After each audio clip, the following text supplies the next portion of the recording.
was live on time, but it didn't connect. Interesting.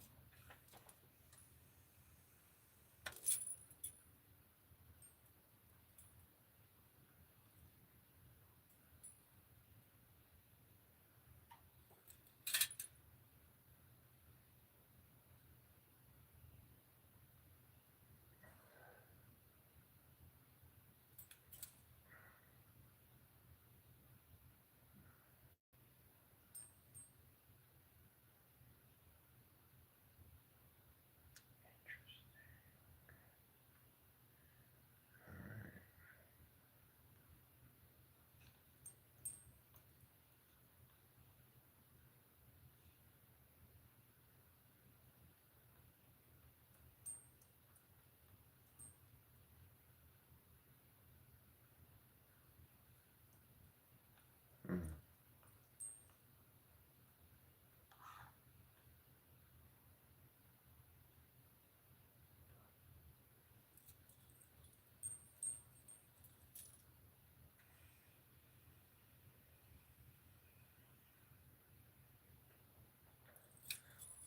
Good morning, good morning.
I'm gonna start some morning, little bro.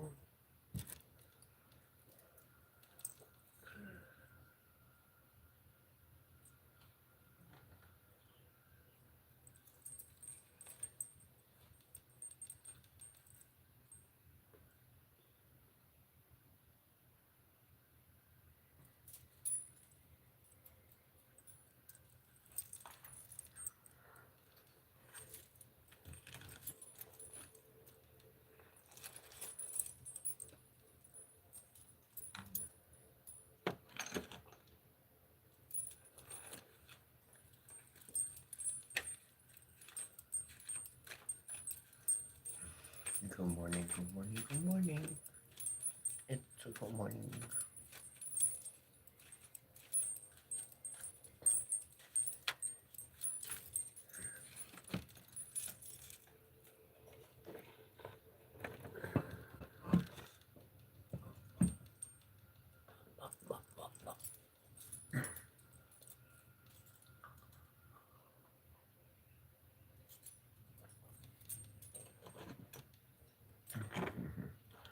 What's up, Lion Rager?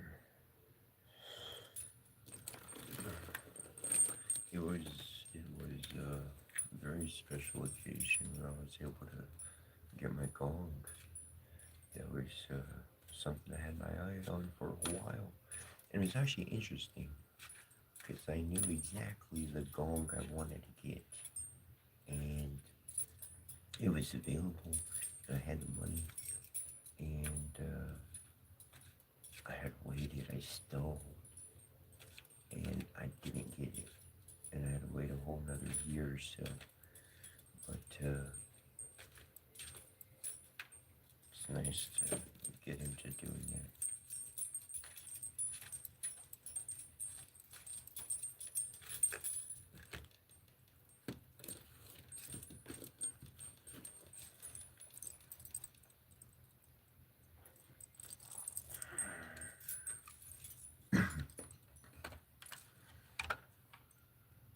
I'm up to parenting and children. So jump down. Parenting comes in a lot of different aspects, though.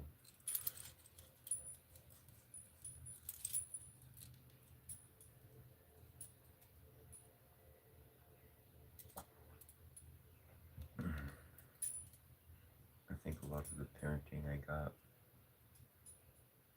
was little clues being dropped.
Oh my gosh. The world has been all kissy, lovey-dovey, man. Every single of them. I put a couple cards and it said visualization and romance partner, and I'm like, man, why's the world all lovey-dovey? All of a sudden, I ain't used to that. But I think that's what's going on. I think the world's going through this phase where there's a lot of energy transforming. A lot of things are active. There's a lot of chaos happening in the world. And when the dust settles, we'll be able to find each other in the dark a lot more. It won't be so dark outside. We'll be able to find each other a lot better. Be able to find a lot of coming together. A lot of what we hear and see is people not really uniting and coming together. We have similar ideas and constructs, but not that romantic partner, not that kind of side of things. And my mind's not there, and I tend to run away from it.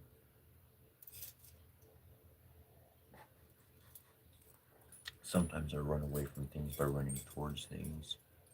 Because sometimes you run at things and they get all freaked out. You're like, ah! And they run away, and you're like, well, guess they didn't want what I was bringing. That sounds pretty cool, but oh well. So, dual-edged sword. Kind of keeping the thing away, but at the same time, I'm not dodging it either. Just gotta be strong enough to hold up.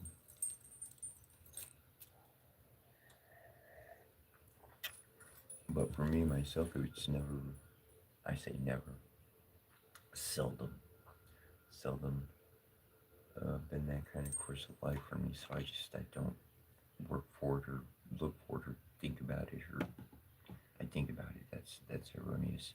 But I don't put it at the forefront of my thoughts. Anyways, that's what the cards say.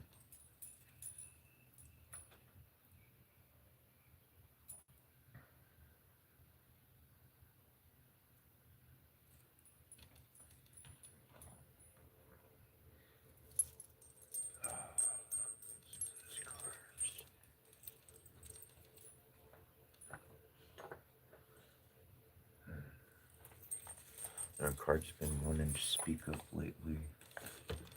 So is anybody want a reading or a card or two?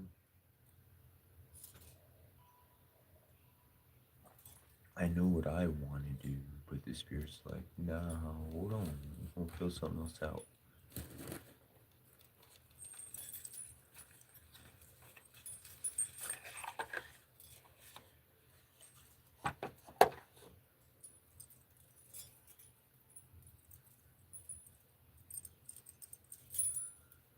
For Ashley, yeah, I can do that.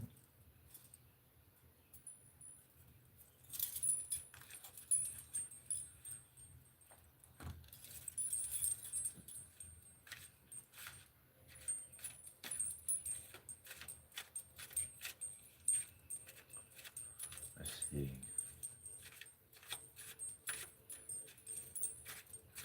I saw some videos and it was talking about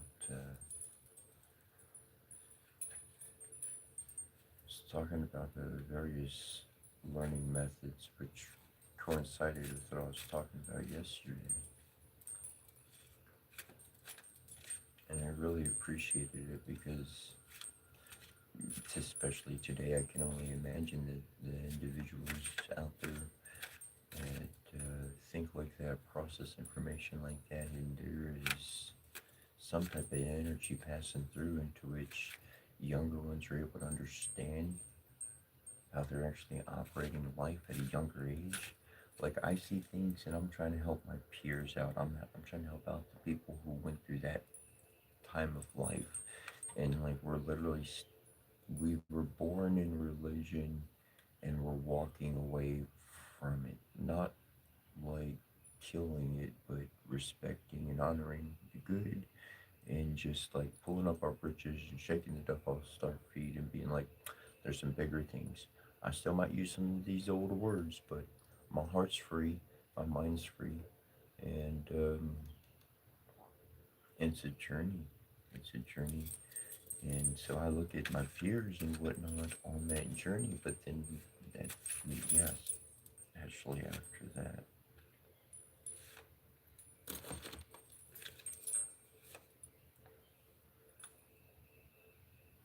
Interesting.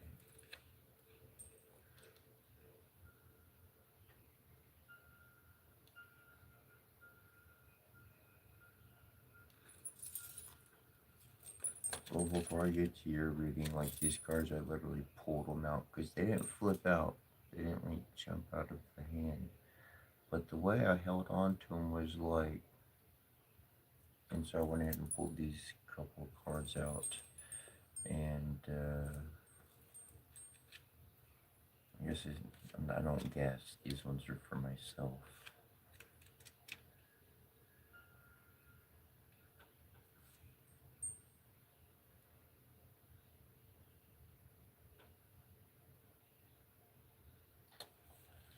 Well, actually, that's interesting.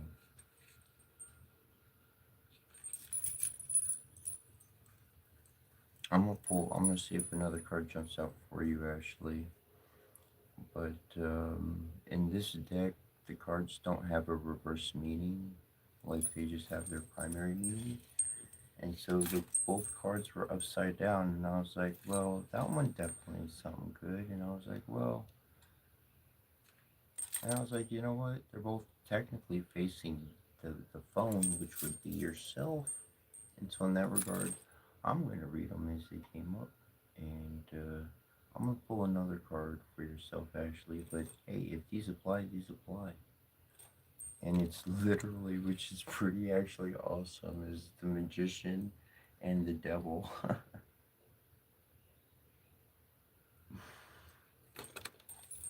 And it says, on the Magician, the blue night sky filled with shining stars, the orbiting planets in the background, a pattern ready made for him. The Magician stands firm on the earth with solid ground under his feet. He has everything that he needs at his disposal, and it sits on the table in front of him. The four instruments of action appear mystically in the transparent white light. They are both dream and reality combined. The magician is focusing on concentrating straight ahead, and he will not miss a thing. He wants to perform well now and in the future. The magician balances the round white ball in the pattern of the stars, bringing it to life with movement, releasing it from a dream state, and realizes it as his first creation.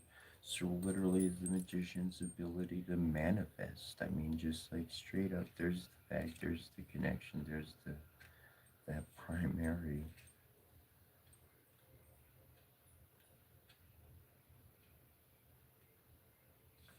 And the devil, representing dependence. The fiery double horned devil looks down over his subjects in a terrifying manner, and that is exactly what he intends to do. It is scandalous what happens there. Nobody hears it, nobody wants to hear it. Blind spots and concealment are a temporary protection. In his kingdom, all hell is broken loose, and his central fire burns hot. Satan himself guards the souls sold to him. Two were chained, appear astonished and surrender without fighting their fate. They have to go through this hell, endure it until they are strong enough to answer the call of liberation, until they have the strength to look the devil confrontationally in the eyes. As soon as the two people like really look the devil in the eyes, they see that the chains are not actually, there's no locks on them. The, there's no control of like Satan there. He's just there because people give that authority. Like they create that prison themselves because that energy and that force, just like God and angelic, exists within us. That is the Setra, the dark and the light that exists within each one of us. And I got some. And right now, what we got going on? Okay, there's the individual. There's two sides of this coin. There's always usually three sides to any coin, I find. So you got the devil and the God, the angel, and the demon within each person, within each of us. That's our dark, that's our light, that's our conscious and subconscious. That's what we want to think about versus what we don't want to think of. Okay, we got the personal journey stuff. Okay, boom, that's on the shelf. But then we got the real devil of this world. Okay, now the real deceiver of mankind, this actual being in existence that everybody's like, well, who's that? And they're always talking about something going on, right? But nobody knows who or what. But everybody pointing fingers somewhere.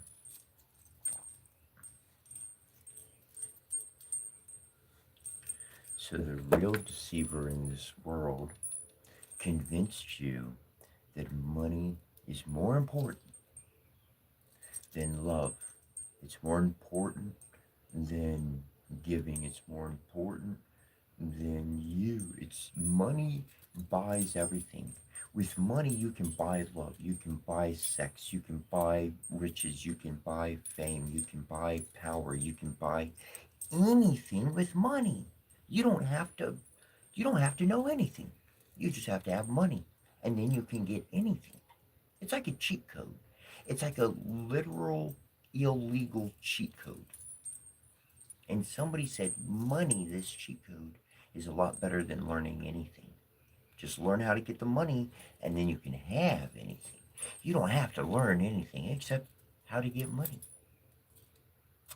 Now, this one, they put the value of a material object, of a legitimate talisman, a stone imbued with power, down to paper imbued with power and meaning. Ooh, it says this, it looks like that, it must be scary. Ooh, it looks like that, it must buy me something. Are they not talismans of existence? Now they took this importance and they said, you give me your time, which is your labor, your thinking, your mind, your body, and I need your heart involved. That's your soul. And I'll give you this. and then you can have anything. They literally started buying souls. They turned the magician into submission. That's what happened.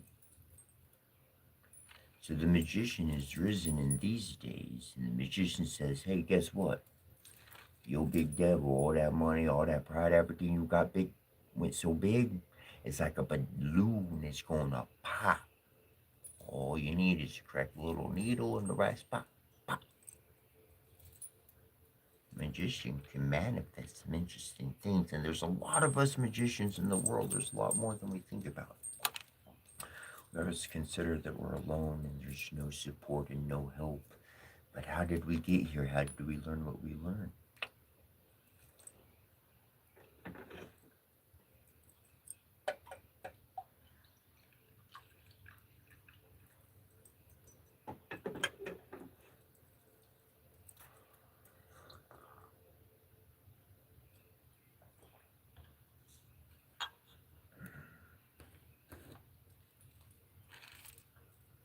And so really that is the construct, that is the idea that I live with each day, is that I'm trying to liberate souls. I'm trying to set people free so they can live their life, go on your journey.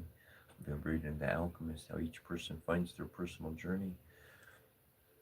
And exactly in that regard, each person finding their journey, going on their journey, things will be provided when you get there. A way will be made. Where there's a will, there's a way. I knew somebody said, I don't know how I did this, how I got this there. Where there's a will, there's a way. You desire to accomplish something at some point, you made it happen. And that's the reality. What we focus on, it's gonna happen. It's gonna happen. Because we're actually creating, we're actually manifesting, we're actually each a magician. And for myself, the most important thing to manifest more than anything else is the ability, is other people's liberation. That manifestation is most important. And a lot of times that can come with just hanging out every single day. Just however each day flows and whatever we chat about and everything. And whether it's personal or the world, that devil don't got really no, they don't got nothing on you. All them chains ain't really connected.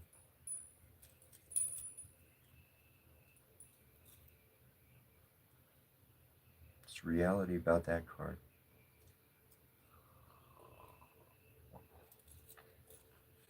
If you truly were given free will, then how could anything have control over you, be it man or spirit? I mean, truly, that's impossible. That would be a complete, utter lie. That would invalidate everything. Everything in that book. Everything.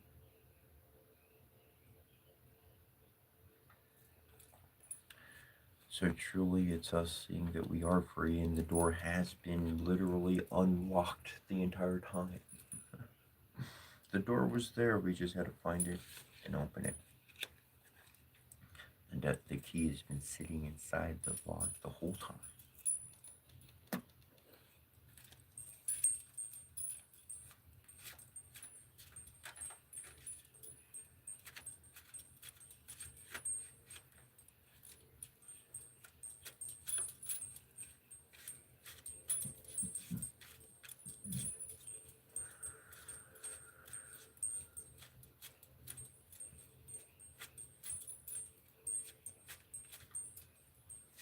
Thanks, Rachel.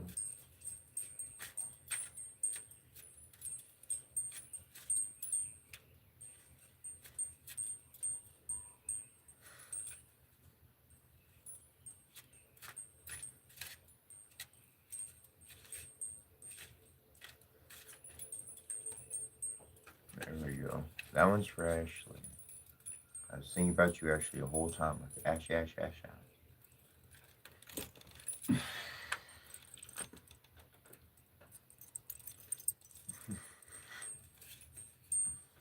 And it was two. How beautiful. Holy hooky. That's beautiful. Look. Okay. Like, I kind of claimed the devil and the magician there. And then these two that popped out for you actually are the sun and the moon.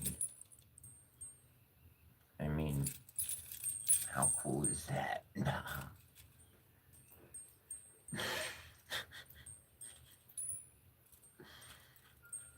I mean, this is called a Keymaster Tarot deck, and the way they work things is not exactly work on this, work on that. It's complete. It's not even oracle. It's more freaking figure out the puzzle kind of a thing, which I really enjoy. So I'm gonna read these both regardless of what's in the book.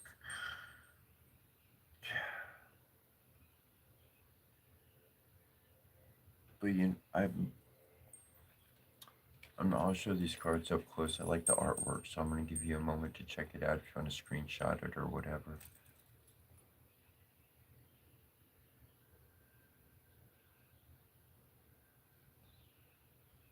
Yeah, I need to get a better camera or whatever the case, no doubt.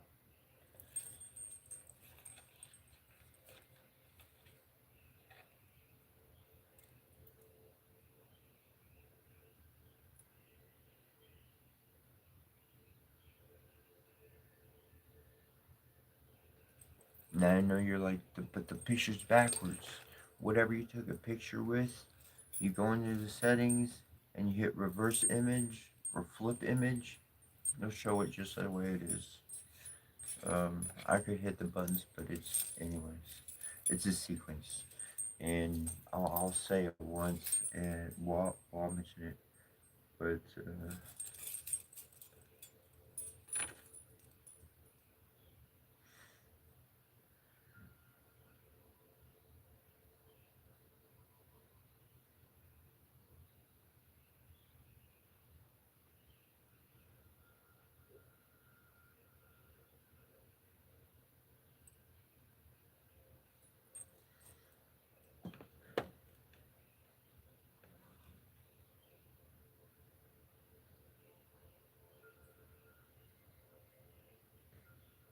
I saw Ashley, I saw you say no, and I was like, I stopped dead at my tracks. I'm like, what'd she say no to? I'm checking. Hold on, I know I'm talking. And I was like, wait a second. I scrolled up or something. I was like, you weren't talking to me. I don't think so.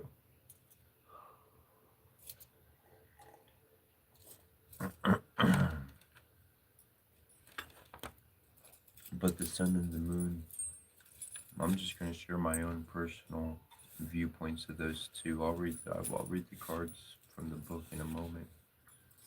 I guess I could look it up at the same moment. Just kind of save time.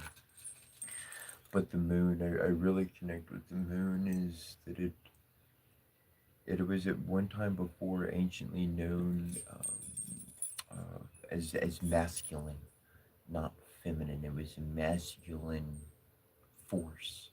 Now it's associated with feminine energy. And I see either one of two things.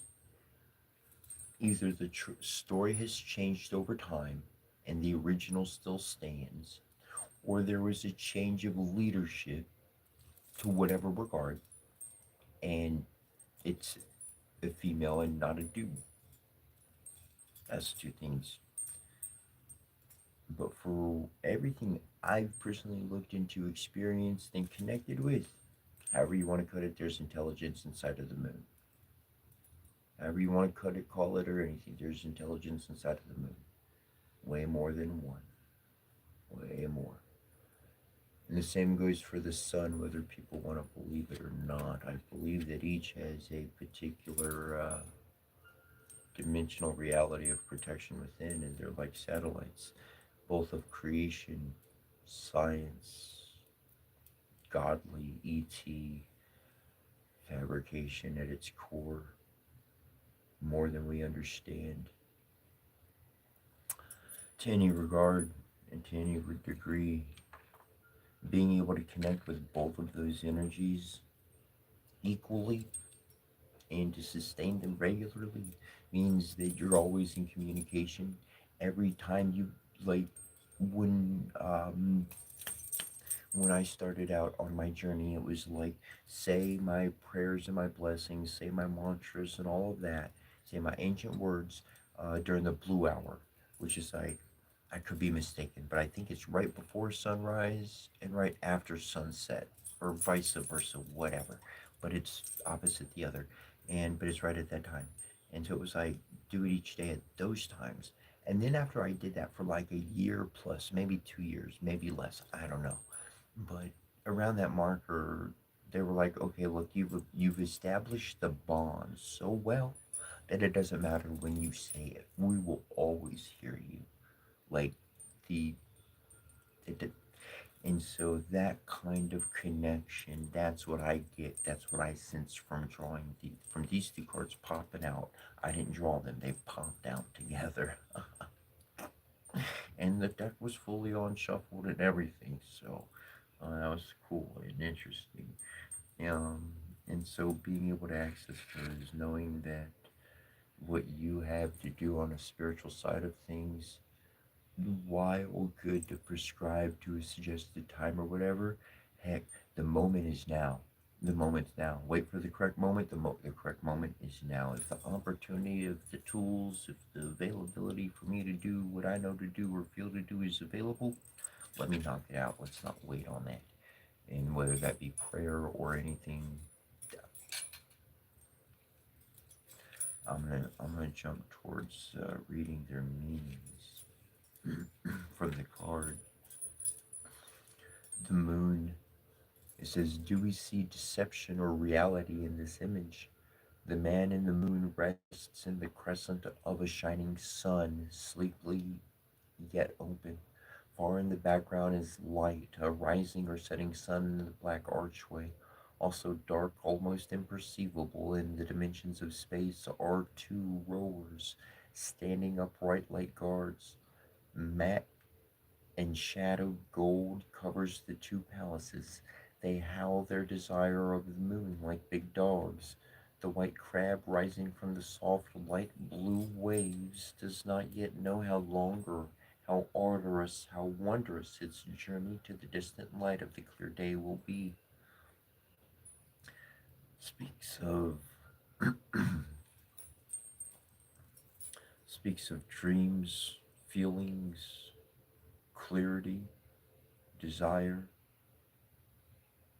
and if hesitance, if one is being hesitant or slowing down, not doing something, if it's due to fear, to really kind of look at that aspect, isn't it kind of, it's, they form it as questions, but I'd rather put forth as information to be aware of.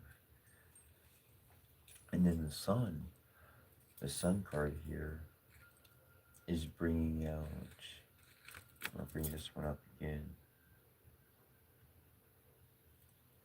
It says the sun child raises both arms, palms open to the sun. The child looks in the yellow gold heaven with a raised head and clear gaze into the aura of the great radiant sun, dancing on a golden ball in devotion, balancing playfully and easily, striving and even growing towards the sun.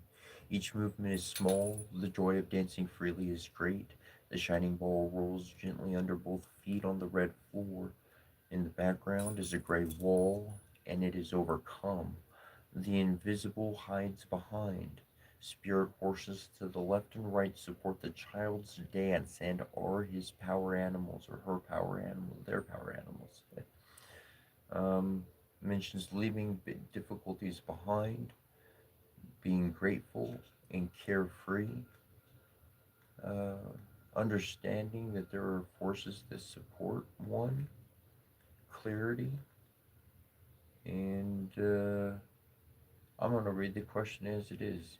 What choreography do my steps follow in the dance of life? That's a good one right there. I like that one. What choreography do my steps follow in the dance of life? Now I'm going to kind of go off on choreography here. I like choreography. Look, I got a real sword. It's it's a blunted blade, but like it's not just a waster. Like the thing will hold up for years of literal wielding. I like learning historical techniques and sequences and seeing and experiencing that. However, I don't want to hurt. I don't want to. The wrong finger at the wrong point, literally, it cuts the finger and the thumb or some finger pops off. Pew! Literally, it shoots off the hand because of the pressure. And anyways, um, I don't want to hurt somebody. I don't want to cause something like that. I'm not trying to win a fight. I don't want me versus you. But I do want to see the historical reality. I would like to.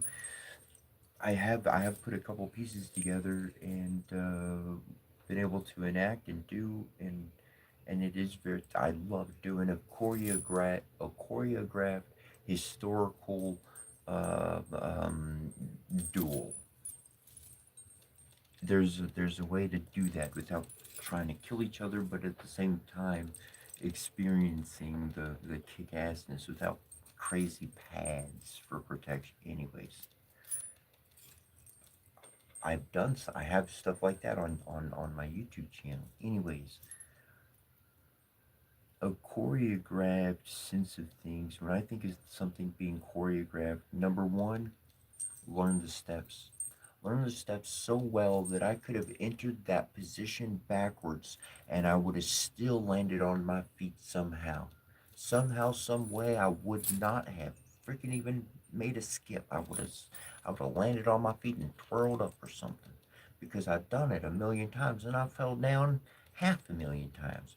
Now I know how to keep my feet on that turn at this point, no matter how I come at it. And so that's training involved. That's working. That's regular doing. And when we know what we're capable of, then we can actually see, like I talk about, noticing the omens, how the dots line up in life. Well, we can look at our own actions and we can see how those are lining up and how those are affecting the environment. And as I said, that choreograph of our steps in life.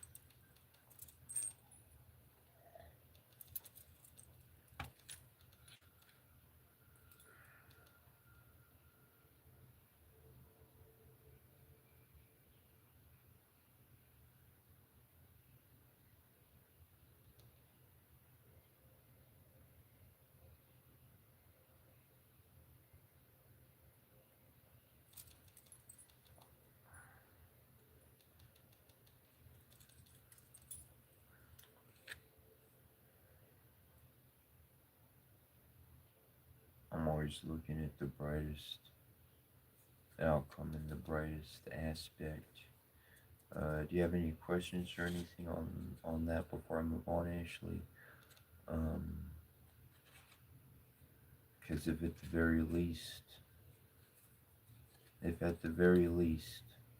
then you have a deep connection with elements, with those two, and your prayers are heard.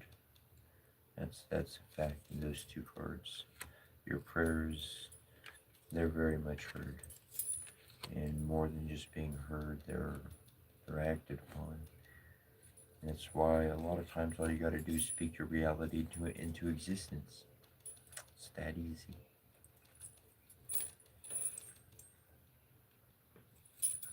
Definitely.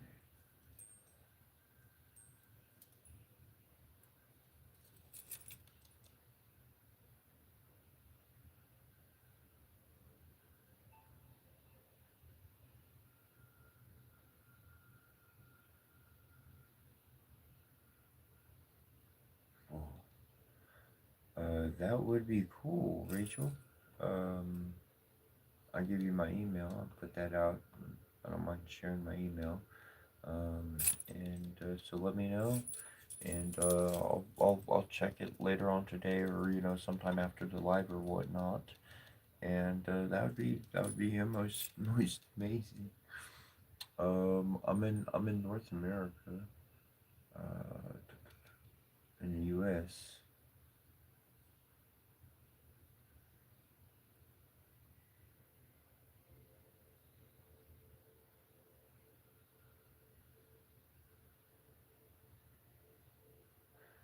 So Big Skunk 808, I liked your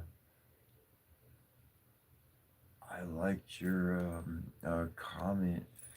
You were like, dude, like wearing protection, wearing signs of protection or whatever, like was always important even to the warriors.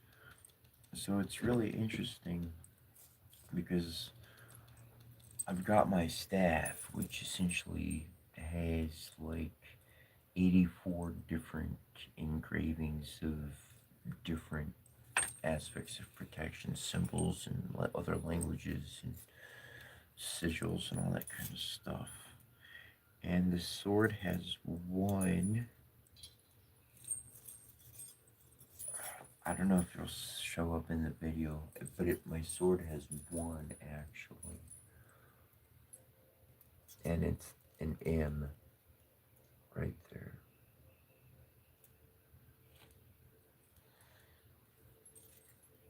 Which is pretty interesting how M wound up coming to me some time ago. So where is it? Is it that way? Okay.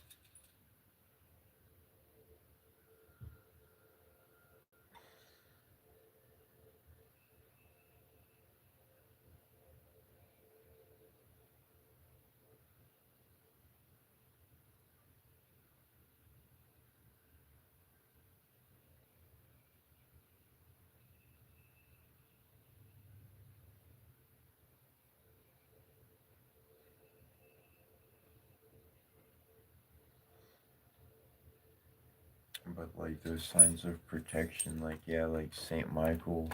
Um, there was one year of my life, and I went by M, a year roughly or so, more or less, and I literally went by the letter M, just M, and so I connected like M with just every aspect, mother, and all sorts of things, and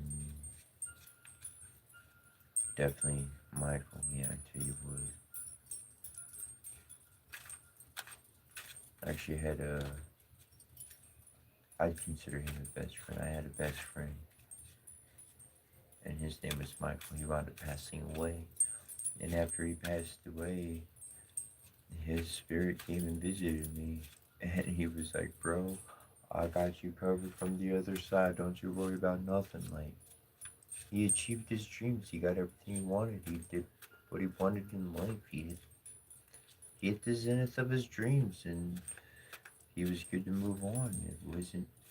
He didn't take his life. It was a car accident. It was a motorcycle accident, and it's interesting connecting with people's spirits because I tell you what, like you might have somebody that passed away and you feel sad, but they ain't gone. I tell you, they're not gone. They're very much around.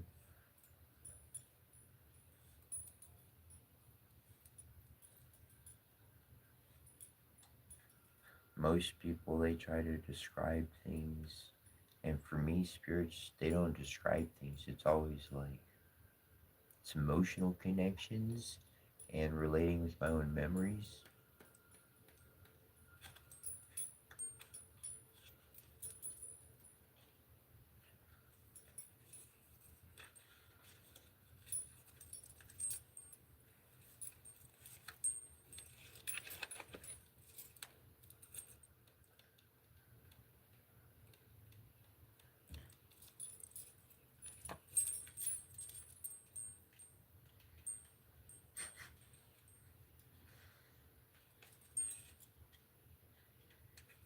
There are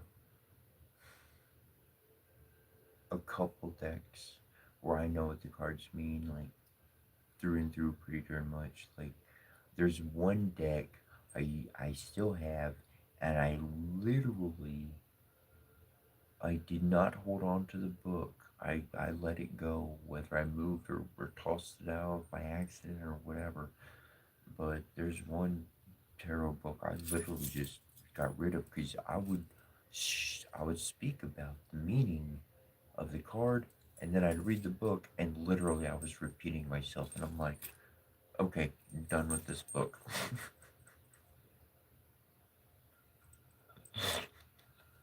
Anyways, and 10 of Hearts popped up. After a thunderstorm, the sun rises. The sky is clear, the sun is pure, and the mood is blissfully joyful.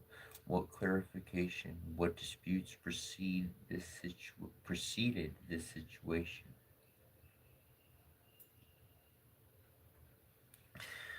Clarification. In order to get to clear skies, a little bit of clarification.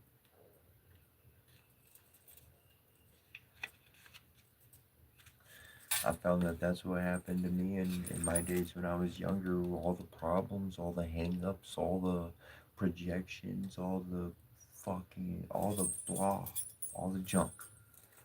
I created that for myself and those around me. I didn't try to. But I did. Subtly on my own. I try to hold it back and it just pop out kind of thing.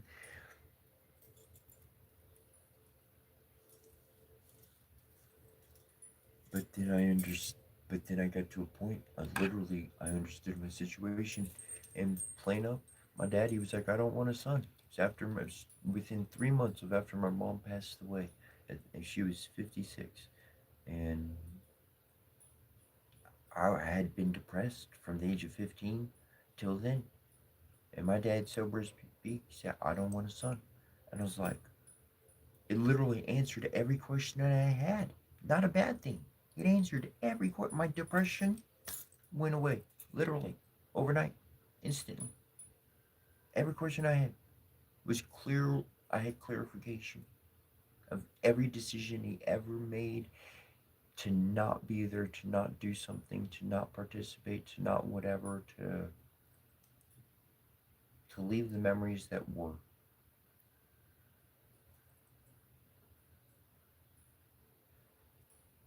That helped me move on. That clarification helped me move on, and then and up to that point, I had seen even strangers as my own dad. Like, I'm not treating them differently or, getting attached or nothing like that, but the way I see or value what they do or say, like, I'm going to apply it. I'm going to apply that counsel. I'm going to take it on. Like my dad said it, like, I appreciate hanging out with him, like, just on a chill level. Like, and, uh, and so I've learned how to look at to see a father within anybody. That's what I've done for not having a dad in my life. So what's the difference to keep doing that? There is no difference in my book. And that's what helped me find and see on a spiritual path how important it is to see strangers like family. Because who knows, just like this story, the alchemist we're reading, who knows who might be behind that face? Who knows who might be actually who one's interacting with? The spiritual realm and the human realm are very much connected. That much I've learned. Everything else would like you to think it's vastly separated. It's much more closely connected than most of us think or consider. I'll tell you that much.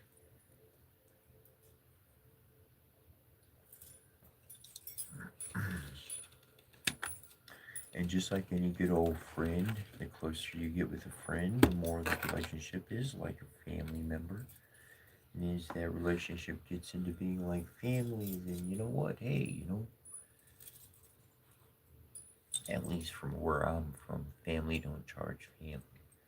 If you got some skill or some ability and they need help, you help them. That's family. When you help family,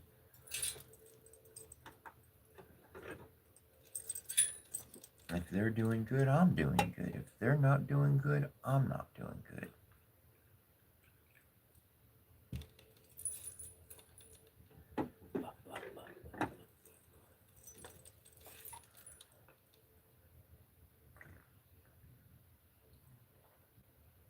But that clarity, that clarification in life, it really it allowed my spiritual future to exist.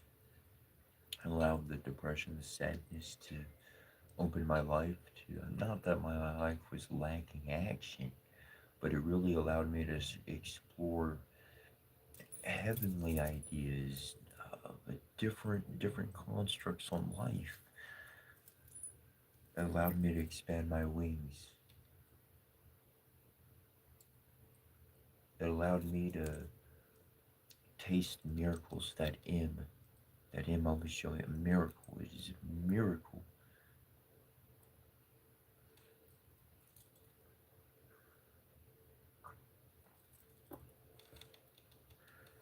And that miracle is magic, magic in action. That's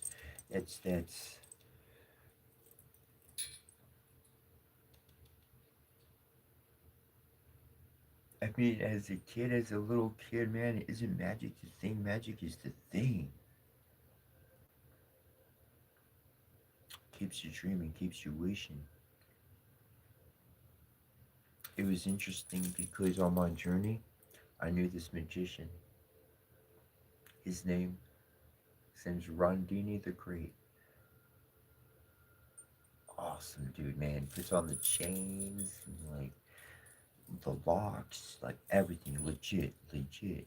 And the straight jacket, all of it. Makes birds just freaking. I got a video of him on my channel. Something I edited together of his own stuff. Like, anyways, and I thought it was the most amazing thing. Cause here I am on my spiritual journey of life. This I wasn't calling myself a shaman back then by any means. I was not calling myself a magician by any means. I was, for all lack of a better terminology, you would have more so associated me in the LGBT group and all of that, and the way I was dressed and stuff. You would have totally seen a whole nother ass, anyways. You would have seen my ass when I bent over. I wore my undies, don't get me wrong. Anyways, I had to say, most people, they wind up showing you their ass on accident. Me, I'm gonna do it on purpose so you can get a clear view right up front.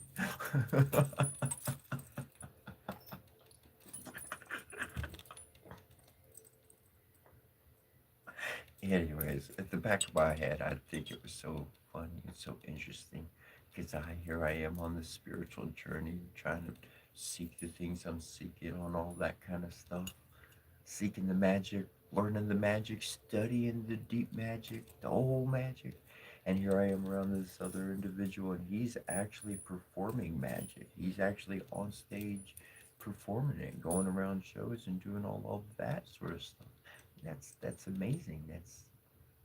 That was that was that was an experience of a lifetime that was truly a blessing from the divine Father himself, like divine Father and divine Mother were like, boom, we're gonna like add this to his journey, boom, and drop you off right there. And those kind of experiences, they can happen out of nowhere. The most coolest people are living the most chillest of lives. You'd never know who they are. But the wisdom they have, the experience they have, the stories they have, who I am is like everyone I've met. Like, I haven't stolen their stories or anything like that. Don't get me wrong by any means. My stories are my own. And I'll tell you when I don't remember the author or who I read this from or if I wrote it or whatever. Though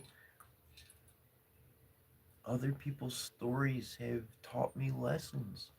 those experiences sitting with individuals for hours on end, day after day, no crazy reward, no anything, but I know that, you know what, there was something from the divine that said, hang out over there, spend your time over there.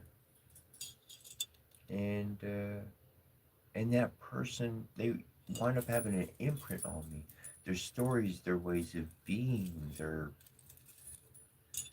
so finding those individuals that I really appreciated being around all added to who I am and what I share of my own personality because it's a collection of everybody else. That's how I see it as the spiritual side of things when I talk about like the spiritual ones, like the different pantheons, like the Egyptian pantheon, whatever. They're like they're my family. Cause I'm like the way I see it, the way I feel about it, the way that it's in my whole being is I'm the youngest of them. So what does a kid do but look at their family member and imitate them? Ooh, that's my uncle, so I don't know what I'm doing, but I see my uncle banging something with something hard, so I'm gonna bang it with something hard, you know. I remember one time I was working on something, my daughter was with me and she was young, bro. She was like younger than 4 years old. She was young, bro. She was like three or whatever. And I was hitting a hammer or something, I was nailing something and she wanted to do the same thing. And I was like, I was going to give her something fake. And I was like, nah, screw that.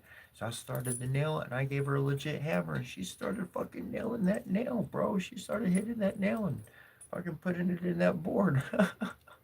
You know, I wasn't doing anything or being stuck to anything, but you know, she was having it. And,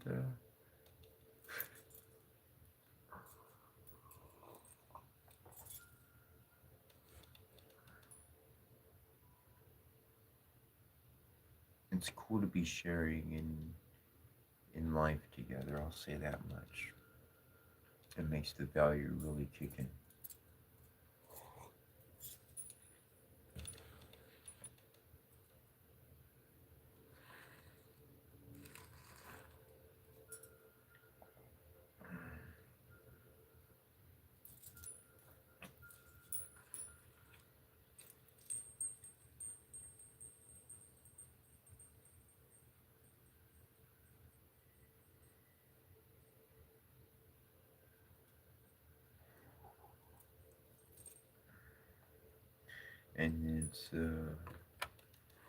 And that's the reality is those least expected places like mentioning differently created mention, you know, wisdom coming in and others uh, coming from the least expected places. The only way we're going to find them is by kind of moseying along a path we felt inclined to take a walk on. Nothing with no big strange like destination. I don't know how many times, seriously, I couldn't recount it if I tried legitimately. It's been that numerous.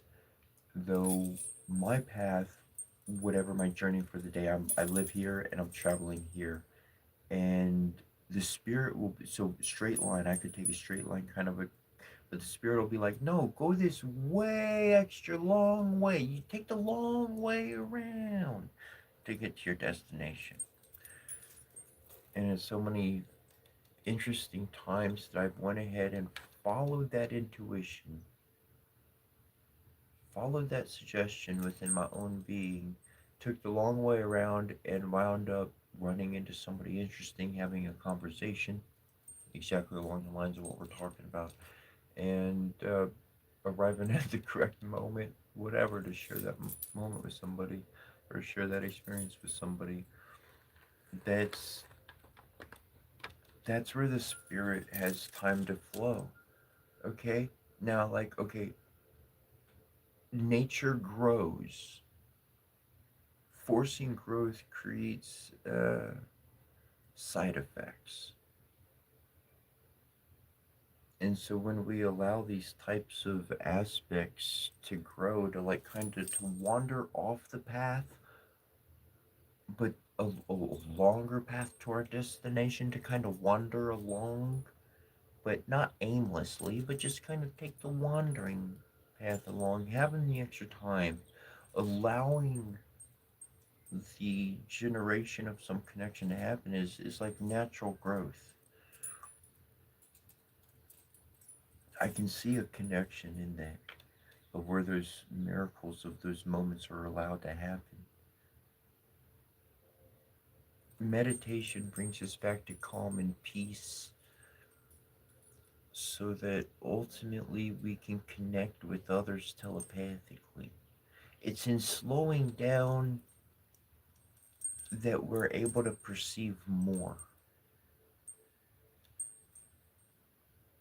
If the antenna is always moving around, well, I guess that might not be a good analogy. I might not know antennas and radios. But I know sometimes, like my laptop and its ability to connect with Bluetooth is so fidgety. I swear, you move the little speaker too far, it's gone, it's out. It ain't even working anymore. So whatever little antenna or connection from my Bluetooth to the laptop, you know, depending if the antenna is moving or not, we're going to get good reception or not.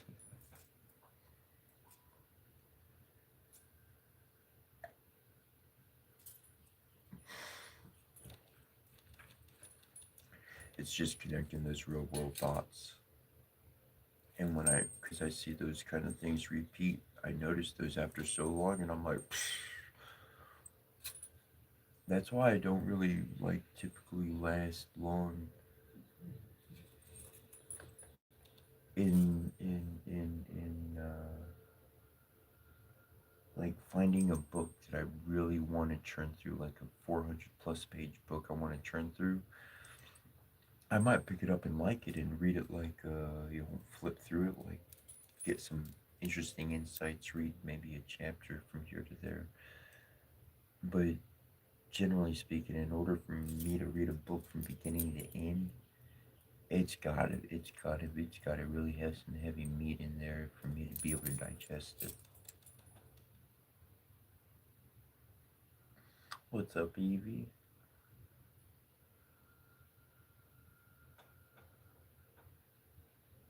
Namaste.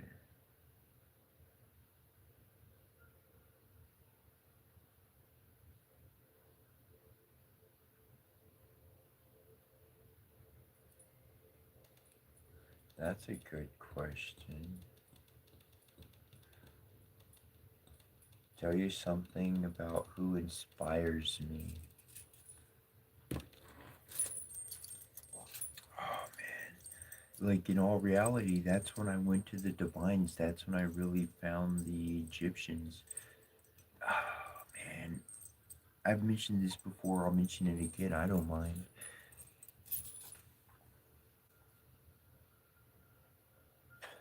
Okay. I started out as a Jehovah's Witness, born and raised for 27 years. My mom passes away.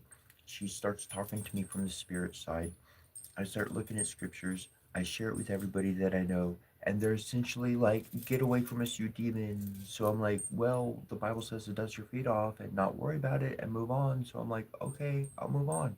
And then the Bible's like, don't worry about what you need to eat or breathe or fucking anything. God takes care of the little birds. He'll take care of you too. So I'm like, "All right, man. My mom's dead. My wife took my kids. I'm fucking living in the woods. So you know what? I'm following this faith thing. I ain't homeless and shit, but world shit me out. I got dropped out the nest, kicked out the nest, whatever. I mean, I left the nest. I didn't get kicked out technically.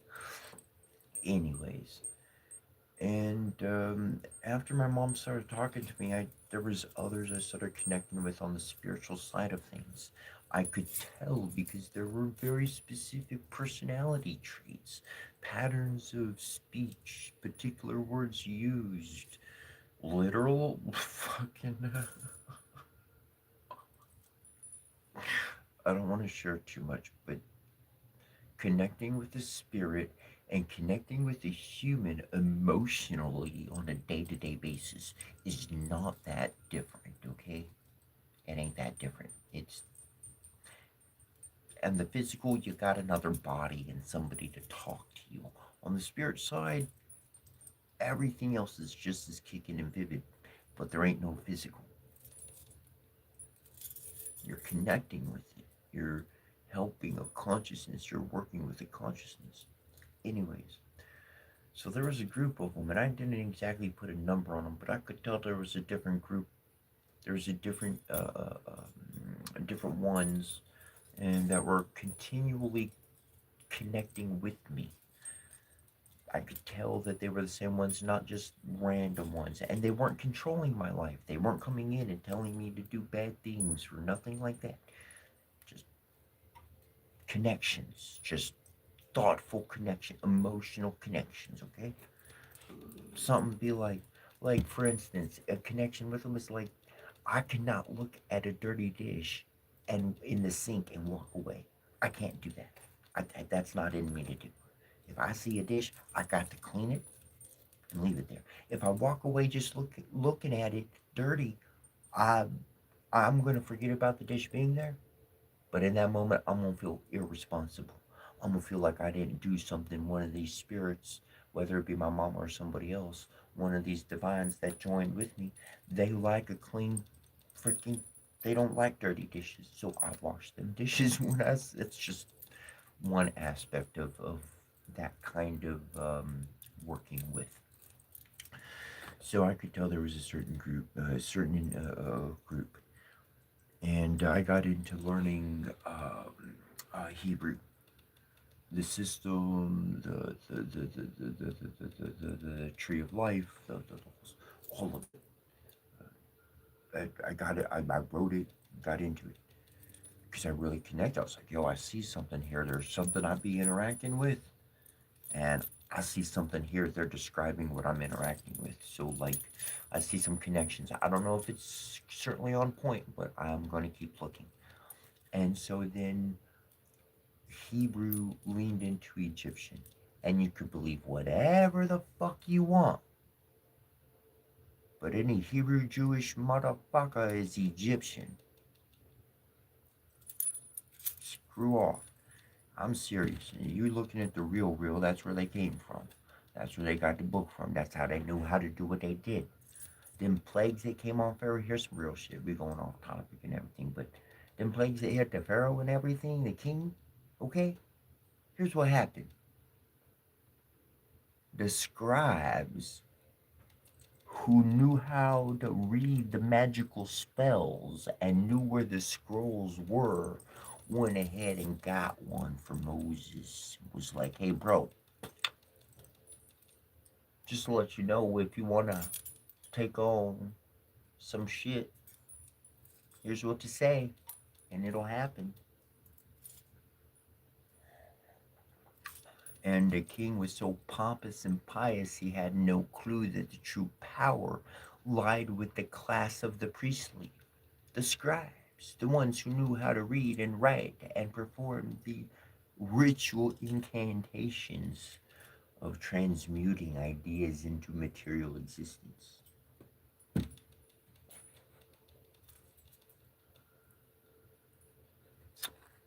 Real easy to say, yo, this big God in the sky said, do something or else you're going to be fucked. Oh, you don't want to respect him. Okay. And then the dude get fucked.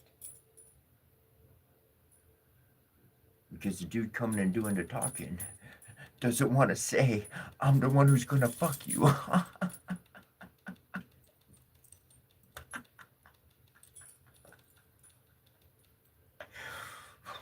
This world has known a lot of things and is easily fooled from the truth of reality staring at them in the face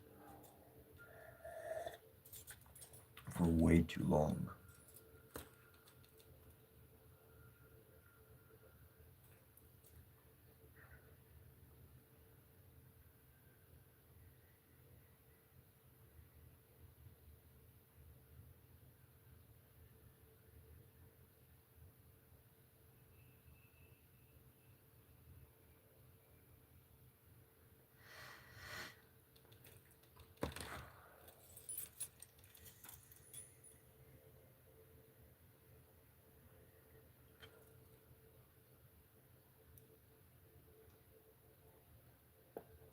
Oh, there we go. Getting back on course here.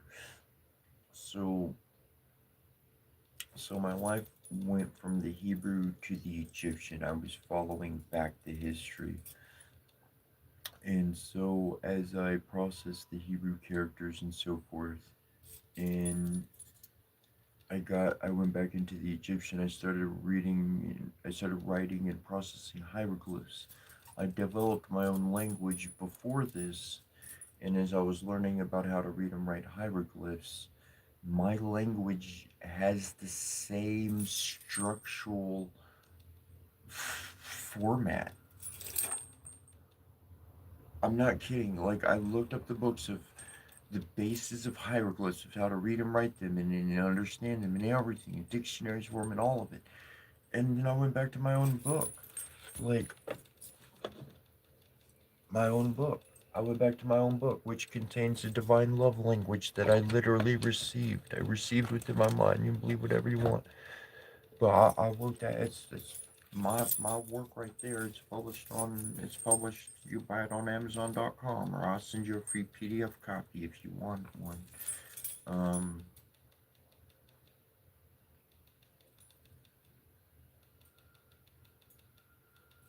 Shoot me an email. But I received that language, and that was the basis of how it works. And I was like, holy cow! So then I started learning about the Egyptian pantheon, all the members, the good, the bad ones, Set, Ra. I already wrote my book, Set Ra, and I was connecting it to an old video game, connection to ancients and ancient understandings and stuff like that. And so, like, and the spellings, well, anyways. So what it was called, how it related to what I was getting into, Tahuti, Thoth, Anubis, Anpu, Hiru, Horus, the fact that all these names of these motherfuckers of glory and renown and hate and all sorts of power, I don't want to say hate, but yeah, you know what I'm saying. They're all referred, they were, I was only familiar with their Greek names. They give us their Greek names. What the fuck are you giving me a Greek name for a fucking Egyptian Kemetic? So, fall is Greek. Tahuti would be more so Egyptian Kemetic. Anubis would be Greek. Anpu or Inpu would be more so Kemetic or Egyptian. So started learning the real names. Started connecting with the real motherfuckers rather than this counterpart posy crapjack stuff they layered with something else. The hell? You know? I mean, either give me a freaking tarot card or give me some cash to spend. You know, like, it's, don't give me one and tell me. Anyways. So I got on that track. So I started learning about the Egyptian pantheon. Then I was like, holy cow. These are the very ones that have been communicating to me. Their very likes, their dislikes, their patterns, their styles, all of it. These are the ones I've been hearing in my head. These are not just hearing in my head, but literally guiding my steps to miracles, to events, creating miracles. I don't know how that happened. This within my mind and my being, I felt to walk really fast, and then I was like jog, jog, jog, jog, and it was like walk really, really fast. You're recovering your strength. Jog, jog this next block. Jog, jog, jog, and then this bus comes around, and it was like get on that bus. And I didn't know where the fucking bus was going or anything. And the fucking bus goes, and literally drops me across, it pulls across the street from where I needed to get and where I was headed. Boom, dropped off in place. I go to do what I was going to do. Let's just say I didn't have the money to do what I planned to do. And there was this lady that saw me in that situation. Because I was late, because I got off the bus at the wrong stop. I caught the wrong bus. I got off at the wrong stop. I didn't know this other bus was there. Anyways, because of all of this impromptu fuckery and literally following guidance just out of my head and doing, the lady literally buys me new pair of glasses and everything, stays there for it, fucking miracle the whole goddamn event. Holy shit. So it's not just shit in my head, but literal something has some intelligence, has the ability to see and hear beyond motherfucking telephones. There was no fucking Wi Fi telephone of the story I'm sharing. That was way back in the day before that shit was around. There's no look at my phone and call somebody, find where I am on GPS, what's the bus route. No, that wasn't back. That wasn't there. There is something greater out there than us that can see more and view more and desires to communicate with us. But if we can't improve our intelligence, if we can't raise our vibration to care more about others, then they're not going to work with us. Then they're not going to guide us. If we're going to be abusive and fight back, why would that teacher want to help us? Fuck, any proper mom or dad knows if the kid is kicking and screaming, leave them in the fucking room, lock the door. They're not gonna hurt nothing. There's nothing for them to get hurt by or suffocate, nothing like that. Let them scream all on their own.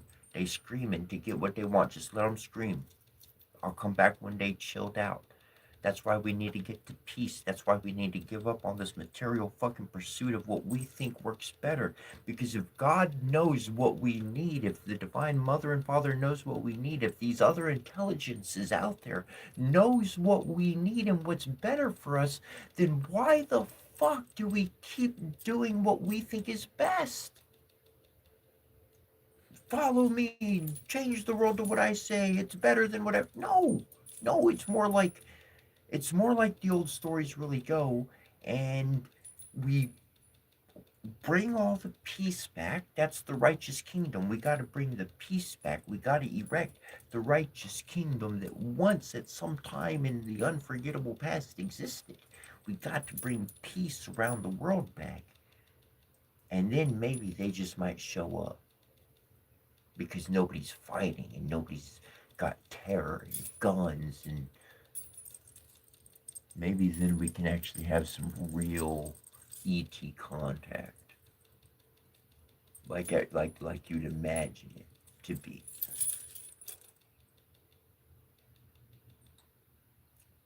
But for my workings and my doings, I found them, and I know they've been real. And when I studied the Kemetic side, sure it goes back to Anunnaki. Sure, there's other memories I have of past lives and things I've unlocked since then. But when I found the Kemetic, when I found the Egyptian pantheon, good, dark, light, all of it, Mama and Papa, I was like, this is my family. This is my family. This is their names, and that's who they are. And that's my role models. That's who I look up to. That's who I imitate. That's who I seek to embody as the youngest one of the family. Each one is someone to look up to, is someone to learn from, is someone to like, boom, okay, that's how I do that. Yo, I know Set lives. He's dark, he's evil, raw, right? He's chaos. But I can put his outfit on. I went into Uncle Seth's closet. I put his shit on. I was like, "Fool, what's up?" And he's like, "Actually, you look pretty good in that. You can leave it on." You look cool. And I'm just a kid all the time at heart. Like, screw all the other stuff.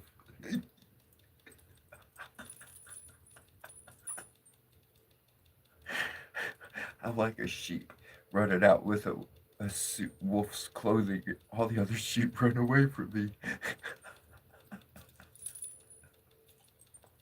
But there's some fearless mother sheep in that flock, and I walk up to him. I'm like, "Yo, what's up, buddy? Hang around me. We'll be good."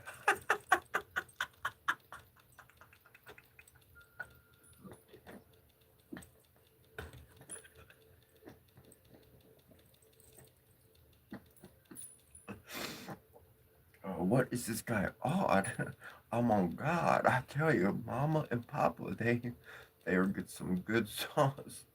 I get served lots of coffee.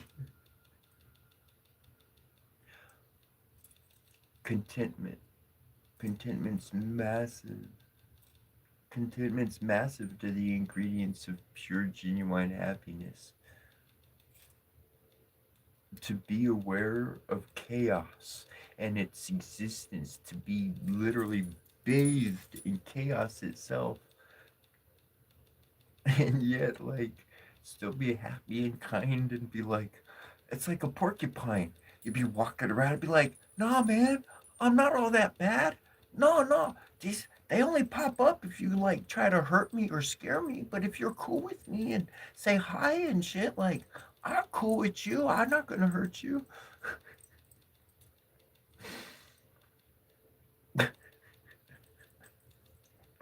I could imagine a porcupine loses many friends.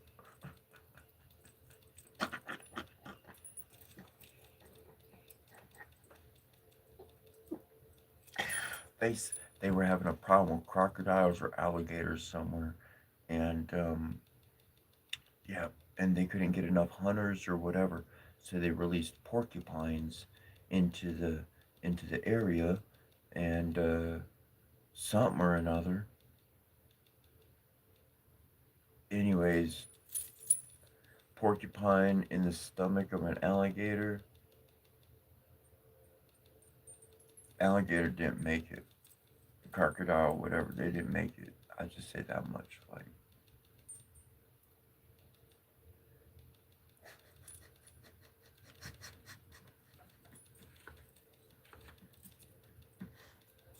just cut me out of time, guys.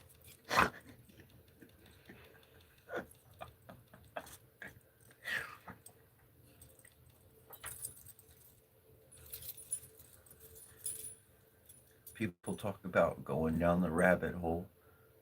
I don't know about you, but we have a few caves down there. We got a little like extra rooms and everything. We're working to expand.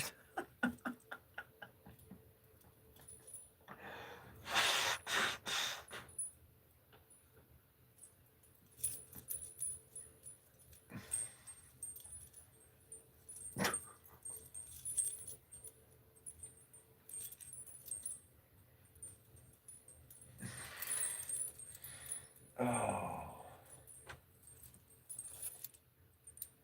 But what really led to that construct of thought at the end there was that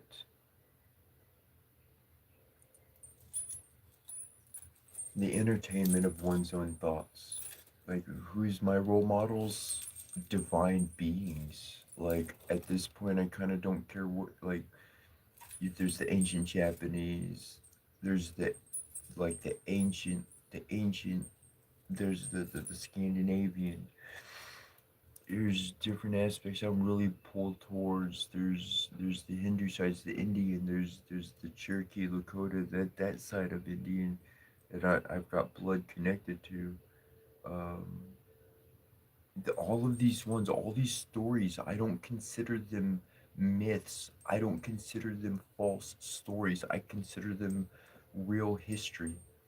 Because if we want to preserve a memory and we don't have writing and we don't have tools, then we need to dance and tell the same story over and over and over and over and over and over and over and over and over and over and over and over and over and over till we fucking just shitting it out like of our ears and our eyes and our mouth and our whole being is just expressing this story so that we don't forget it from one generation to the next. And so that's what people call myths, but that's what I see as the stories of my family, and that's what I want to live up to. Why did I why did that threat come, or why did that, I don't know, but this is how to fucking deal with it when it shows up. This is what to do. Don't act like that. That gets you dead. Act like this. This gets you a win. Is that a battle that I have to fight? You can get by without fighting it. Let's save our strength. I'd rather make it till tomorrow. That's what those old stories allow is an understanding of how to interact with individuals. These gods, these monsters, these villains, and these heroes, they are very much people embodied archetype personality types that exist on our world. And whether they lie hidden, dormant, or under some false pretense of nice, shiny, good looks and all that shit. Good sell, they say.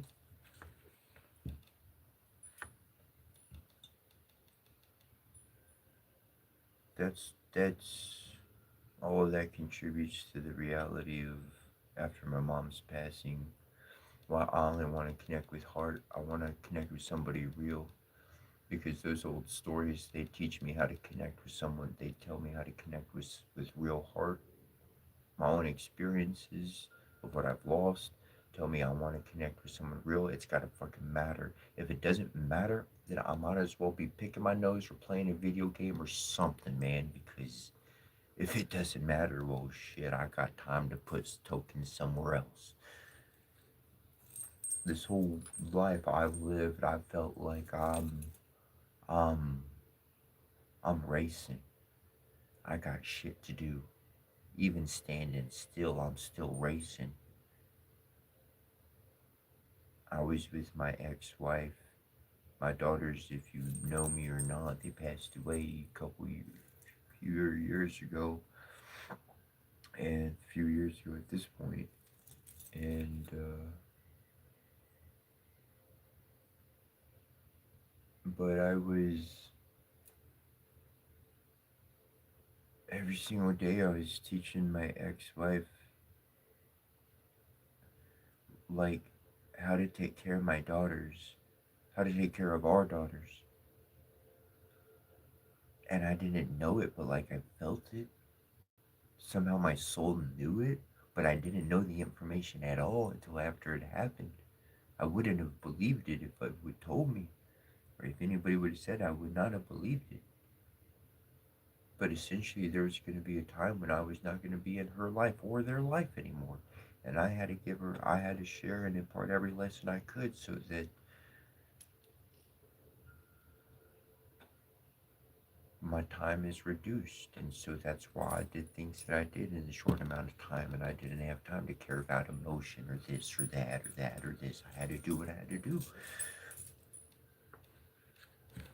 And sure enough, what happened happened, and my life went the direction it went, and everything happened that happened.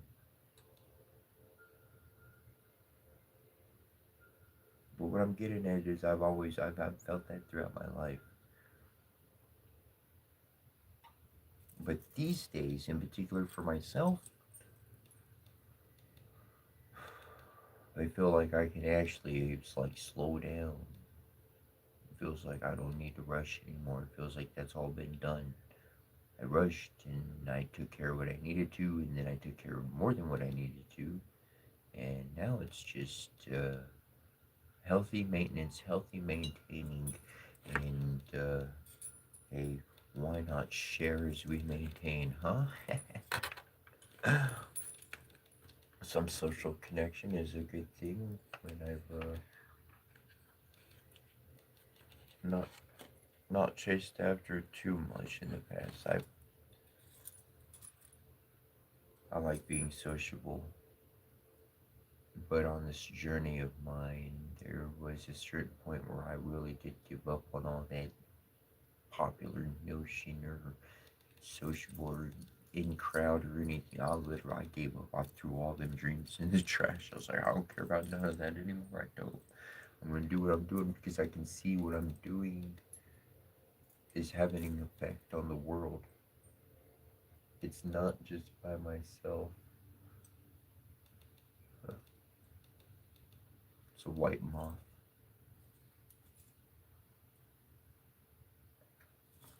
It actually stopped on the ohm symbol for a moment and then flew over.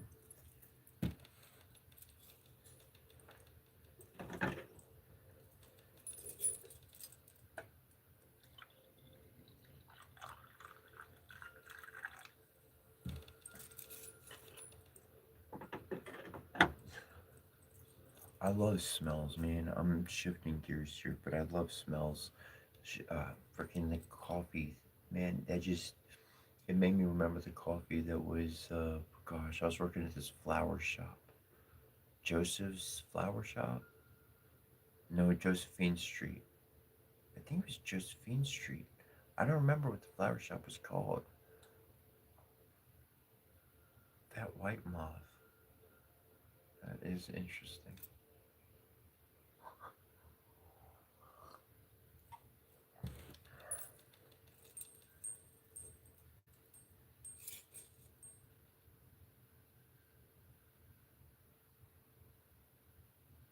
No,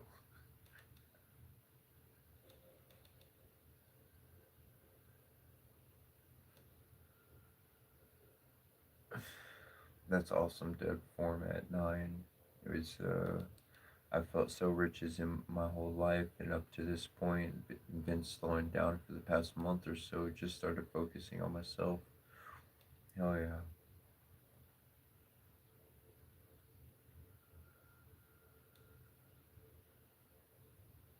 Cool, cool.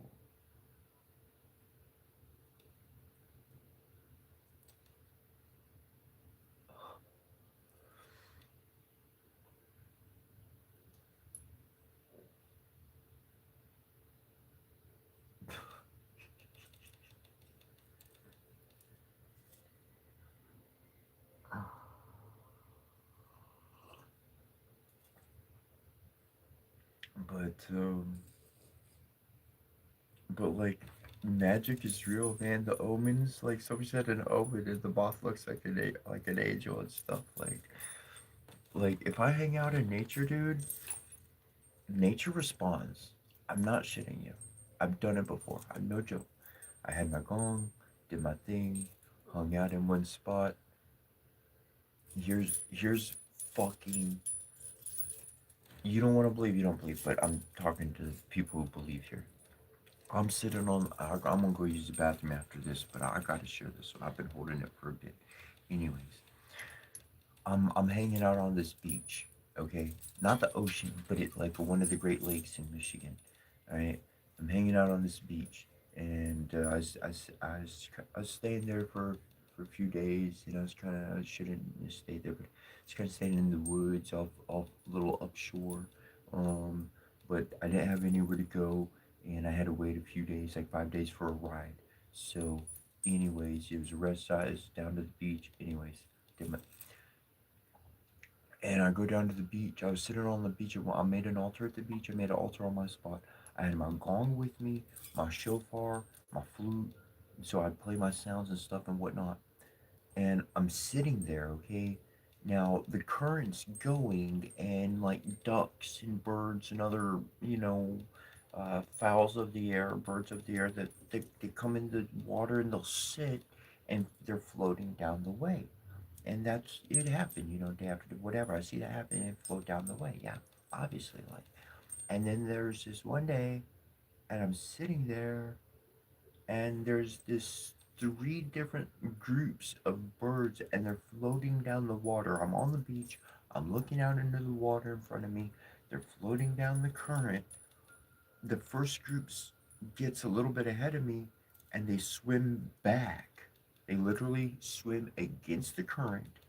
They leave two or three behind, which wind up following them back.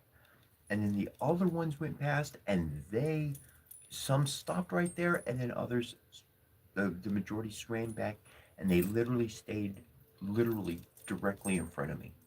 They swam against the current, no less than 20 minutes. I'm not kidding. The whole three flocks swimming against the current to stay in front, literally directly. And a couple would let themselves go down, and they would like. I noticed like a couple would go down and be like da da da, or what do we go down, and they would like, kind of bring them back to the group. But that was one like direct, evident, like clear, like this is nature going against nature. That's connection. That's fucking connection. I've had I've had ducks that flying in the V, and they would literally change their course so the V like went right in junction with me, right over me. Like they changed their course on purpose. Like I could see that they were going somewhere different. And so when I'm outside for an extended period of time, nature winds up attuning to my presence, and it's the spiritual connection, and that's why I'm like spirits are very emotionally alive and real. whether it be animals or people, or it's all just connected in one big web. Like, it's powerful. True activation, true magic is emotional. Oh, it's oneness. It's complete openness. It's intimate. There's no sex or physical sensation on that regard, but it is emotionally fucking real. Past life stuff, learning stuff, it's no joke. That's why you got to clear out your own shadow work. That's why you got to work past your own problems that you've done or think you felt guilty for. Because when you're emotionally opened up to another consciousness, fucking everything's going full fludge back and forth. If you've got problems, they're gonna come right up to your mind. You're not gonna be able to interact. You're gonna have some fucked up shit. You're not gonna be able to keep talking. And that's why you got to be solid in who you are in order to work with spirits, divine and underworld alike. Holy shit, once you work with these two groups, humans are fucking nothing. Cause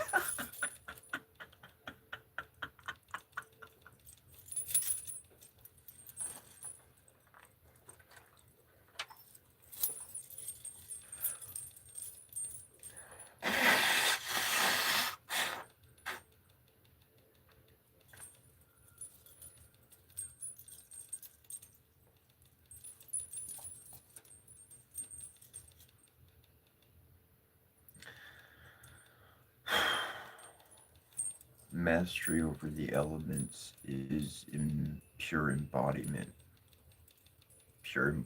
without the ability to be taken off your course. This becomes free will.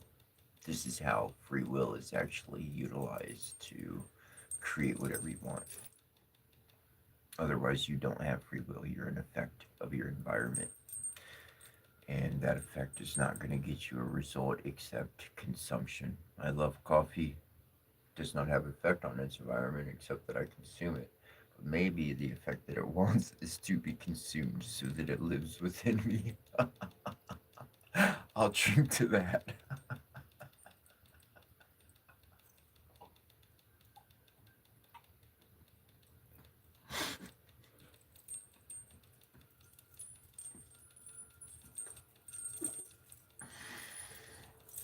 But I do need to use the bathroom. I will be back within a minute.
more I connect with spirits, animals, presence, different things show up, omens become visible.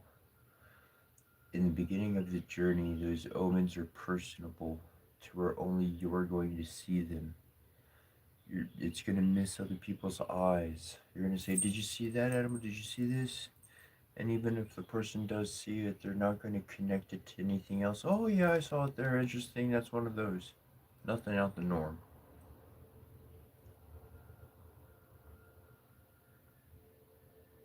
But then on the journey, more and more and more, the spirits want to be. I've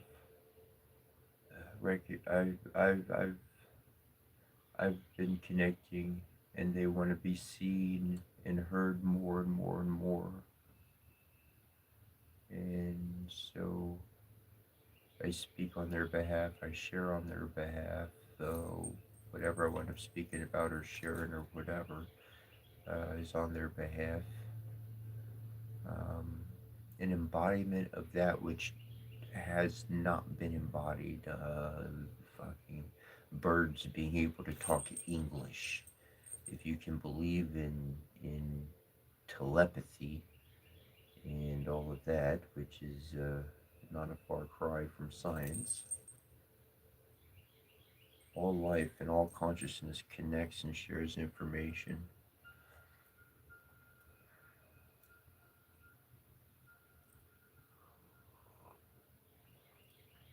And for all that which has not been seen, I know that they continually have me doing what I'm doing to share what the divine ultimately has to say. And these are the elements, and this is nature, and that's what you can interact with too. That's what's going to unlock your journey.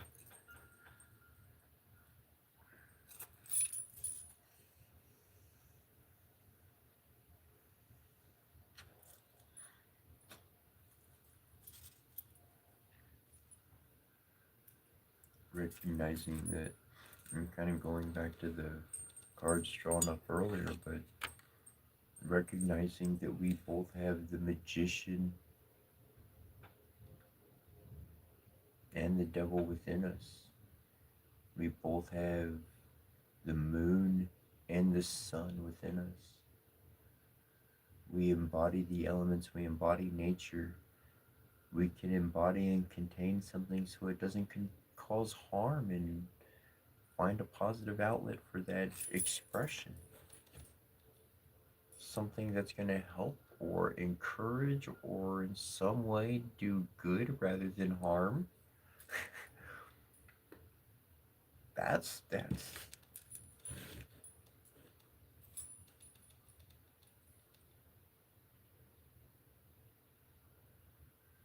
that connection happens from within, and on a personal level. And the more and the more and the more you work and establish that, the more the divines can trust you to be you. I was mentioning this yesterday. And as that occurs more and more and more, they'll actually cause events to occur to where others see the omens and others see the signs.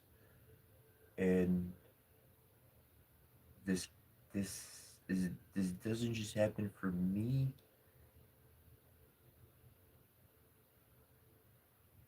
but it seems like some people are starting to notice that need to see. People are having the experiences, they're having the dreams, they're going through things.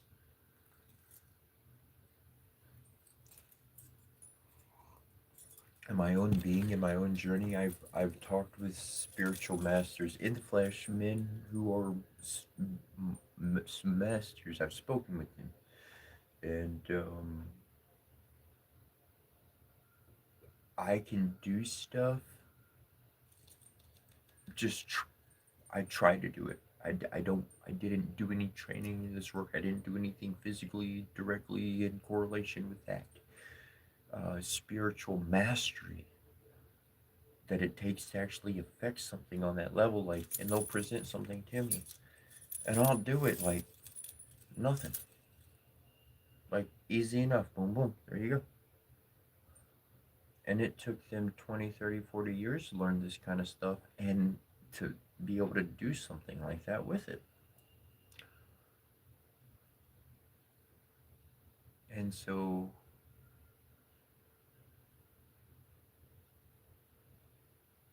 there's a big connection with the spiritual realm. There's a big connection with the other realm that I've just lived in for so many years in my life. I knew I was the odd man out from the very beginning. My mom and me, the way we lived back then is that everybody had judged us. We were in religion. The religion doesn't matter, but we were in religion, and everybody had a certain view of my mom. So, like I got labeled with that too, or whatever the case, however it worked. So we just kept to ourselves. We just did our own thing. We go to church and, honor what we honor because that's in our hearts and go home and live our own lives. We weren't there for others. I was young, so I wanted to have friends and stuff naturally, and I went that route, and I had to learn my lessons several times and whatnot. But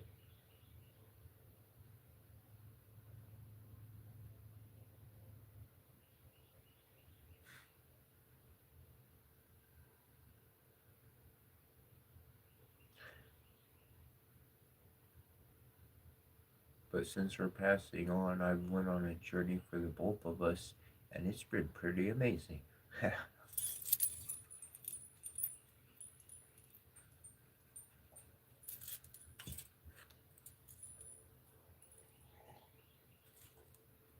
It's been amazing because I've been able to learn about her even beyond her passing on,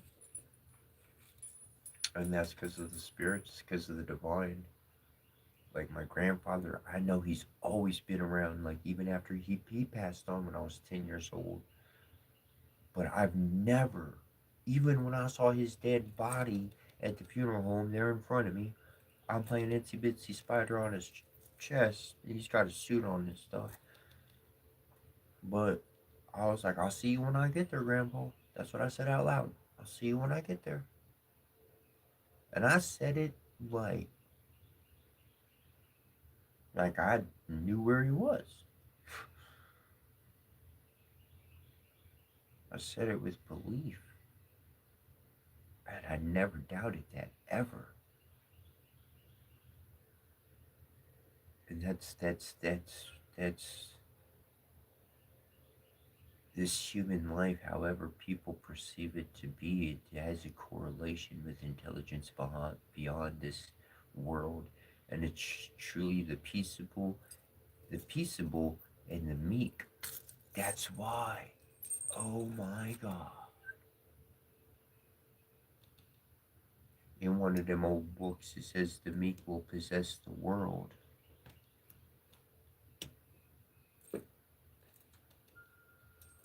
Because eventually, evil would be found for being evil and whatever else is all in on that lot.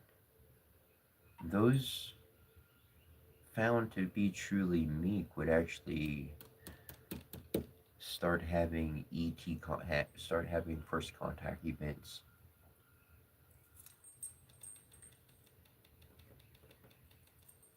They'll go through the process of developing telepathy and abilities that other people would only deny and want to prescribe drugs for.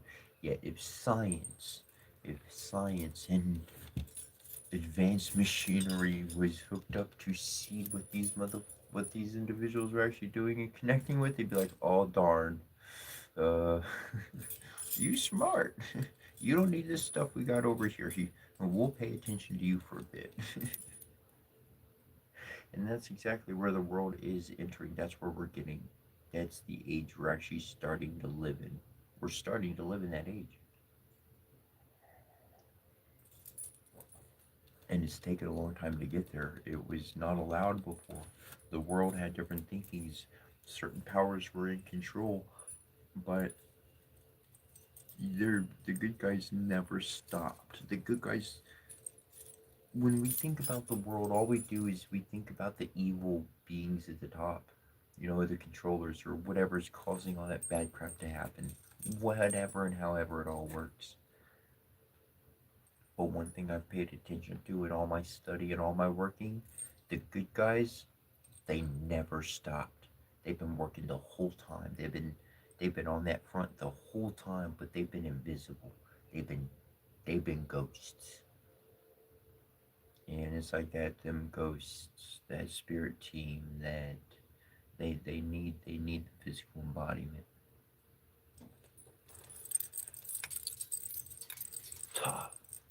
I just found what I've been looking for like the past week. That's funny. Something else I was looking for I found the other day. It's my bell. It was right there. And this other thing was right behind it.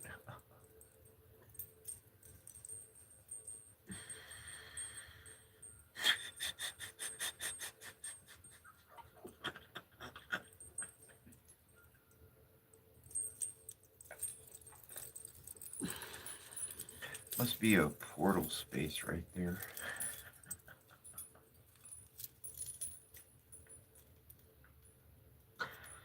I mean, there is a portal under it, but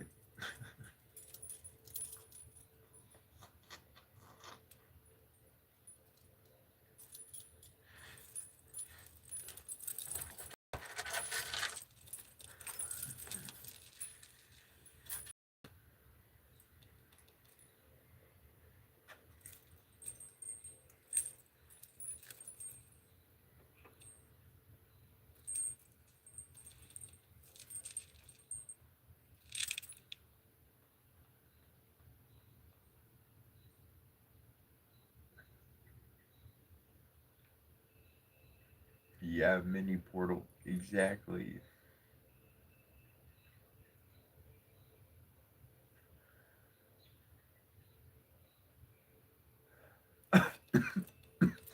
That's pretty funny, Steven.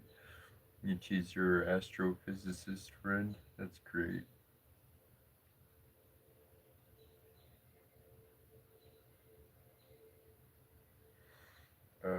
Dolphin Wolf. Awesome connection there. Awesome name.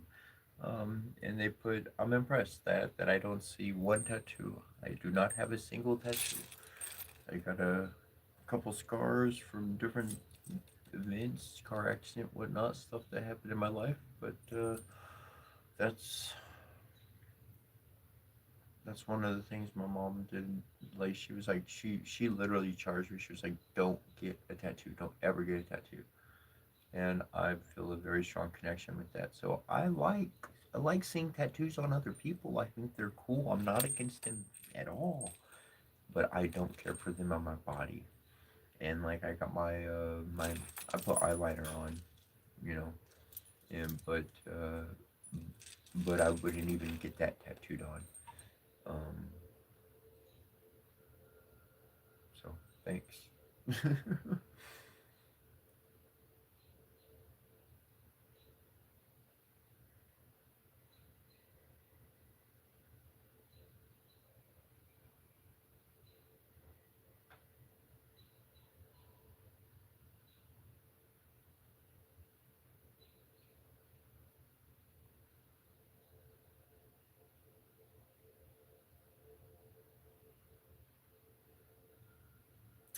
Okay, I like the way you put that,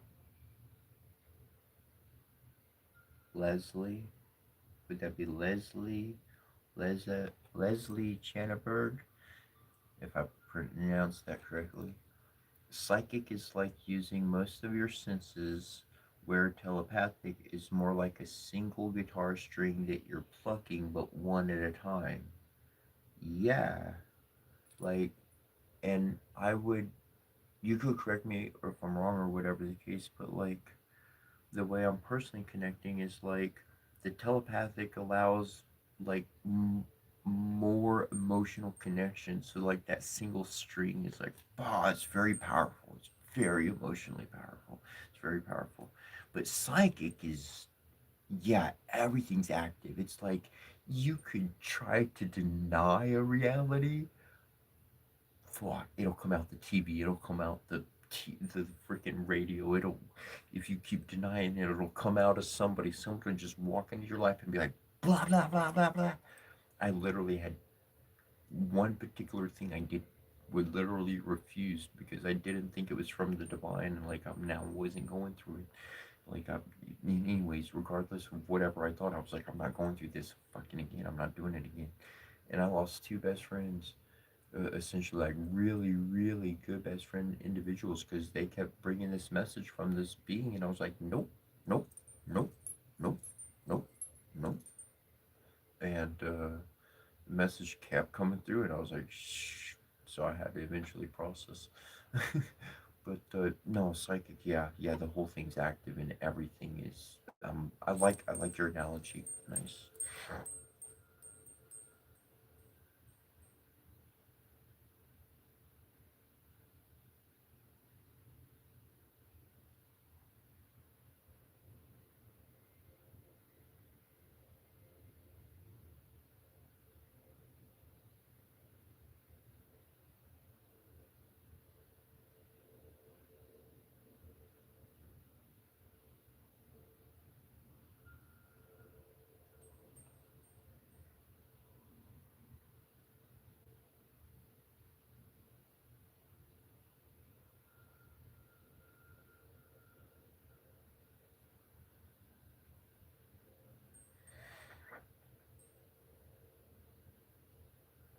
Very cool.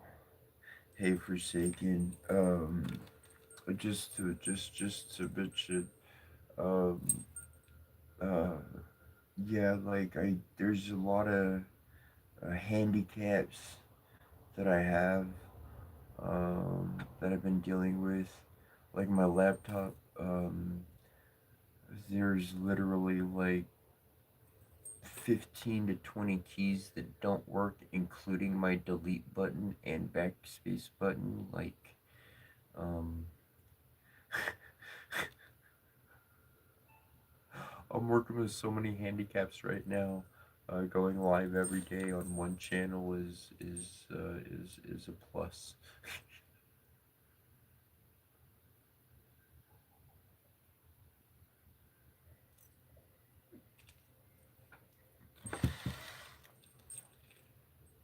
And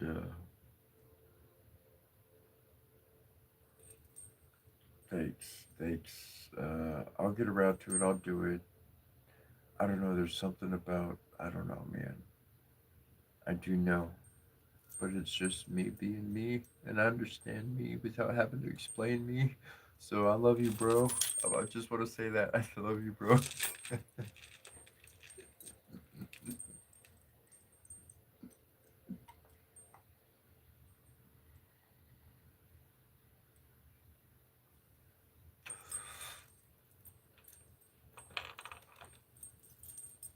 But but when that happens or whatever the case, you send me the link, and I'll post that shit myself in the chat log of where to go and all that stuff if you haven't already.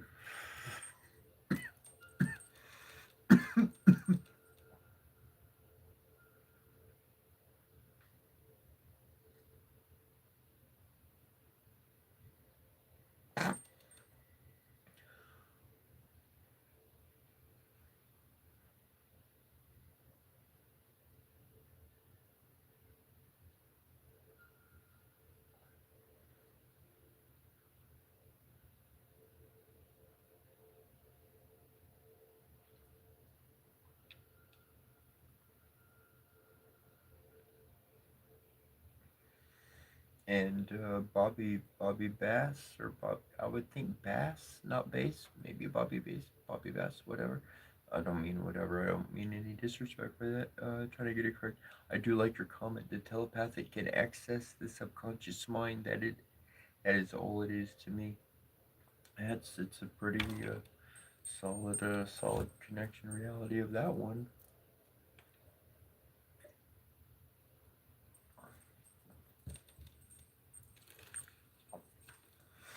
Um, that's why this whole kind of spiritual thing. I've been continuing to do what I do and improve at what I do because I know there's others working on themselves and improving what they do.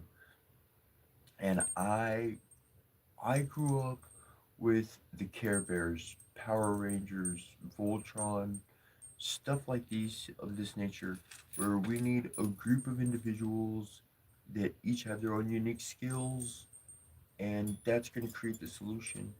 And I know I hear. very well. But I connect emotion to everything. Like if I can connect emotion up to that network, like to that, then I'm gonna do it. I'm gonna feel that.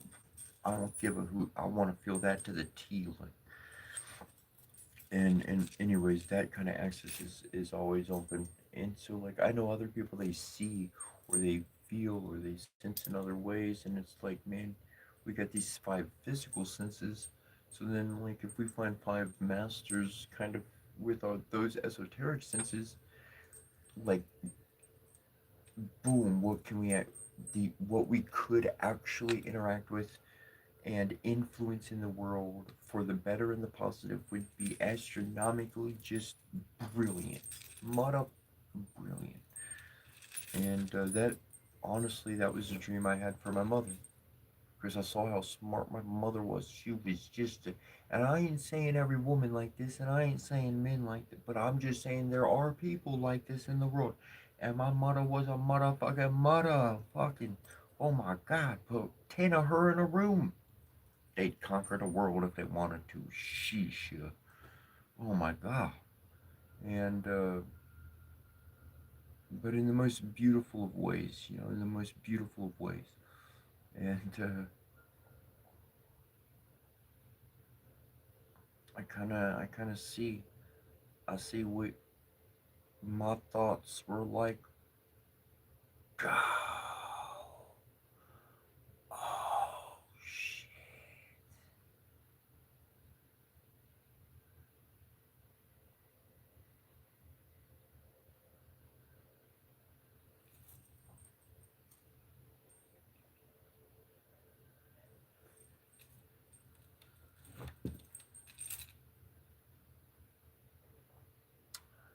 Huh. I constantly make mention that the soul and the heart are one and the same thing. Like, the heart is where the soul can take a seat within the body. It's like the house and the consciousness, like they kind of go together. And without that, then it can't connect with the body or whatever. Anyways, the I interchange heart and soul all the time. There's a portion that connects to the Divine Father on the Egyptian side, and it says like his heart, what it thinks, that's what the next group, that's what like the son, the children, that's what they say. It's like what they do.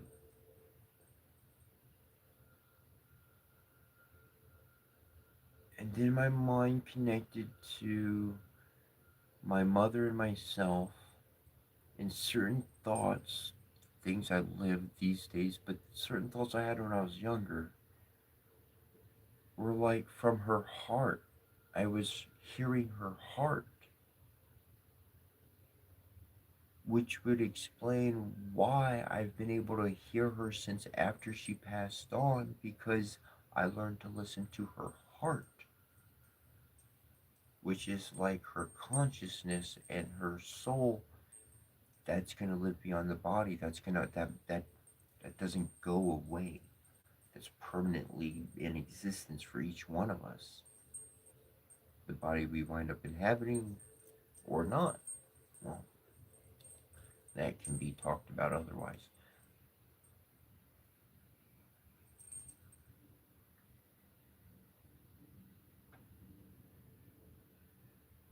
Tell you what, telepathy is a powerful thing. It's not far beyond your reach. And I remember as a kid, we were like, man, we're gonna grow up and we're gonna have superpowers. Blah! Fucking beams coming out of our fingertips and shit. But you know what? Telepathy is a pretty amazing thing when used for a good purpose. I believe in the past, the reason why it's been such a secret thing is these magical powers, these types of abilities. I believe they've been a secret thing because that's how the bully has been able to maintain their dominance. Doing things from the secret, saying it's some ghost or some apparition when it was legitimately a physical person. out of jealousy or spite or envy or some reason of that sort of nature, and they knew what the fuck they were doing. And that's why they said, oh, don't learn about that stuff. It's evil and wicked. Because that's what they were using to truly subdue any opposition but for their own path. Ultimately eluding man to money and to sell the soul, to sell the body, to sell what one physically does in exchange for something that can buy me what I need rather than earning that connection or learning that ability or opening up that portion of myself. Telepathic, psychic, and otherwise types of magical connection that you are fully capable of doing. You're fully capable. You don't have to go pay no fucking $199 to go to a 6 day seminar or nothing. You don't gotta go take fucking ayahuasca to fucking open your shit up. You want it, if that's what you want, and that's what you desire, true connection with the divine, they will give it to you. They will put that on your path. They will literally fill your cup up with it. After you drink what you had before, they'll wait for you to finish and they'll fill your cup up with it and they'll wait for you to drink. But if you don't want it and it just sits there, you'll never ever access that journey. You'll never consume what's in the cup. You have to reach out for it and try it for what it is without fucking changing it with sugar or this or that or anything. Taste it for what it is. That's what was served. Let's see how that tastes. Was that good? Because if it's not good and I had to put a falsification of flavor over it, that was no chef behind that thing. That was no love. That was no mother. That was no father. That was no kindness. It was somebody's ugliness. And that's why it tastes ugly, because it was their emotions being ugly put in there. And I had to put all this sweet artificial sugar on it to make it taste like something else, to create something else. Either give me a latte or a frappe or a cappuccino or something that's got some body and texture and went through this process and that process of its own creation.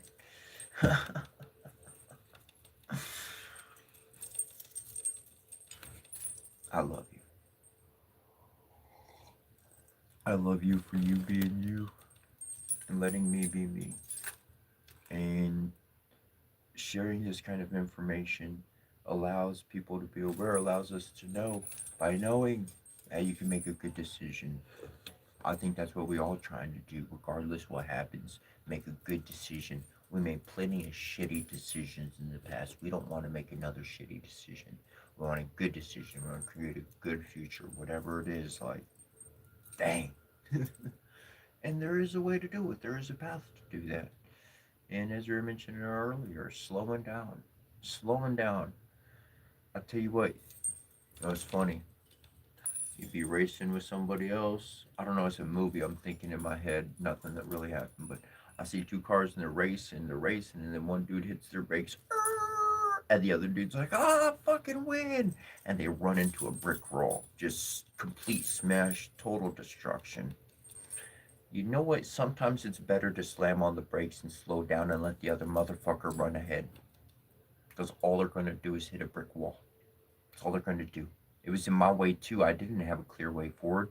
Fuck, I'm not swerving off going 120 miles an hour into the fucking dust. You know what? The race was not that important. Go ahead, go get your trophy. I'll sit back here. I'm gonna keep working on my engine. Don't get me wrong. I'm gonna keep pushing myself to the limit. I'm gonna keep maxing what I've done before. I'm gonna keep on that journey. But I don't need that other shit. That's for sure.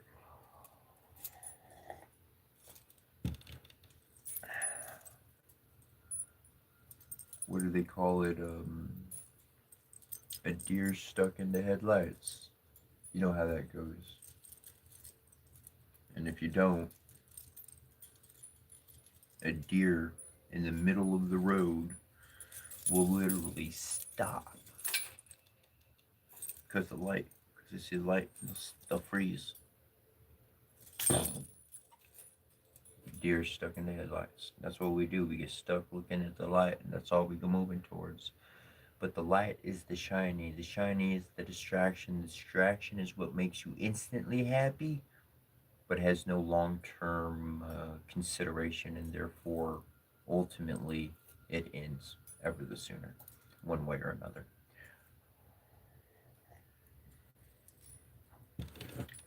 That's why I needed a channel in my life. I talked about channels, people, subject matters, not just the TV or the YouTube or whatnot. Uh, Channels of life. And that's why, for me, my personal channel of who I am, that never turns off. That channel is always running, even though I might pause it, even though I might slam on the brakes and slow its roll down. No matter what's going on, that channel's always active. It's all I needed something stable in my life. And that stable thing had to be me because I wasn't finding it in anybody else. I was moving around. I didn't know somebody long enough. I never stayed in one place long enough to know somebody for an extended amount of time. I mean, I did in my past, but once that initial life kind of ended and all that mom passed on and that stuff, the journey happened. That changed. That changed things. I had paid off Cadillac and all that stuff, the townhome and good stuff and whatnot, but that took its course when I went on my journey, like 6 months. I don't know, I'm in a new place. I don't know anybody from before. And who knows how long that place lasts before I mosey on to the next place. But I know that I don't have what it takes to work some 9 to 5, because if I start thinking about my daughters or my mom, there ain't nothing worth putting that on pause for. That's my life. You're fucking 9.95 for me serving another motherfucker? Nope.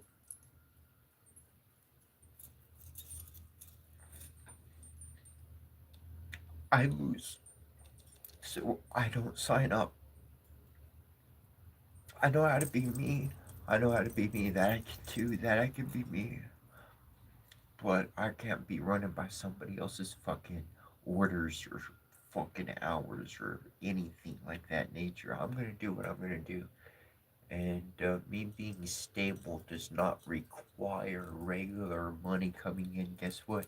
Because I know there's some nice motherfuckers, and when I talk to them in person, they're gonna see who I truly am. And somehow, some way, the divine father and mother, if if they're gonna speak up for me somehow, some way. I'm not gonna have to fight. Nowhere in the Bible, nowhere in Hindu, Indian, nowhere have I ever read in any way, in any true way, where it says you must fight your opponent and destroy them. I found hypocrisy and ugliness in that shit. The real ancient shit said, you just let us know what's going on and we'll come deal with it. You sit back and relax. We're the ones who gonna fight. I didn't raise you to be a fighter. That's not who you are. Go play some video games. We'll take care of shit. Okay. That's what I learned. That's what I found. Egyptian, everything. Now, here's the flip side. Now, on the not flip side, it's on the same side. It is on the same side. When it comes to Sumerians, the Anunnaki, when it comes to the Norse, the Scandinavian, when it comes to like the Cherokee and like some other tribes, these mofos are like, we're looking for it. We want it. Just let us know. Just let us know. And there's people in the world and they channel that energy. And, well, when I let them know, like, whatever energy flows through, I don't know exactly what happens. I just do my prayers like I do them. but they take care of business like none other. I tell you what, Egyptians committed. Oh man, we great at directing souls and helping people learn and wisdom and all that kind of stuff. New life. Scandinavian, Sumerian, ancient Japanese. Oh, we looking for a fray to come. Like, is there somebody to protect? Is there some underdog? We're gonna show up. Just let us know they need us.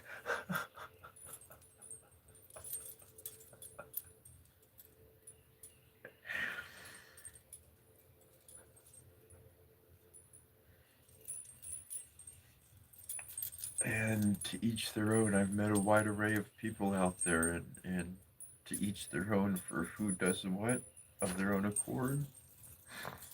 I know who I am, so I embrace who I am. Oh.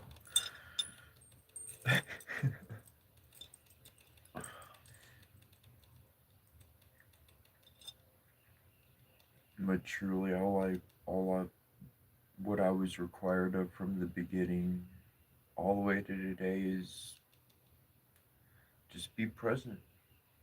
Just be present, because that's where we are. Is the present. That's where energy exists. Is in the present. We could see it in the past that it once grew or was created,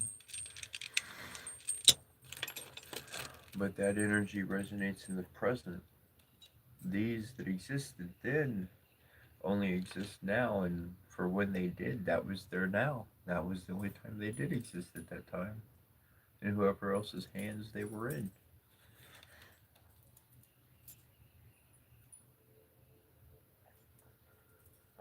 And that's why it's important for us to be there for each other, or whatever the case, to just be present for the occasion.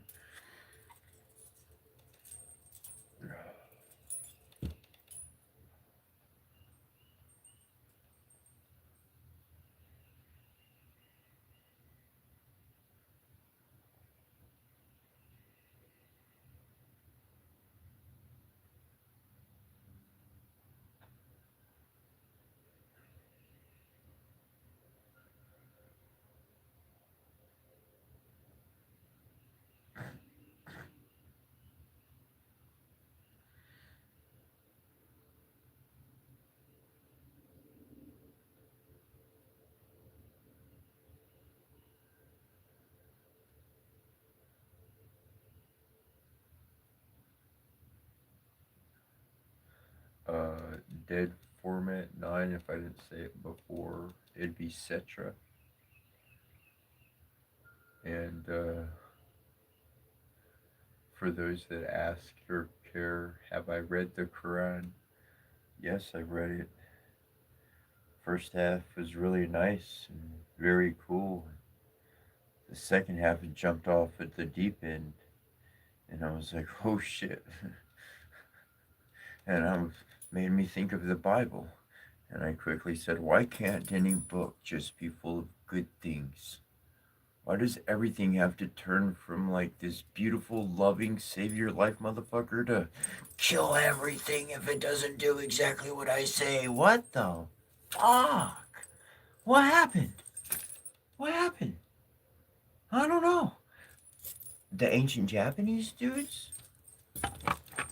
Check this out. Literally, more than half of these dudes were like motherfucking demons that wound up turning out to be protectors of mankind because they learned a thing or two from others, and they were like, you know what? I'm going to have a transformation, and I'm going to switch from being all this crazy shit to being this beautiful stuff and blessing the world. Like this dude, this dude was one of them, man. This dude did some really freaking rowdy shit, man. Talk about causing problems, and then he was like, you know what? I'm gonna learn the thing from some divine motherfuckers, and say, yeah, I'm gonna protect humanity. Shit, change your whole tune up. Like, this is another guy like that, man. They put demons to shame. You think demons or something? These dudes put them to fucking shame. But they turned for the better. They became good. They became defenders of the love and the honor. And they said, you call on us. You you let us know you need some backup, and we'll show up and take care of that problem. So when I read a book, I don't care what fucking book it is or when it was written, and it's telling and suggesting, and I see particular encoding, it goes against my moral ethics. I read and I learned what I needed to from each book. Did you know there's people that ask me if I heard of Jesus? You ever heard of Jesus? I'm like, really? Really? Really? Really?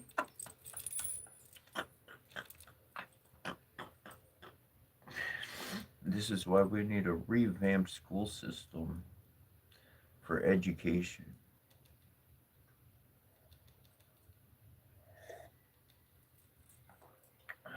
Learn about every religion in the world, learn about every holy book, read them all, dissect the crikey out of them.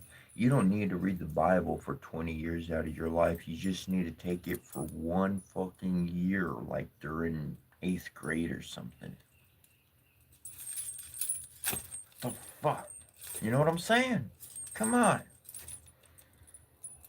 It's the assignment for the 8th grade. You know, like 7th grade reading class, you got to read cover the Quran, whatever. You know. Now, identify what happened to this author. What kind of thing is he trying to say that he wound up experiencing in life? Let's look at some moral ethics here and learn some lessons from everything and every book that we consider. Because we do not want to repeat problems that people continue to repeat in the past. That's how we stop the buck.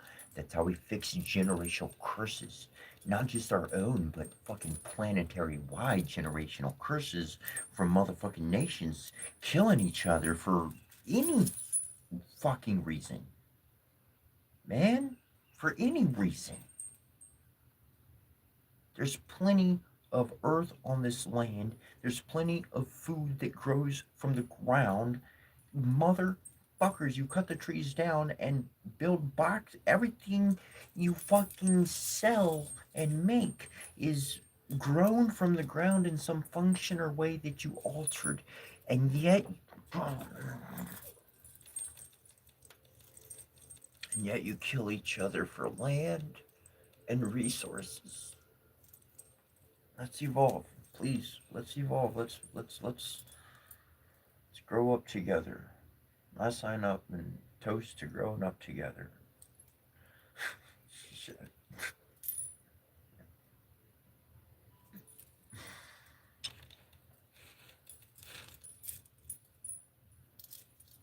Um,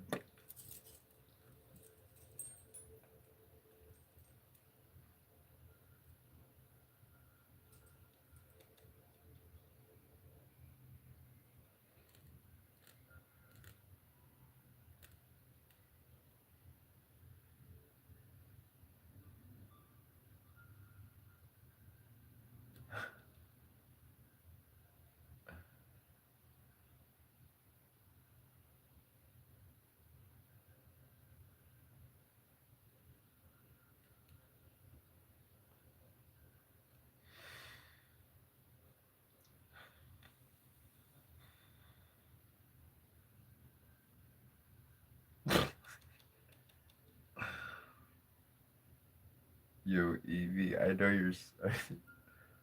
There's this one person. They were emailing me. They were emailing me, and like I responded to one of the emails because they asked genuinely, so I answered genuinely. And then they go on to this whole explanation, and they were like, "Would you consider giving your life over to Jesus Christ?" I literally blocked them. You never fucking will see a goddamn text or message or anything from them again. You have to make another fucking account and come at me differently. I ain't fucking no. Shit. I got so much up on YouTube. I got a book I published and everything. You coming at me like with that comment? Oh my gosh. You got no clue. You got no clue. None. Zero. Zilch. One path is not the way. Every single spiritual leader, everything, every mythology, there's lessons from everything in every aspect.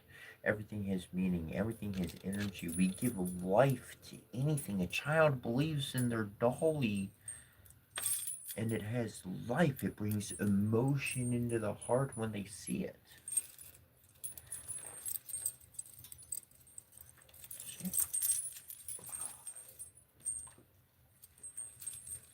How you feel happy? This is Banger, because he likes to headbang.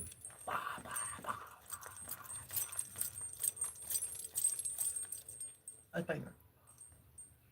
It's a unicorn.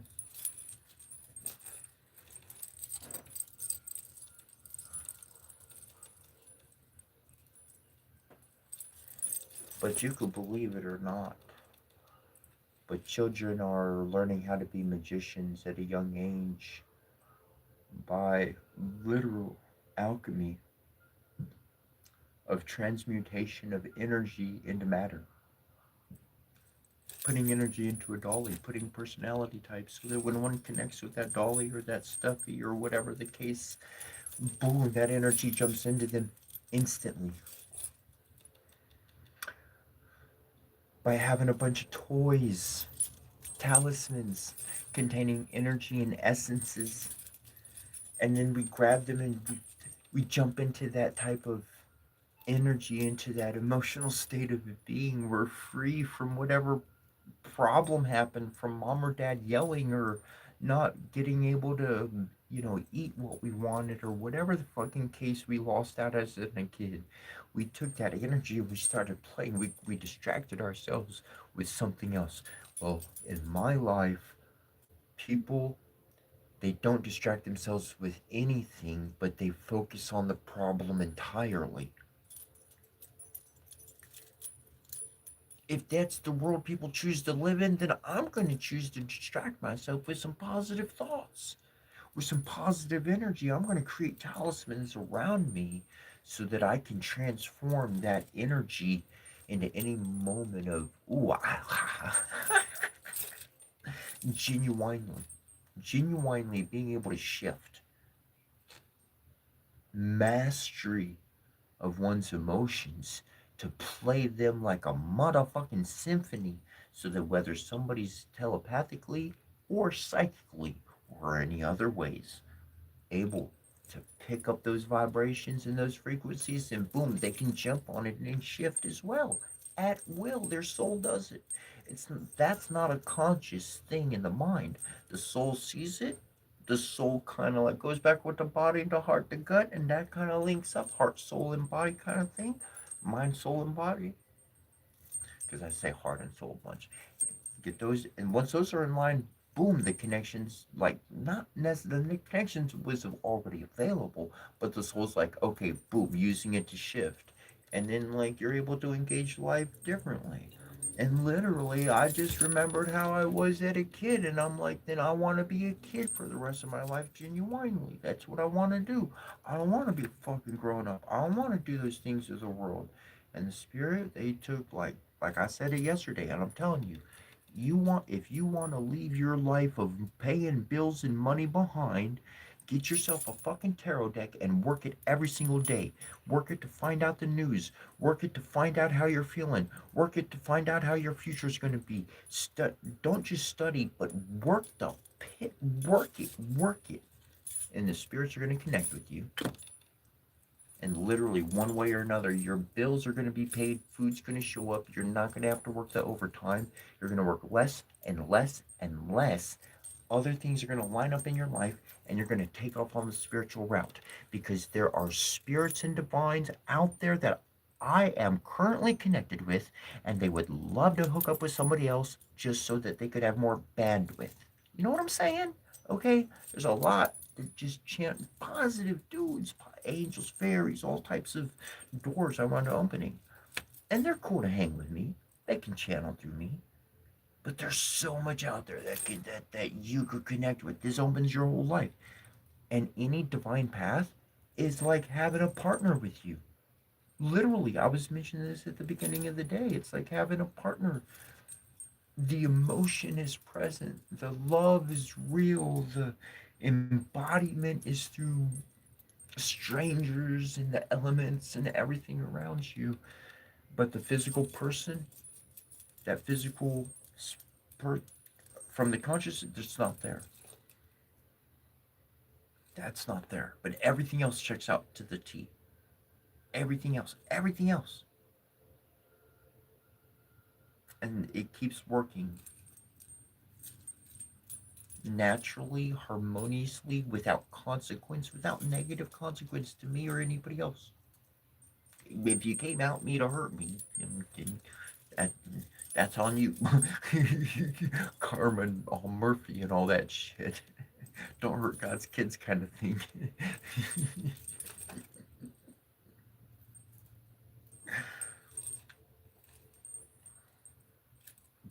But life keeps working out smoothly and peaceably, and I'm telling you, at the beginning of my journey, it started out doing some tarot, and then it turned into, well, I'm gonna go to do. I'm going to the cards. What's happening in the world? I don't know. Maybe I'd be seeing 555 all day, or yesterday, or whatever. So five's fresh in my mind. So okay, for this one, I'm gonna do a 5 card reading. I'm not following what the book said to do as far as the format of reading. Ain't I'll read all the words. I'll read each card. I want to see what the author had to say on those. But as far as the read goes, Spirit's going to direct me. And right now, fives are flying off. So 5 cards are going to pop out from this reading. Dot, dot, dot, dot. Maybe I'm reading a lot into it. And I say, I've been, like I said, maybe it's been 555 that I've been reading. Not just fives and not just double fives or single, but five. So I'm going to do 3 readings of fives. The world's a big place. We need, I don't know, 3 aspects. But the point being, I'm gonna go to the cards. I'm gonna develop my bond with the spirit, and the bond with that spirit, they have mastery over this world.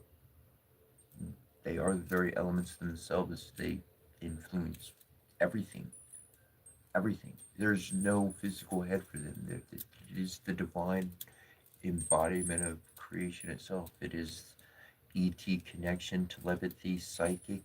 It is moving from, like, we're in the third dimension. We've been interacting together in the fourth dimension, seeing some weird shit in the world, and the fifth dimension is like interacting with them completely, which helps us interact better and more fluently in our fourth dimensional relations.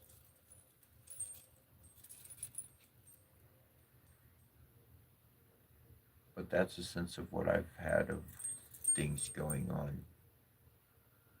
And I connect with my teachers. I learn from my spirit teachers and my spirit team. I pay attention to them. I pay attention to their lessons, so I become aware of their actions, behaviors, and everything. I can literally like see their patterns and imitate them, but not just imitate them. I become them because I'm like I was mentioning earlier. I'm the little kid of the family.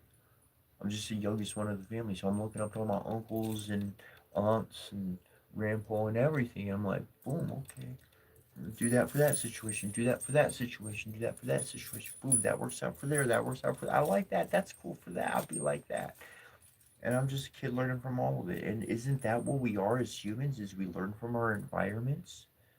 I mean, who the hell takes every single motherfucking lesson out of a book and says, I'm going to live my entire life from 1 to 1,000, every commandment up and down? Generally speaking, and you could challenge it all day or not, but people will go, you know what, I'll apply one, two, three, and 10 through 100 sounded cool, but the rest, fuck that. we pick and choose what we're going to follow, what we're going to embody, what we're really going to truly embrace. Because each one of us is specific to our own uniqueness, and that up until recently has seemed to be undervalued. But when I was young, and at least for the generation of individuals that grew up somewhere within the range of myself, I was born in '84. There, there was that importance. There was people knew how to teach. People knew how to be parents. I don't know. People knew they learned a thing or two in that generation. They inspired the heck out of us. And at least for myself, that inspiration, I never I never disrespected it to what I could for my own. Once I learned it, once I connected with it, something to carry on, some sort of lesson to keep moving on. How much I value the memories of something or someone, or even the memory of myself going on into the world, and thus I carry with others as they carry with me, and create a whole new family tree. I'm gonna go run off to the bathroom. I will be right back momentarily, like within under 60 seconds. And maybe we'll jump into a card reading or something of the sort, switching gear or whatnot. But I'll be right back.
You know what's interesting is I've never had a crystal ball. I mean, I've got crystal, like, like I've got crystal, but I've never had a crystal ball. Not those kind. Never. Other people have had them, but I've never been inclined to have one. I've got rose quartz stones and stuff.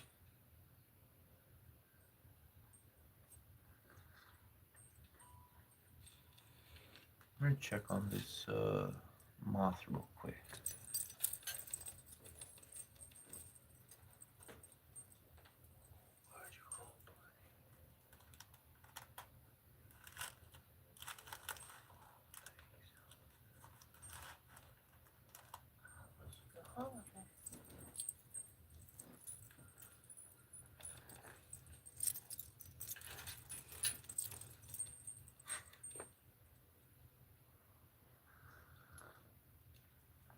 I have this little Halloween card, and it's in plastic, so I could hear the wings going against the plastic. So I moved the plastic so that it wasn't, so that, like, I don't know. Seems alright.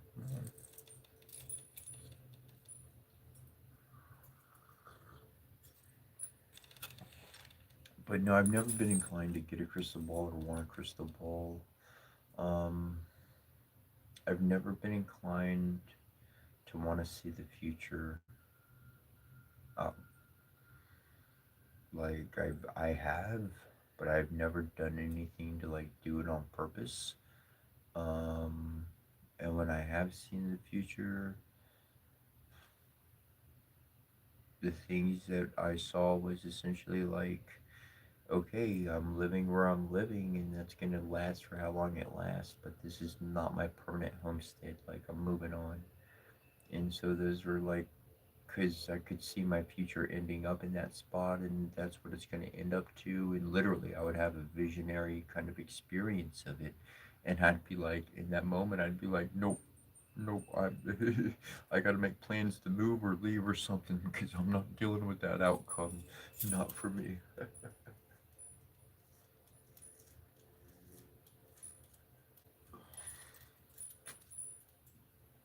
And but otherwise, and typically, even though I know what the future is, I'm not trying to change it. I'm not doing anything proactively to like make things end or move or whatever the case. Not generally speaking.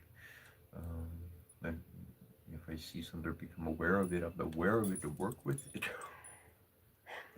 I'm aware of it so that it doesn't deter me in life from continuing to move forward with whatever my goals or whatever my heart is, in that regard. It's not an ultimate ending, whatever it is. And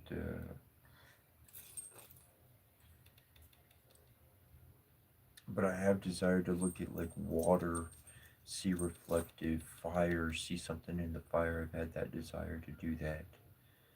Um,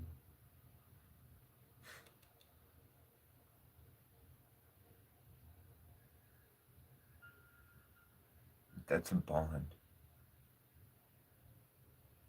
It's a relationship that you earn. It's not something that you control. If there's somebody saying that it's something they can control, either A, it's a trick, or B, they're forcing that spirit to do things, which is not creating a good outcome. There's going to be bad consequences to that. Because I've experienced it's more of the relationship kind of a thing, because you'll see a flickering, you'll notice it at the corner of your eye, and you'll be allowed to see enough of these instances out of the corner of your eye so that you know it's real. That's enough for me. That's enough for me. To have some inconsistency happen consistently enough for me to personally verify it, I'm good. I don't need proof from nothing or no one else. I know what exists behind the scenes of shit. Beyond anybody's technology or anything.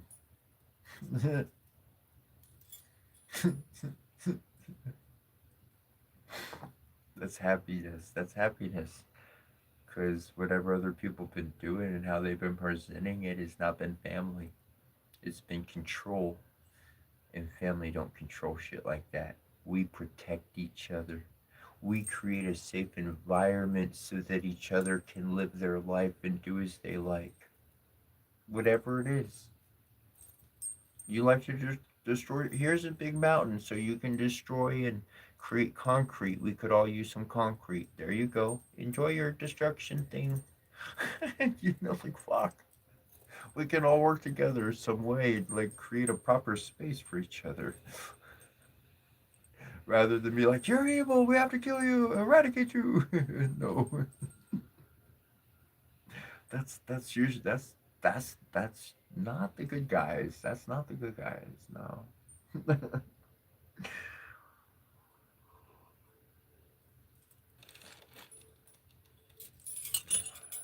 You're cool. And yes, I did my fingernails. I've been inclined to do my fingernails for a while. And it's funny because, like, I turned my TV on, and then I was like, yo, my TV buttons are these colors. And I was like, that's kind of interesting because I didn't plan that. This was it. These are gifted. So, like, it's cool stuff. Synchronicities, like I mentioned.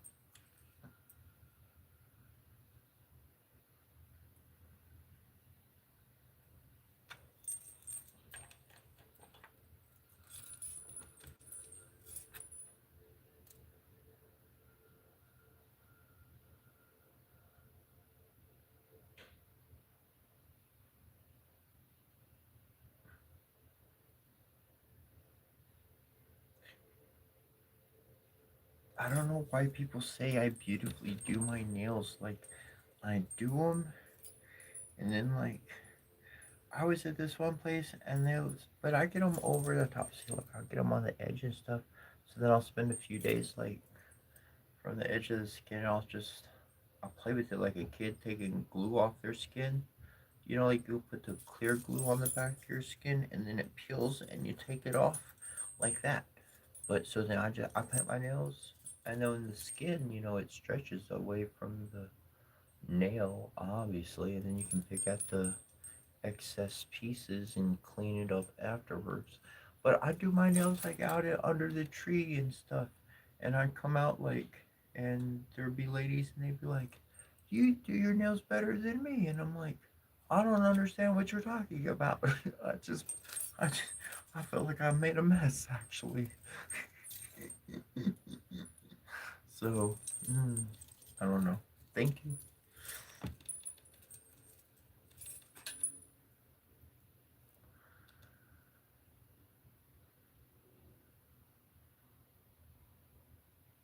Um, Talking about heaven. So, heaven and thank you, thank you, thank you, fam. By the way, thank you, family. Um, I don't want to say moderators anymore or mods. I don't want to say that anymore. I just want to say fam. So hopefully you're okay with that. And everybody just naturally gets the updated memo.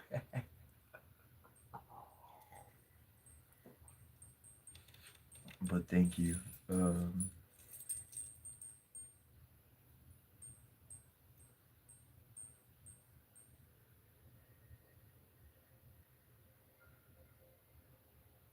oh, okay. All right, Evie. All right, Evie. I'm taking the win.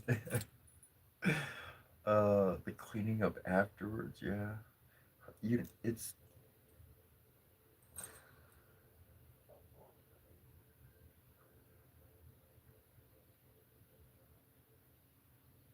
okay. That's why. That's why I do good at my nails. I figured it out. I figured it out just now. I worked at this restoration company for 8 years, but I did roofing. I was primarily in roofing, but I would help the other departments out as well. And for 8 years, anyways, I had a van. I go help out any crew or anything, and I had a bunch of different paint cans.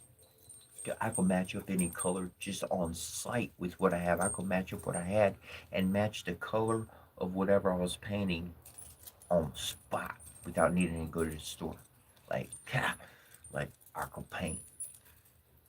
I, so from years of painting, learning the drying process, learning this process on and on and on and on and on, natural kind of skill from one to the next. Painting's no different whether you're doing something large or small. It's drying process. Here's a tip I share as far as finishing your nails out. I never really kind of seen or heard, but I do it. Cold contracts, heat expands. So after I do my nails, like after they get to a certain point of like being like kind of solid-ish enough, not like super, they hadn't dried for super long, but like, I don't know, 20 minutes or so, and then I'll go turn on the cold water, and I'll let it run as cold as it can get, and then I'll let my fingers run under the cold water, and that helps it contract. It helps it bring it together. The molecules can set, like, or whatever the case. And yeah. Anyways, that could have something to do with it. Maybe, maybe not. But thanks.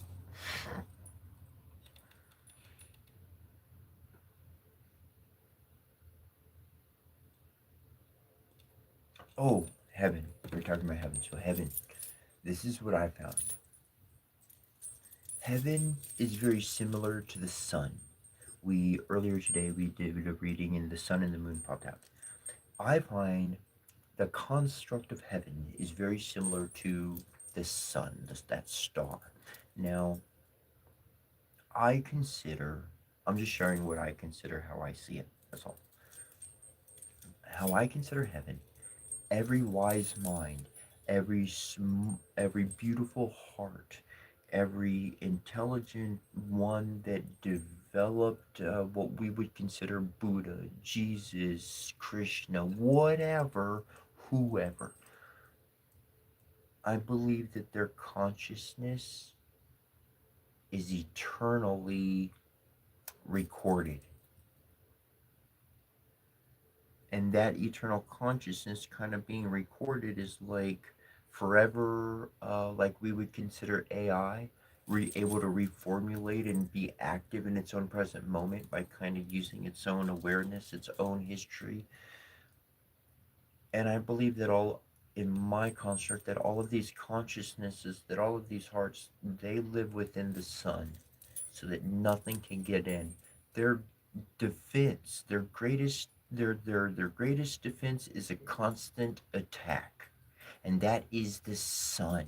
That is solar radiance. Anything getting into it is just going to melt and to be destroyed. You must craft an immaculate speck of a thing to get close enough and survive it for an amount of time, which people have been able to do. Certain instruments have been getting closer and closer a little bit in any regard.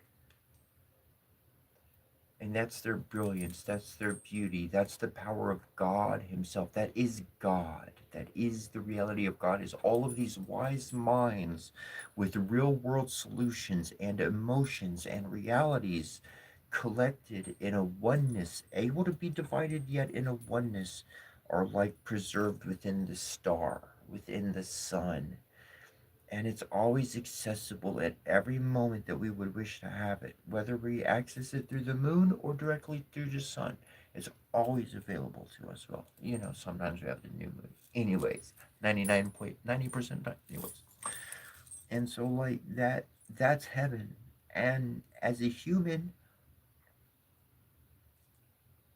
if you go upon the journey, if you climb Jacob's ladder, then you're literally moving from like one divine mind to the next. And it's almost like you have to conquer every single one of those divine things that they conquered. For each one, like, we have to conquer it, and they can help us for their portion of the journey.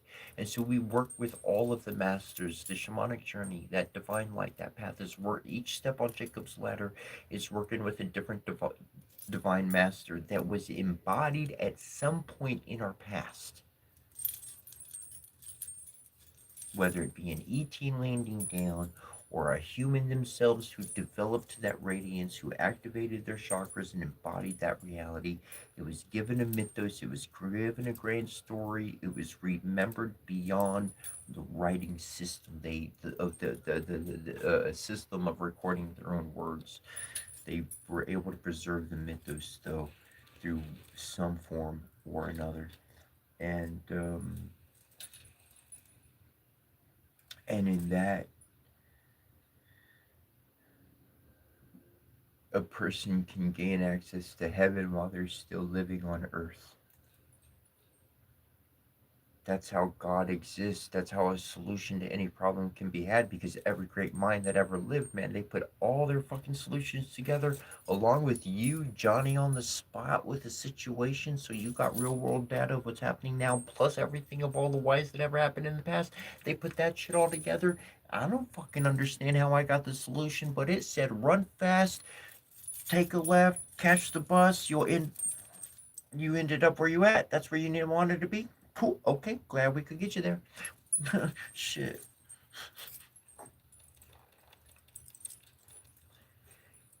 I don't need to understand it, but I experienced it long enough to believe in it and to live my life by it. I'll care less. I do care less. I don't care what other people think or say or do. I pay attention to it because they're all signs and they're obviously like guideposts. And nature's like, no, no, no, no, no, this way.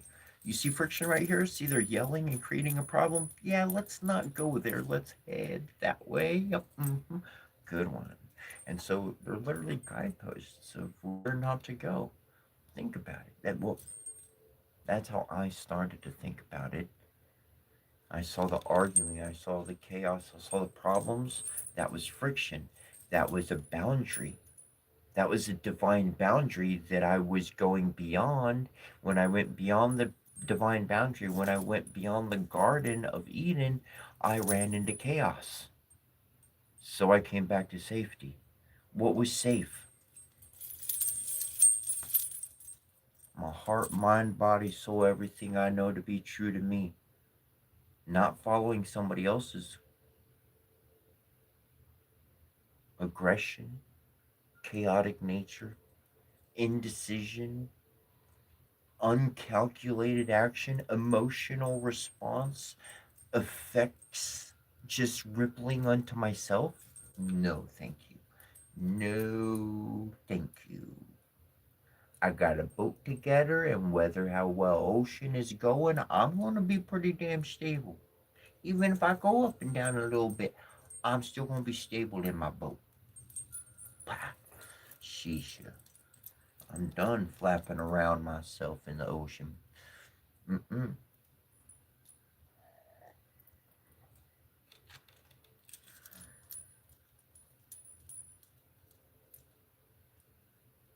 Took a lot of me getting what I wanted to figure out it's nothing I wanted to have anything to do with. No, thank you. I thought I wanted that. Cake was real nice, but I found out I like pie a whole lot more than cake. Who knew?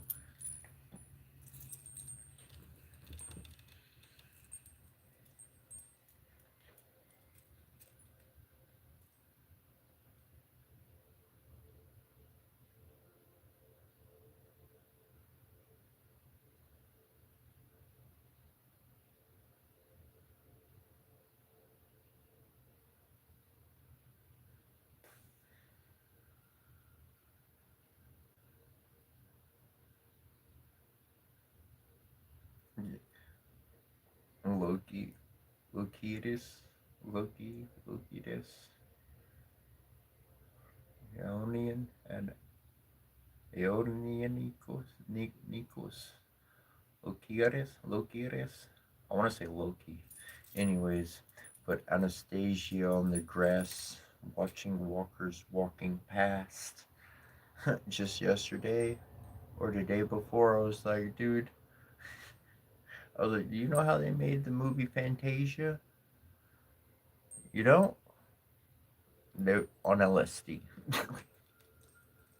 It's just a joke, though. They were like, yeah, probably.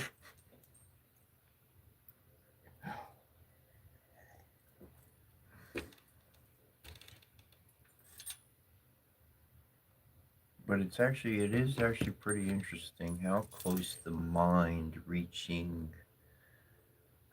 creative, a new creative leap is so closely linked with drug use, and in my experience, spiritual shamanic development. The creation didn't come from a spontaneous one moment, but more so like a seeded moment of inspiration led me on a journey of discovery. When I went on my journey of discovery, I went into hermit mode. So in my hermit mode, I wasn't public. I wasn't recording videos. I wasn't documenting. I wasn't blogging. I wasn't posting. I wasn't doing anything. I was living my life.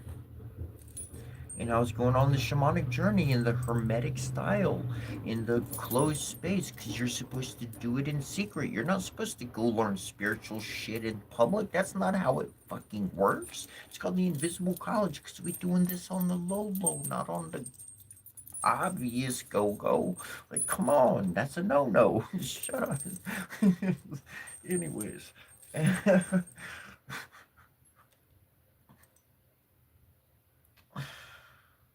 So I learned everything and did everything I did what I did without an audience. And then at the end of my journey, then that's when all of this became open. And it was like the divines and the spirits were like, all right, share everything we taught you now. You didn't just like learn it and do it and all of this. Like you lived it. You conquered our fucking old generational curses, because that's why they taught me what they taught me, was so that I could conquer an obstacle, which was a generational curse for them that still existed in the world somehow. So I fucking nipped that out, which is nothing. It can it those that kind of stuff can be simple and complicated, but it's not something that's gonna take money. Okay, it's not. You don't have to be rich or wealthy to do any of these things to help a spirit. And and then after I helped, because at the beginning of this journey of mine, I was done. There was nothing I wanted in this world. There was nothing I wanted. I was done. And they asked if I'd help them out, and I said, sure, I'll help you out. So I just been helping out different spirits throughout my life. And there was some dreams I had, and they actually made those dreams come true. And look at it in hindsight, they're like, look what you did. Look what you did. Look. Did you not see it there? Here, see it there? Right there. See? Right there? Yeah, uh-huh. Over and over and over and over. And so I wound up accomplishing my dreams. I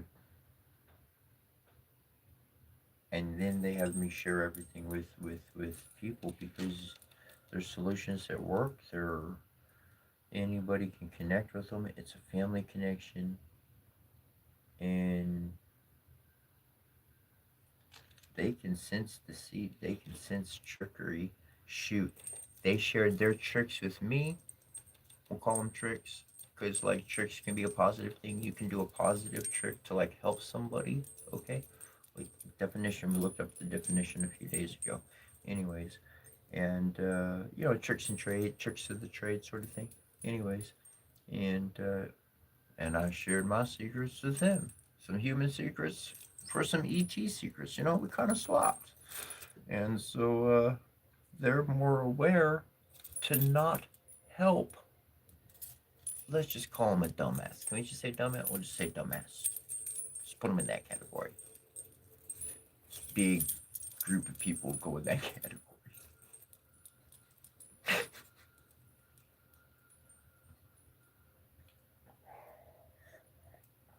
But now they know all their little underhanded, sly tricks and ways and natures of deception. Truth can be more seen, and allies can be empowered. And that's really what it comes down to, is in empowering the correct individuals. What I mean by that is those with hearts, innocent hearts. The innocent heart is everything. Without an innocent heart, everything else is destroyed. Everything else is manipulated and controlled. If you've got an innocent heart and you see a tree growing wildly, you're going to see aspects of the tree like, okay, that's going downwards, that's not too healthy. Like, you've watched trees grow up and everything. You've seen a tree go all the way down to the ground, and how it rains and that part of the tree becomes soggy, and then it gets some sort of disease or there's problems. So you start pruning things. You keep it taken care of. Whatever you need to do, so its proper growth can go, not just totally chaotic. But can be taken care of without being destroyed.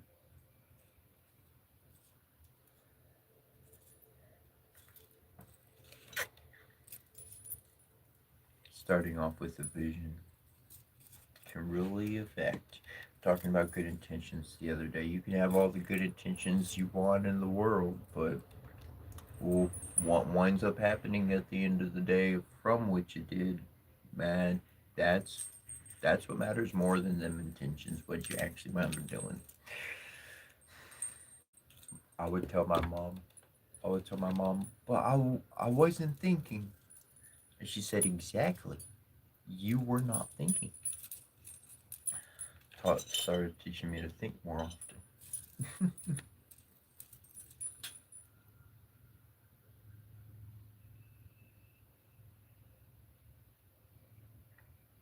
That's cool, John Connor. My trees grow even if they're in a tent. Got the green thumb there.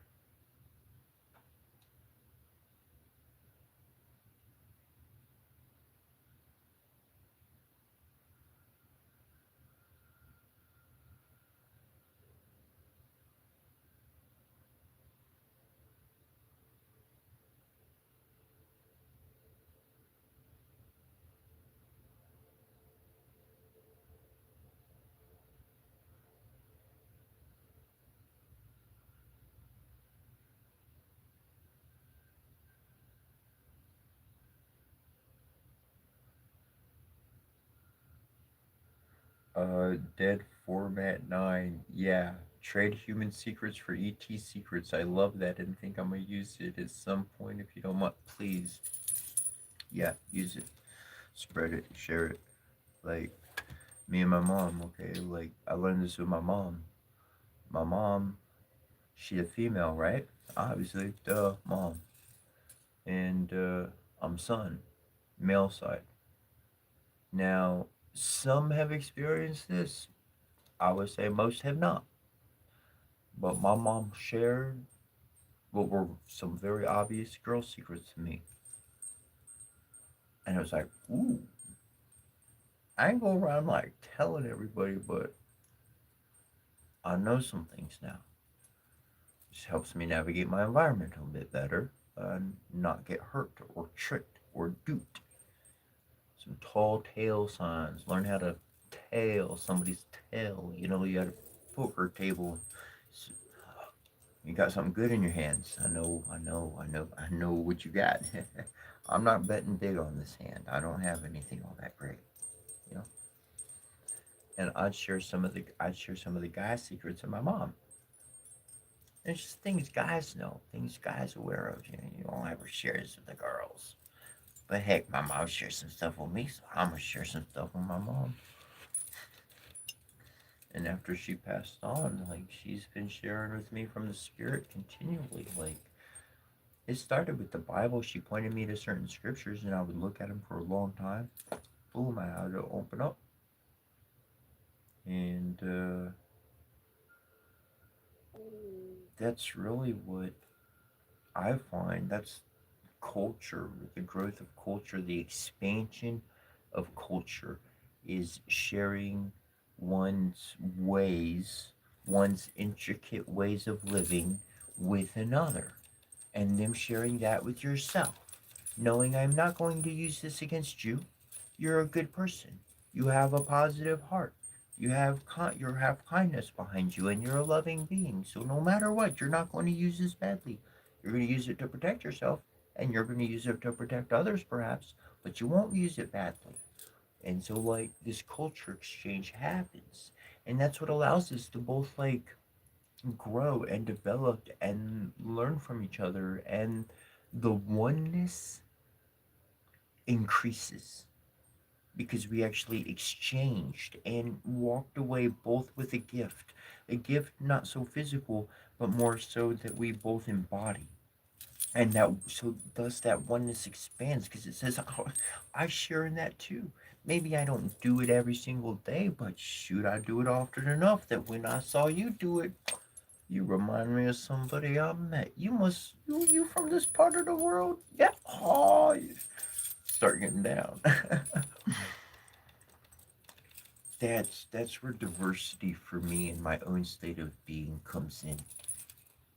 Is I desire to appeal to everybody. It's impossible to do that, but I'm fucking chasing after it. Screw it. I'm fucking chasing after the car, right? I'm chasing, fucking chasing after the bird, whatever fucking case or situation, man. I ain't gonna catch it. And it ain't gonna ever. I'm still running after that mug. I'm enjoying the run. It's so fast, makes me want to be faster.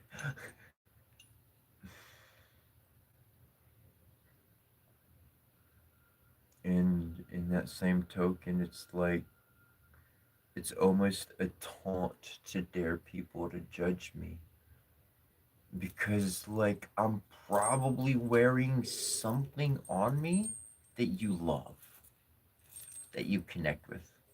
You might be kind of under here and you don't see it there, whatever. But I got some saints right here on this braid. These are saints, and we got the Saint Anthony on this one right here. See right there, Saint Anthony right on my wrist. For all them people are like, you heard of Jesus and all that stuff. You know, I got Saint Anthony right there on my wrist.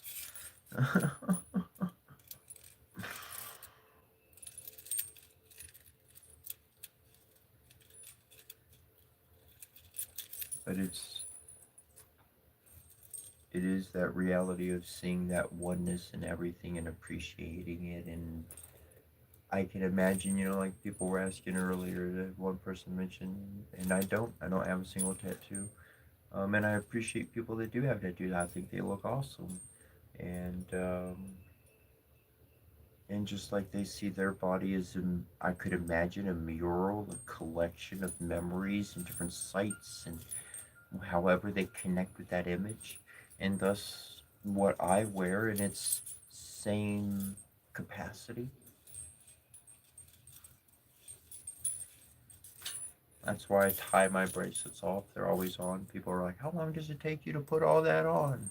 It's all tied on pretty much. All of this is one necklace. All of that's one necklace.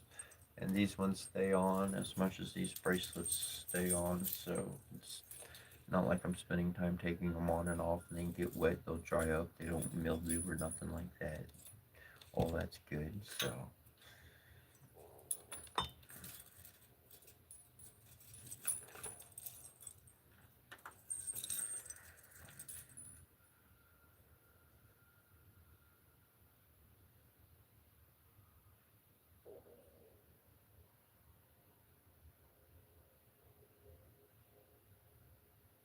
you know what? That's kind of funny because it's fuck Abel.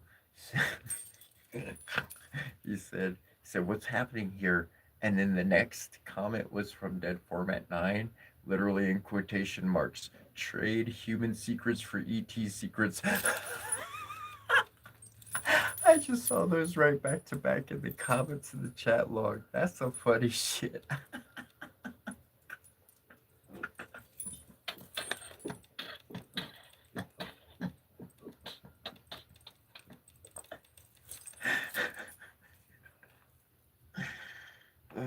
We need to laugh. It's good to laugh. We had the fairy card of saying laughter. Laughter is a good thing.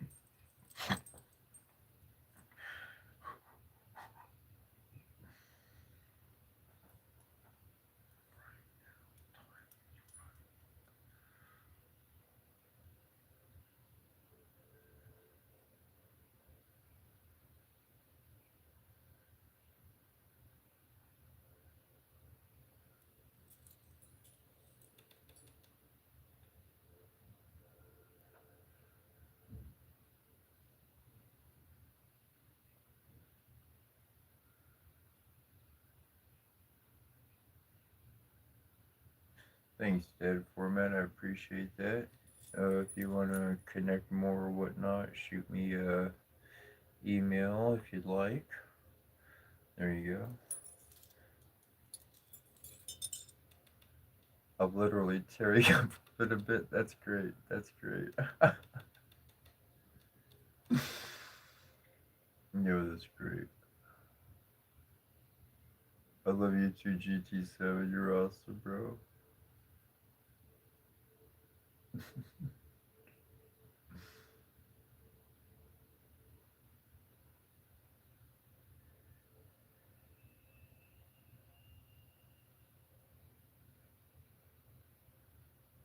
I don't know what the fuck shadow ban is, but sometimes I'll see a comment or two or whatever, and I'll be like, motherfucker, blocked forever. You want to watch my channel?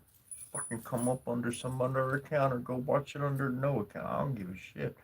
I don't know what the fuck shadow banning is, but if there's a legitimate reason for somebody repeatedly being a complete not good influence, then it is what it is. Otherwise, generally.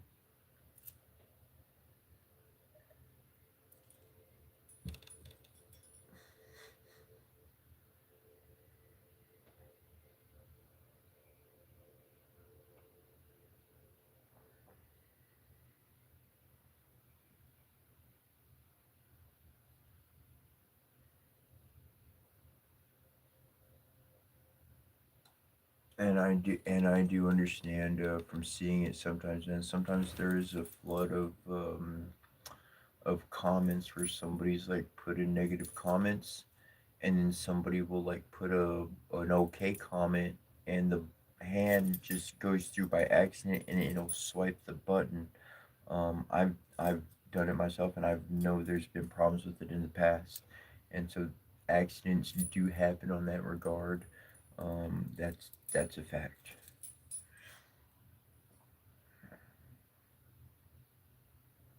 And and there is another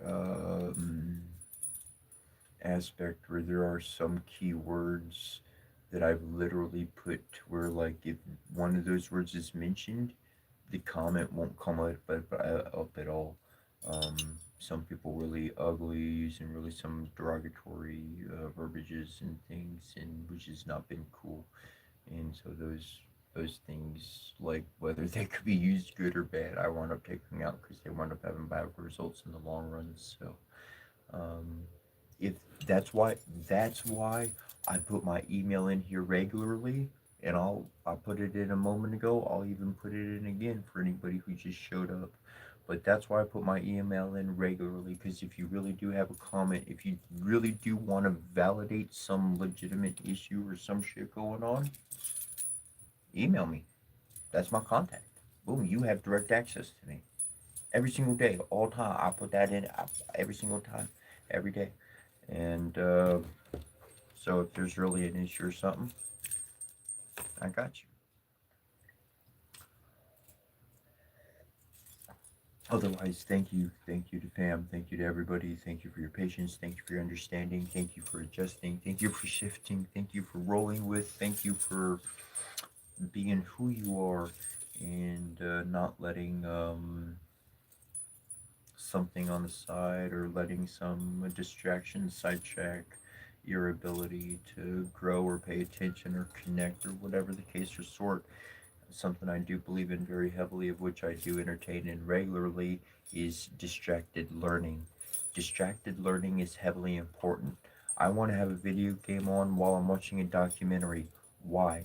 Because I need to advance a character and I need to learn something at the same time. Am I looking for just mass entertainment? Well, that's a nice byproduct, but the reality is I need to be thinking about three things and doing two things at once. So I'm going to start with two, a documentary and a video game. Once I get those two down, I'll start working on a third thing. But that's what I found early on in my days. And you have, one needs to be careful about this as far as the correct nutritional balance for brain activity. This is the same equivalence as far as doing a fast and saying I'm not gonna eat or anything except water. That's wrong. You need some nutrients like maple syrup. It doesn't have the sugar and certain maple syrup's really good. Cayenne pepper, lemon. I think there's a third ingredient, a fourth ingredient. Maybe it's just a third, and the water. You know, those three together are really, really good during a fast. You're going to put some nutrients in the body. You're eliminating all the other elements that you've been intaking. The body's going to be able to clean itself. The lime or the lemon's going to be able to shrink the stomach, which is going to help you not want to eat so much. The cayenne pepper does something with the metabolism, or I don't fucking know, as far as cleaning things. It's good. And the fuck, and you know, like, and but what I'm getting at is there's a healthy way to fast. It's a bad way to fast. So when one is working their brain, you kind of need to feed the brain avocado. One person told me avocado is like brain lube, like lubrication for the brain, like adding extra juice to the brain if you're utilizing the brain a lot. Um, in these capacities, thinking about multiple subjects at once increases the muscle of the brain itself.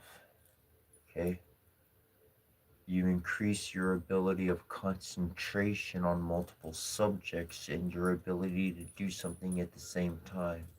Multifaceted, fucking precisional expert, a master in their own craft of what they've put together, whatever it is.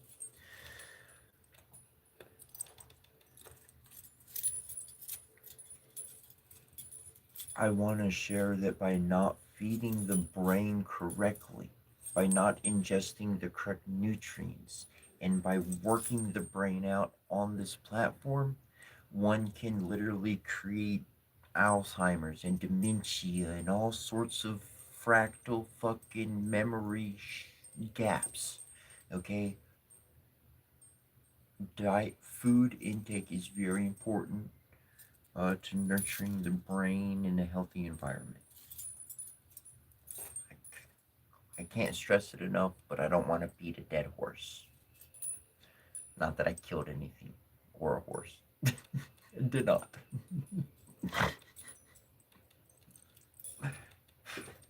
Expressions, they're powerful.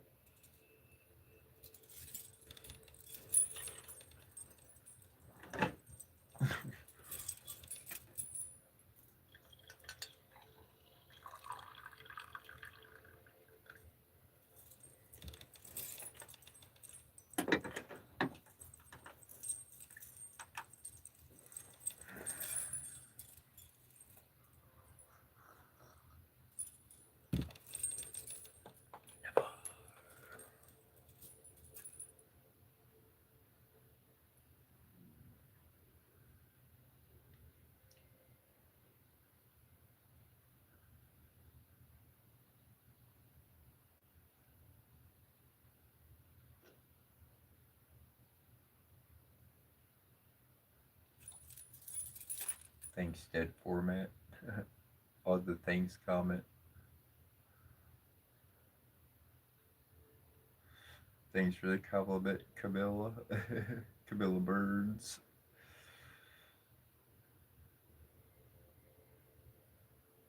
Whoa, that's interesting. Dead Format 9 said, bro, the timing is diabolical for me. I was about to go make some tea and my power just went out for some reason. Whoa, interesting. Okay, power going out would be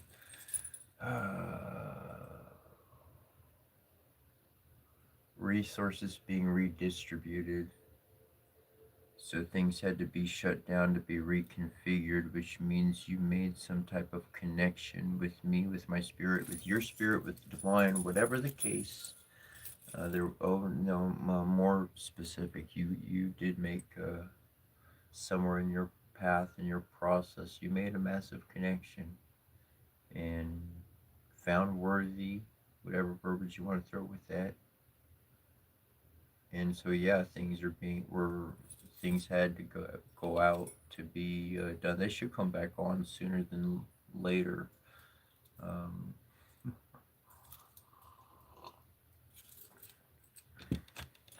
pay attention to events, you'll understand. Like I was mentioning earlier, the divine, the spirits, they work through the elements themselves.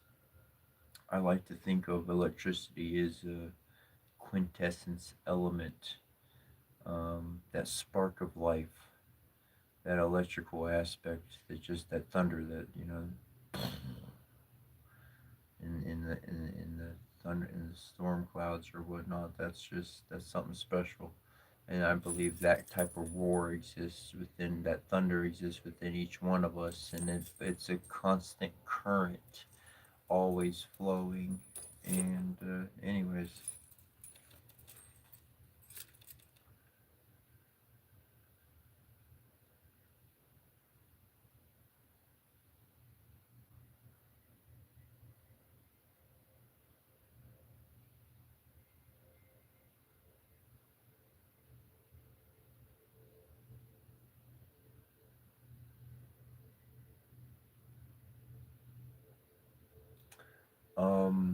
the all-seeing eye, singular eye, that is a depiction of our pineal glands. Absolutely. So I do got one over there, and then I do got one over there. So both of them are there. You got it, bro. You got it.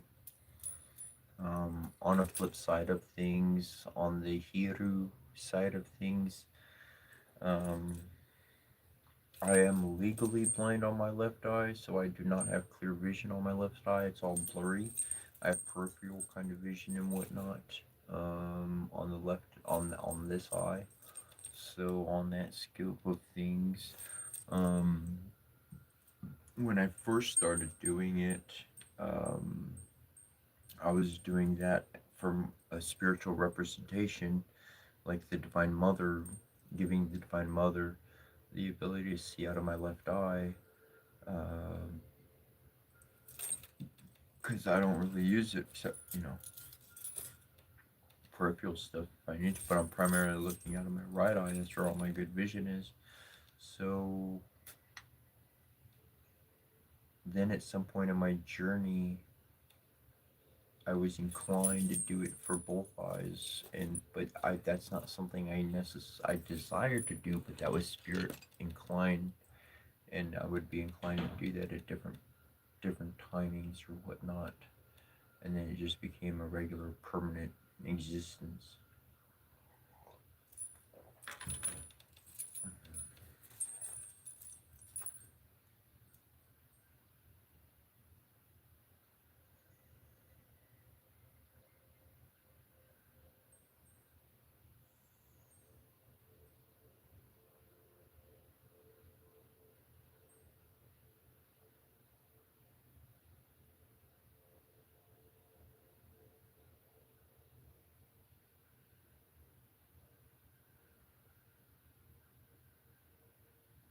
Picture dead format.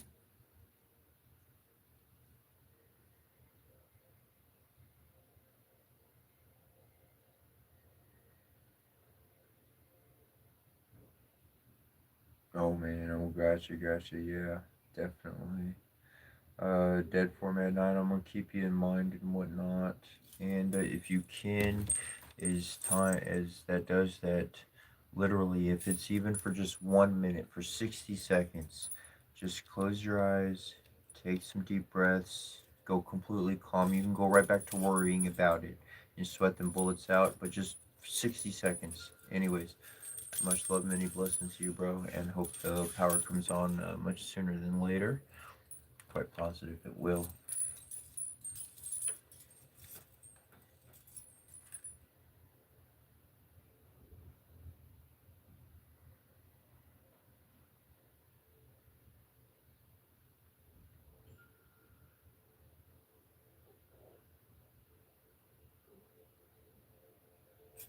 Cool. Appreciate it.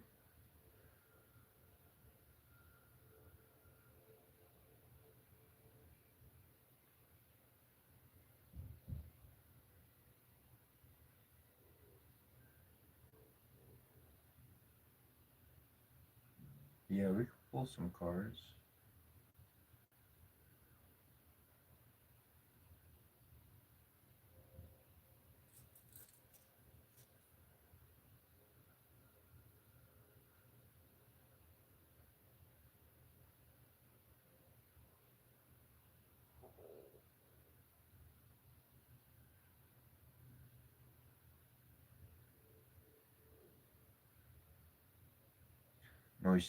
most welcome dead format, and we will be back. I'm here every single day. I'm live every single day. Um, -4 GMT, 5 a.m. or Eastern Standard Time, 5 a.m.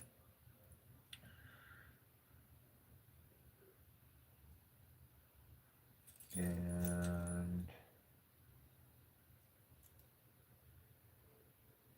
thank you, Evie. That dude's like, I mentioned it before. That's one that we'll just leave like that.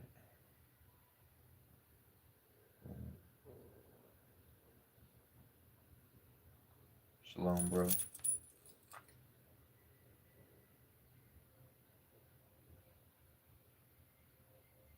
And that's one thing I'd like to throw into is like that's why I respect anybody regardless of whatever religion or faith that they come from, because I may be aware of some truths that exist out there, but that doesn't mean that everybody in that grouping or whatever the case means that they follow that structure. There's a lot of good people in the world doing the best they can with what they have available.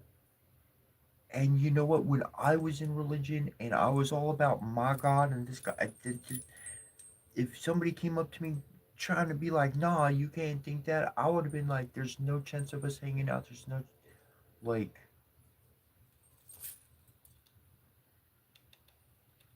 I see where everything leads to what we nurture. And if it's good, nurture it, man. It don't matter what name we give it. But when somebody's heart is good, pure in that direction, shoot. We all wear uniforms from some place or some sort. Something funny about me, I said, you know what? I mean, I started in religion and stuff, wearing the suit and tie to work and all the sorts in church and all of it. You know what I'm saying? You do know what I'm saying. Anyways, I'm like, I can't get away from the tie.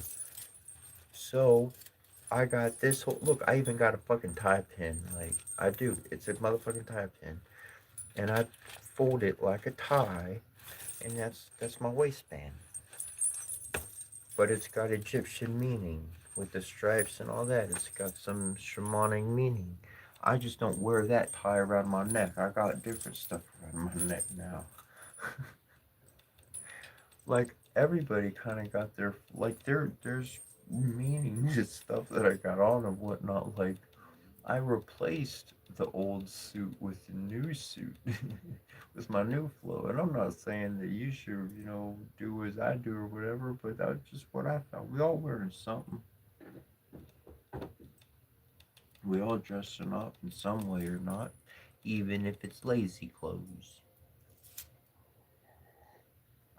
Slacks or PJs or whatever.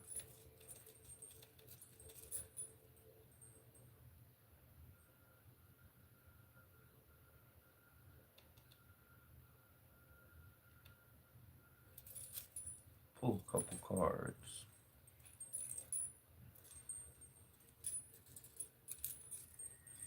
Put you right there.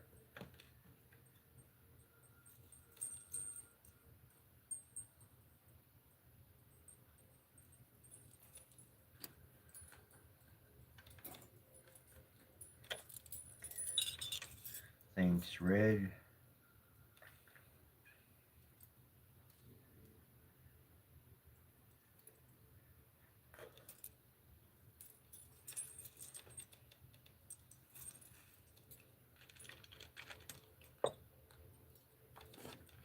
And thanks, Nadine. Look like something out of a Assassin's Creed game or character or something. Interesting. Oh, that was obvious. Oh yeah, we'll do that too.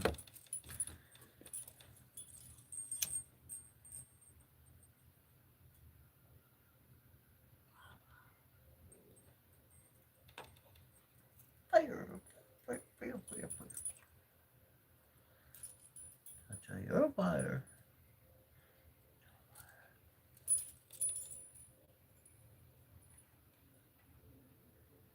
there's different spirits and they have masteries with different elements. And Gil Bill is a master of fire. I've seen him work lots of times. And he saved my ass too. From a initiation that is not widely known nor shared, but it is upon Jacob's ladder. And if you're not a good person, your shit will burn down. Literally will burn the fuck down. Electrical, candles, some accident, some reason or another, it will burn the fuck down. But if you have a pure heart, you will be protected. Nothing will harm you. The place will stand. No accidents. No nothing will occur.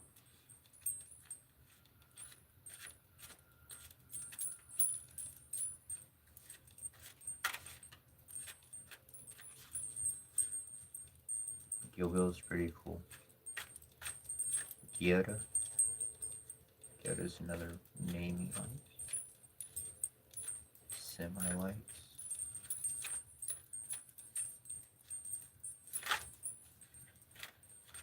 Well, I said I was going to pull 2 cards.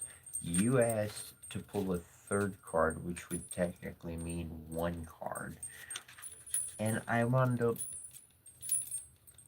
popping up the 2 diamonds earlier. That's what popped up. And nothing else is popping up. So I'm going to just go over this one. There's probably some people out there, they're like, the 2 diamonds, it means this, and it means that, and it means this. Now here's what I would like to do. You get people that have an awesome mind, and some are like, they know the tarot deck. Up and down, left and right, all the way around. And other people, they know numerology. Other people's gonna know palmistry, this, that, verse, whatever the case. Like a whole group of people like that, dude. We could throw down runes, numerology, fucking tarot, and then people be like, blah, blah, blah, blah, blah, blah, blah, blah, blah, blah. And oh my god, we could do lightning readings full of information. Holy crikey. Coming into a oneness and of that sort, like people usually pay a lot of money to go to one psychic or one tarot reading.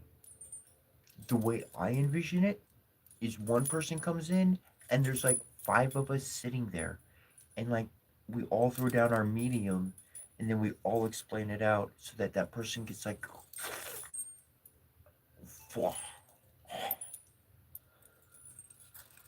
oh my gosh, the enlightenment coming in would just be immensely massive, because it's more than one person could hold or keep a focus on. Just the multiple like expertise coming into a balance and equilibrium.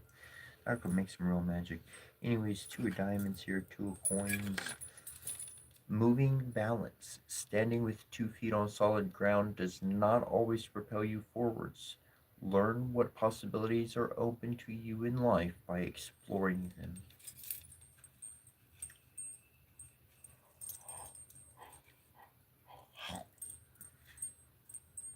Exploration. Seeing the new stuff. And we think, we got all this money, it's going to secure our future, we're good, we could take it easy, we can go travel now. Man, that exploration time is now. It's good to be peaceful, it's good to be patient, but at that same moment we can explore life, we can see things that we never paid attention to, and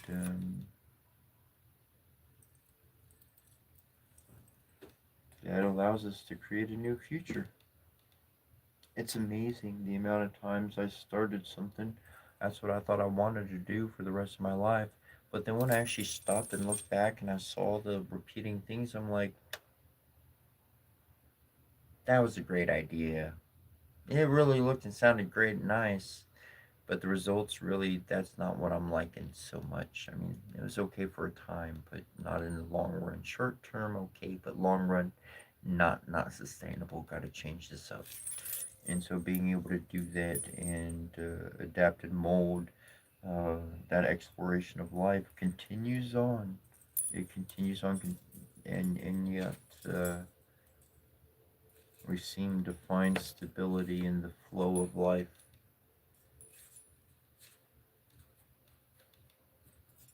May a rock teach you something.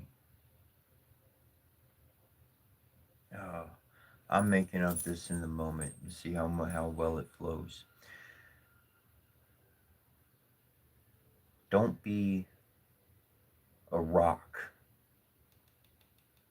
Be water. There's this guy, and his name was Boulder. And Boulder, he was a pretty strong-willed person. He wasn't big, he's rather kind of small. But when Boulder decided to take a seat, there wasn't nothing you could do to move his ass till he wanted to move. That's why it's called Boulder. 'Cause dang it, man. Hopefully he don't get stuck at your place. Be careful about inviting Boulder over. He could stay there for a while, I'll tell you what. Though there was this other individual. She was a lady. She was known as Water. And she'd come and she'd play some soft music and whisper some sweet scents from some flowers she had arranged in her hair. And Boulder, man, them sharp, jagged edges, they just kind of smooth over, and somehow or another, he just been turned like a feather in the air, just flowing away. She'd get Boulder to move anywhere. The softest, gentlest touch of consistency, we can wear down the greatest of obstacles. We can create magic. We can get a different result out of somebody if we create different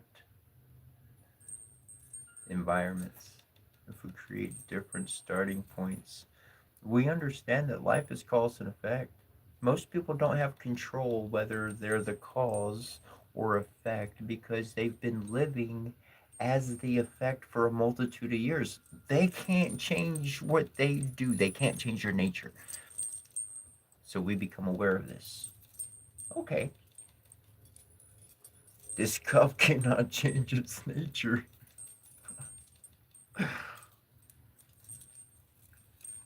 It is what it is.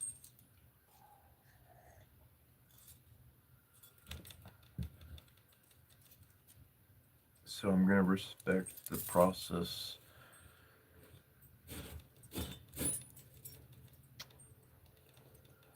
And I'll become the cause.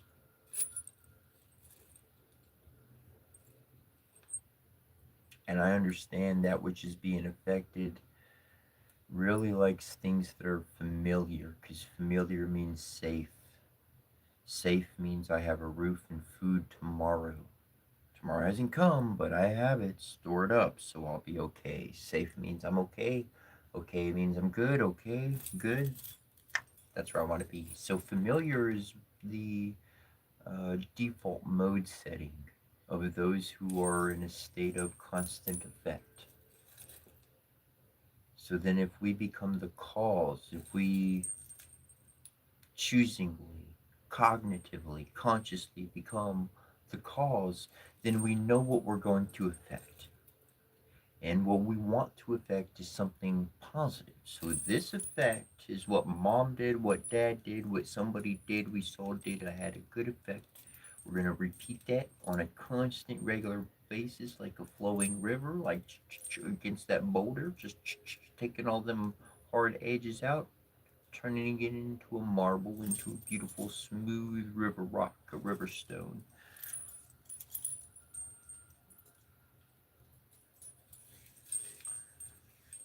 And we never had to fight, we never had to raise our voice, we never had to give friction, we never had to enter a moment where we went home and were angry and upset.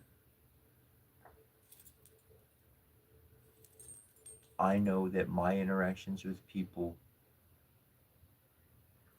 was honest from this get-go, forthcoming and honest.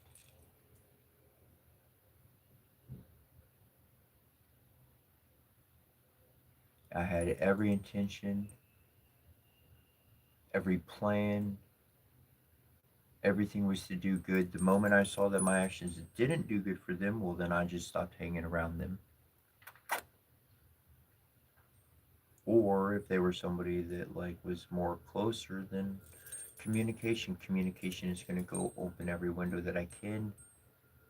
But generally, someone who's in a state of an effect, well, then I know that my actions are going to cause two things to happen. Number one, it's going to cause a change in their environment, which is something different, which means they're uncomfortable with different, which means they don't like me from the start. Okay, I'm not the good guy. I'm the bad guy. Whatever the fuck. I'm doing good, but because I'm the instigator of something new, I'm the fucking bad guy. Okay, I'll own it.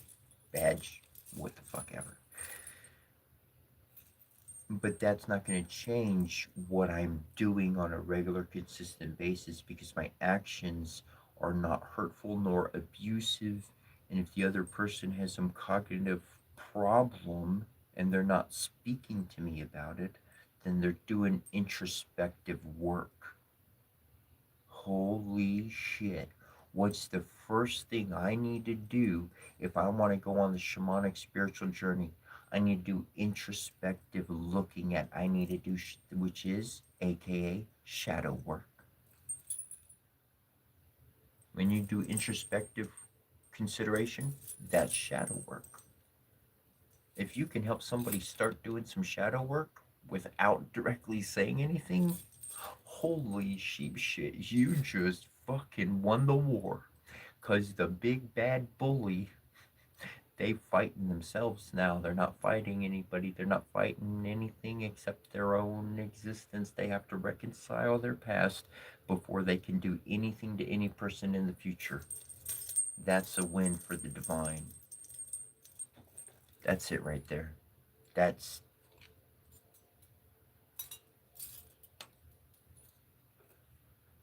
what I became pretty effective at doing. That's my strategy on this world, anyways. If you can help your enemy grow, they'll grow beyond wanting to hurt you. But if you keep challenging your enemy where they're at, they're going to enjoy the struggle, and that's what they're going to consider culture, is conflict. And wouldn't that be a change to see something different in our culture than conflict? They've made movies and they've had some books on those ideas.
Take care, Stacy Davis.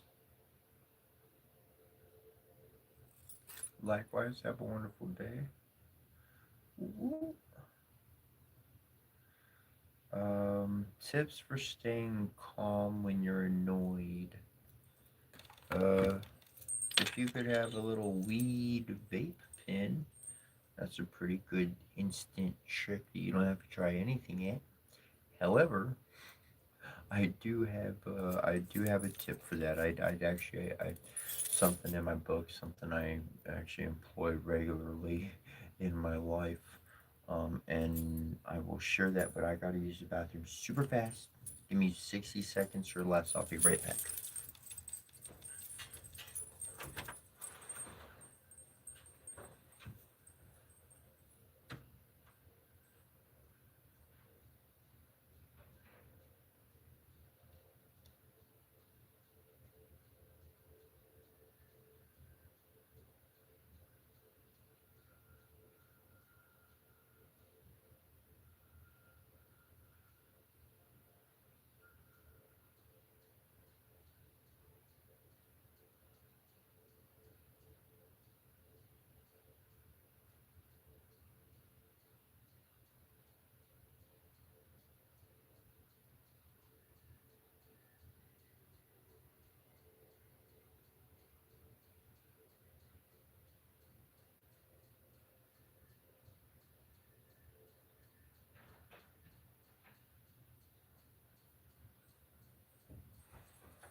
Before I learned anything meditative, before I got into any of all of this,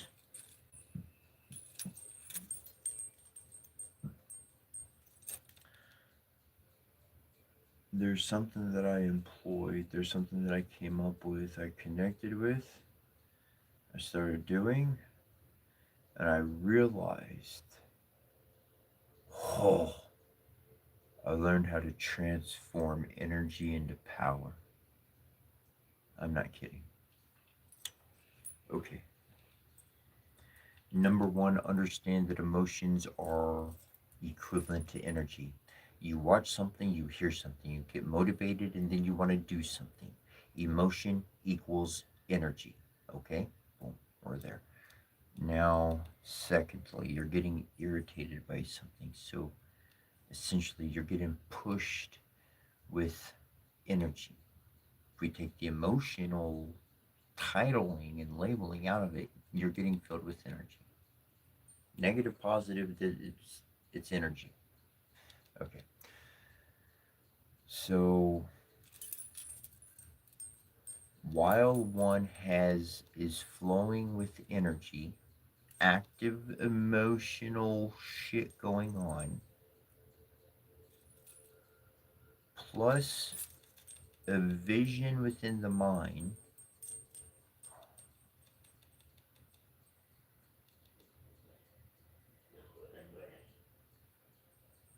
it's going to have mighty power. So here's what I start with. The initial thought, the initial reality is that after these 60 seconds, I can worry all about my problems. I can go right back to all that chaos, being irritated, right into the 3D and everything. Go right back to it if I choose to.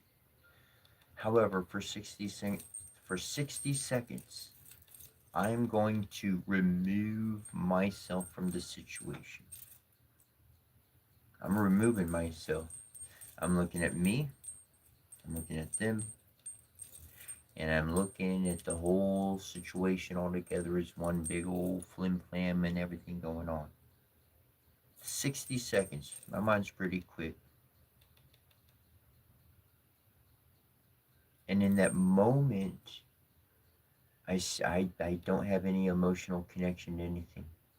The energy's going, it's active, but I don't have an emotional link with any reality. I'm detached from everything. I'm going to connect right back to it in 60 seconds, but right now I'm detached the fuck away from it.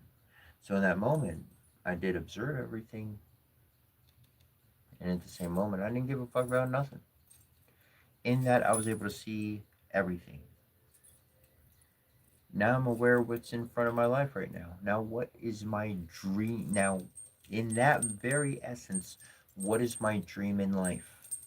I don't want to continue this for my life, that's for certain. I don't want this in my future. Let me give you a visual of what I want in my life. So, this is a visual of a dream I have in my life. Boom, right? Swing on a branch, chill out in nature. So, in that moment, within those 60 seconds, I put this image in my head.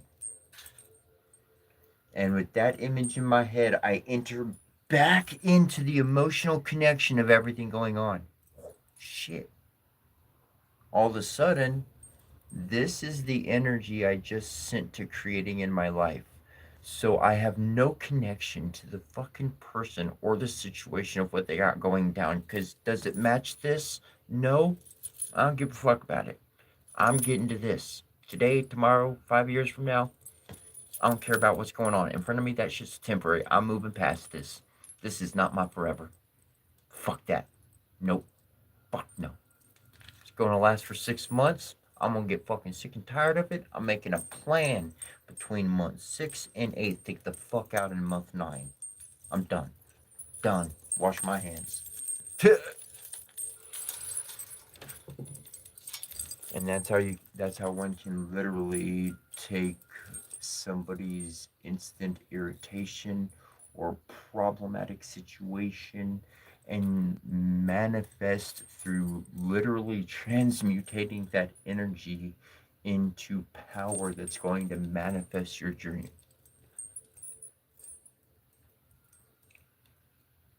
You didn't steal energy. You didn't take energy like a vampire human would take energy creating bad shit. Somebody else created the bad shit, and the bad shit's in you, and all you're doing is like, okay, I'll build something different with it. Thanks for everything. I'm not returning anything. They literally just gave you their energy on a silver fucking platter to create your fucking dreams. Where did the energy come from? Their life force. They gave it to you. It was too much for them to contain. They didn't know how to transform it. They didn't know how to do it. So when you actually do something positive with it, it actually blesses their fucking life. Legitimate. Like, think about it or not, but it does. It's the same thing as helping spirits out. You're blessing their life by clearing up karmic shit that they couldn't take care of themselves. And to do that allows them to move on to the next phase, what they need to learn next, because now they have the memory. Their essence was with you when you went through it, so they were emotionally, energetically connected. That's part of their experience. You didn't just do it on your own, but they witnessed it and experienced it with you. They helped you on your journey, how all that goes.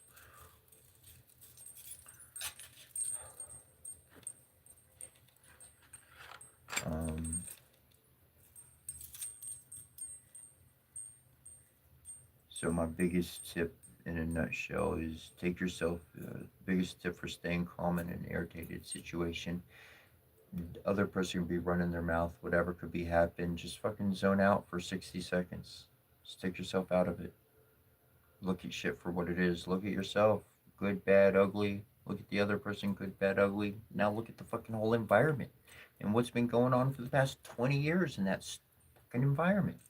Is that really your fucking problem, or do you just walking through it for a moment? And 100 people after you are probably going to walk through that same fucking moment and environment. Learn from it, move on, don't repeat it. Good to go. Got the postcard, all that stuff.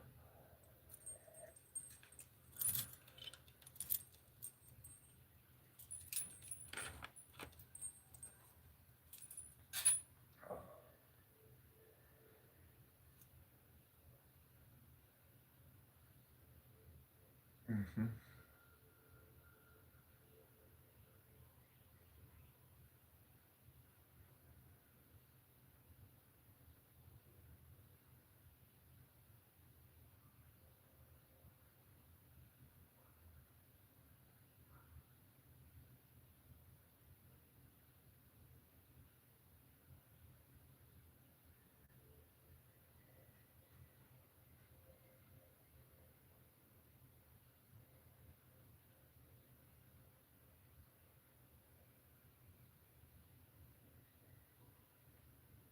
That'd be interesting. What's the most defining moment? Caleb Martin 6866. I don't know if you're still here or not, but they asked, what's the most defining moment of your life?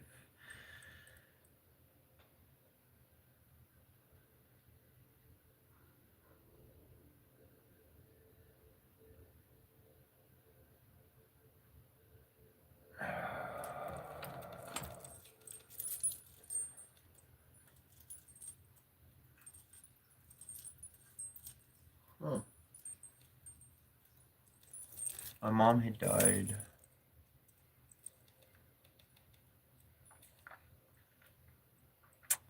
I had a whole suit of armor. I could have went to this huge event. Like, you got the Renaissance, but then you got people really historically doing some real shit, man. And they don't label their stuff as a Renaissance. Not generally speaking. I mean, I'm not saying people what they do isn't real and everything. People are out there taking some real hits, but there's some people that are doing things a bit more historically to the T, closer to the mark than others. And I had the availability to go out there for a second year. I was part of their first year event, and I had my whole suit of armor and all that stuff. And I mean, I had the invite to go out practically, and I did have the invite to go out, and I decided to wear fucking rags and go to the church and stand in the parking lot. And if somebody that I knew came up to tell me, I had one message to tell them, and that was may your faith increase. That was my message to share with people. I chose to do that.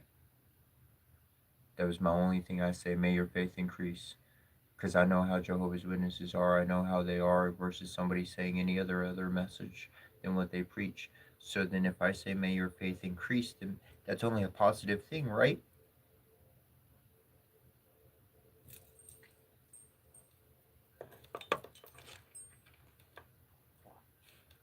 Because if a person's faith truly does increase, then they will walk with the fucking God that they believe in so much.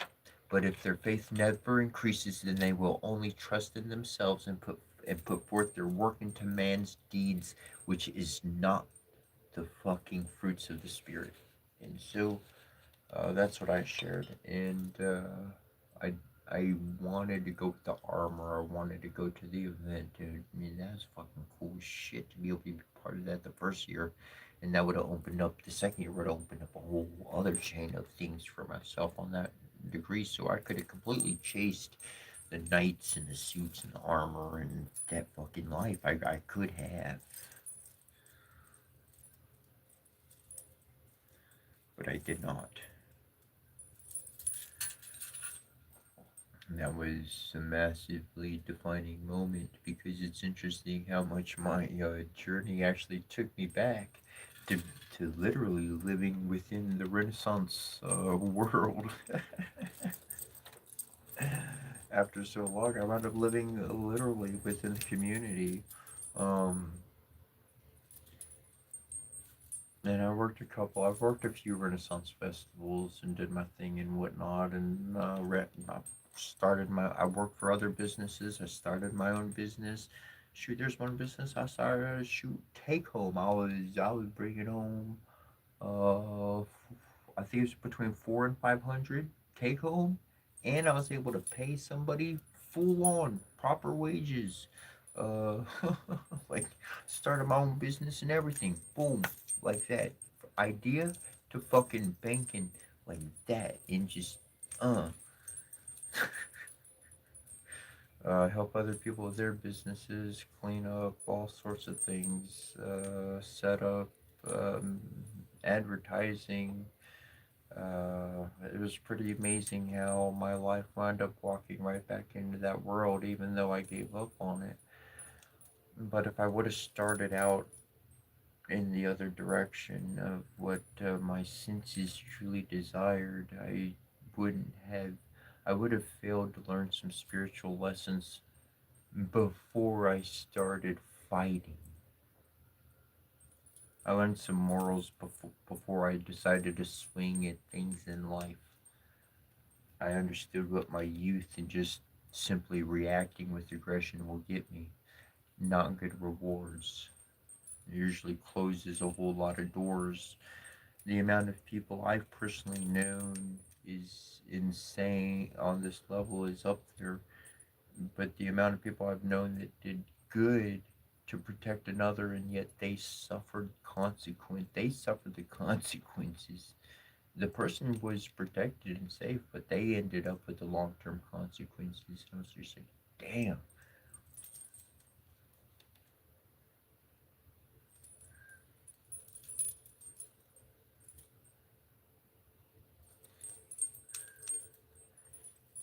Something fractured in our society. And as much as each one of us can add a healing hand or idea or whatever that our culture may grow and develop, to be aware that our culture is immature. If we can have the notions of an alien or ET or galactic this or galactic that, how much we got to grow out of this phase of war and indifference and truly appreciate our ability of collaboration, appreciate that difference, nurture that difference, and allow it to come together into a beautiful, harmonious way.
Always ready for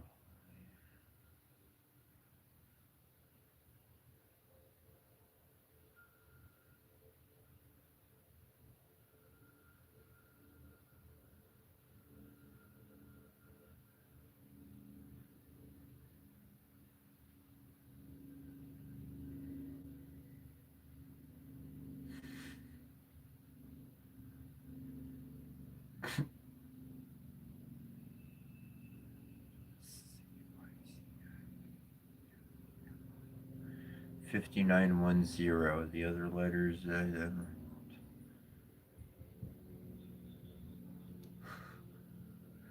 actually, I've lived at places.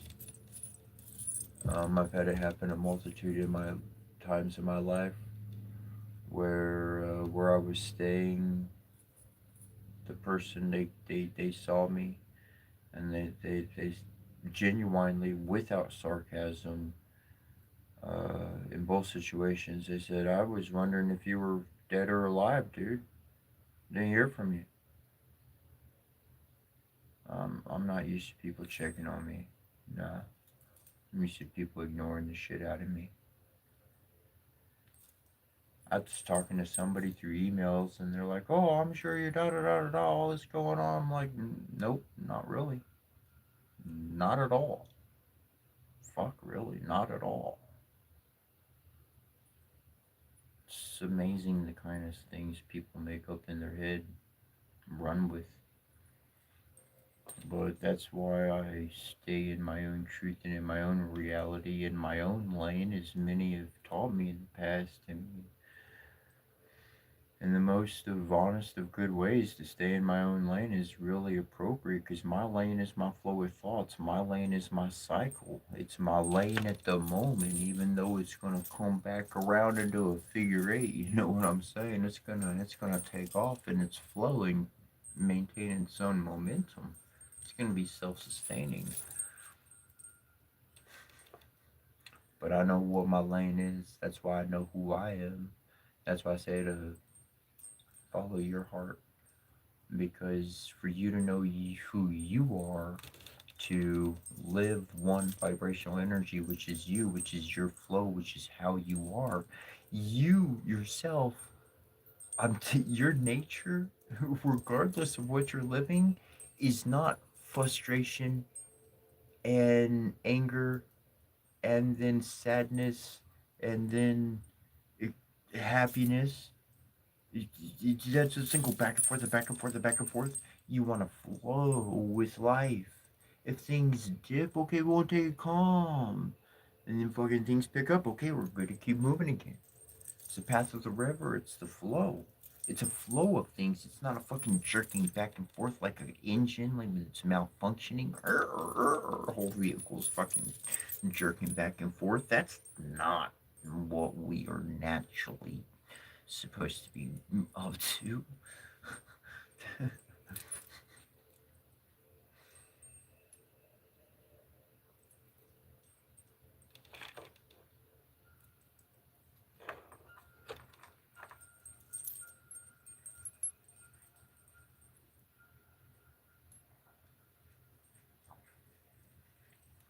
And so being able to learn your flow, being able to learn what your particular connection with life is, allows you to find your path.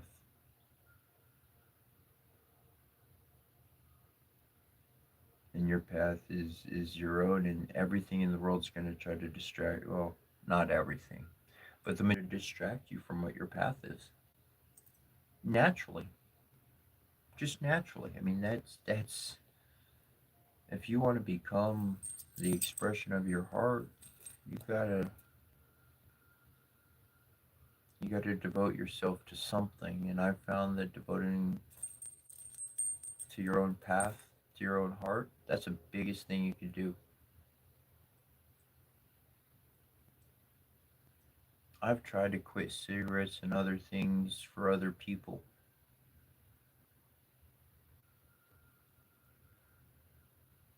I can't do something for somebody else. I have to do it for me. If I'm trying to change what I am or who I am for somebody else, it's only going to create problems in myself, and that'll cause me to create problems for other people. So I have to trust myself and know when I can handle a situation and when I gotta get out. Me and my mom, we looked at life. We had a lot of, we were philosophical together. I mean, really. And me and my mom, we looked at life and we said, people that get in a relationship, is picking their problems. That's what you're doing. What? You picking your problem. Think about it. Everybody got a problem. I don't care what it is. What's my problem? I can't dress what you would define as normal. What is normal? Hell, I'm breaking the shit out of it if I can. But I am not going to dress accustomed to however the hell everybody else is accustomed to dressing. I'm going to do how I do. I'll make sure I got shoes and a shirt on if I'm going in somewhere. I'll make sure, be properly covered and whatnot. But I'm going to be who I am, like it or not, judged or not. I ain't changing nothing. So pick your problem. Some people pick their nose. Some people got some ailment. Some this, some that, whatever the case. Everybody's got a fucking problem, whether it be personality, health, or fucking something. And a lot of times we want to get into a relationship and be like, oh, these are the good things. Oh, I love this. Oh, this is so wonderful. Let me know what my fucking problem is, because some things I can work with and other things I ain't got no motherfucking patience for. I might as well walk out the window and fucking take off on my mosey way. So I can't deal with that shit. Some things I am not gonna fucking put up with. Other things, I don't care if it happens every single day, a million times a day. I can deal with that. I can take that. Pick your problem. Pick what you're gonna get. Pick what. And so for me, let me just from the start and show you who I am from the get go. Now you know. You want to hang out or not, or sometimes maybe you listen to me for a little bit and you're like, okay, he hit that certain point, I'm done.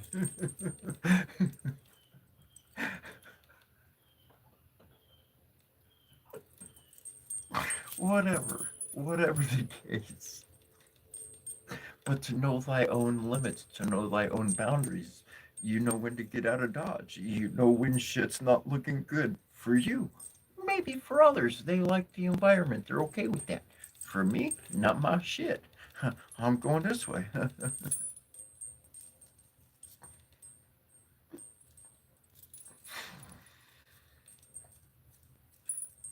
In my mind, my brain was like, those people are watching Teletubbies. I am not into Teletubbies. I'm going this way.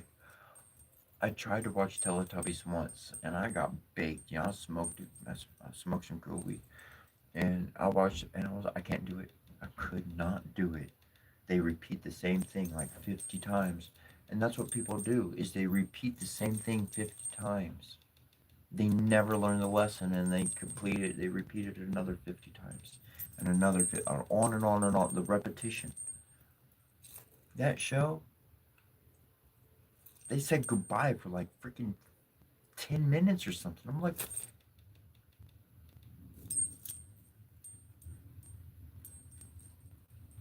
I couldn't do it. I couldn't do it. But people are like that. Some people are, and they can, and that's where they live. And that's not where I'm going to be.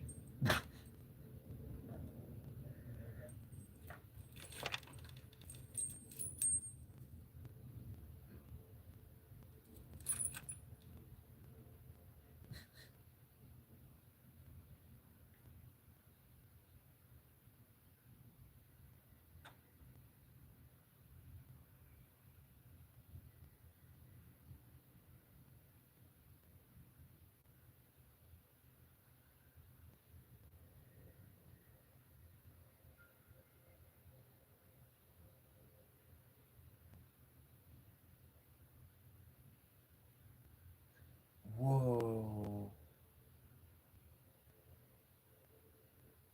Jenny Mark put, I found a deer stuck in a fence, couldn't see it, but felt it, so stopped, helped release it.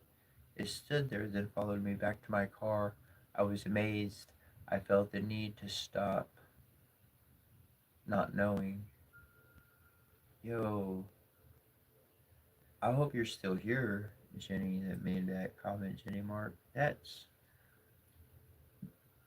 beautiful. Like,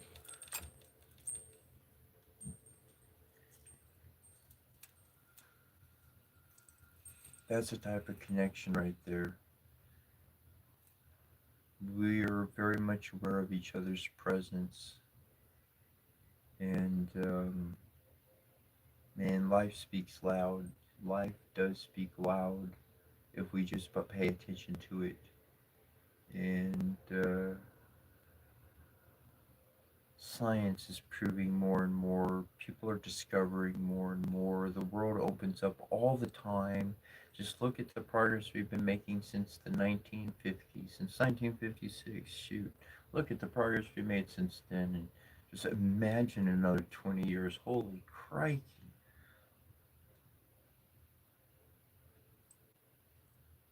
Whether ETs are real or not, sheesh, whether we embody them or not, we're gonna walk out as them, one way or another. We're gonna figure it all out.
that type of connection with animal, with life, with consciousness.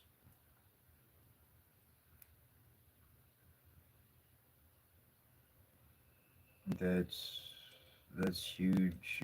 If if you've worked tarot or not, I would heavily encourage you to work with some type of medium, an oracle system, the I Ching, um, whether it be a base oracle, a base tarot system, learning the basics, but like developing to the complicated. And I don't mean learning the basics as in like, like putting yourself through school on the stuff, but just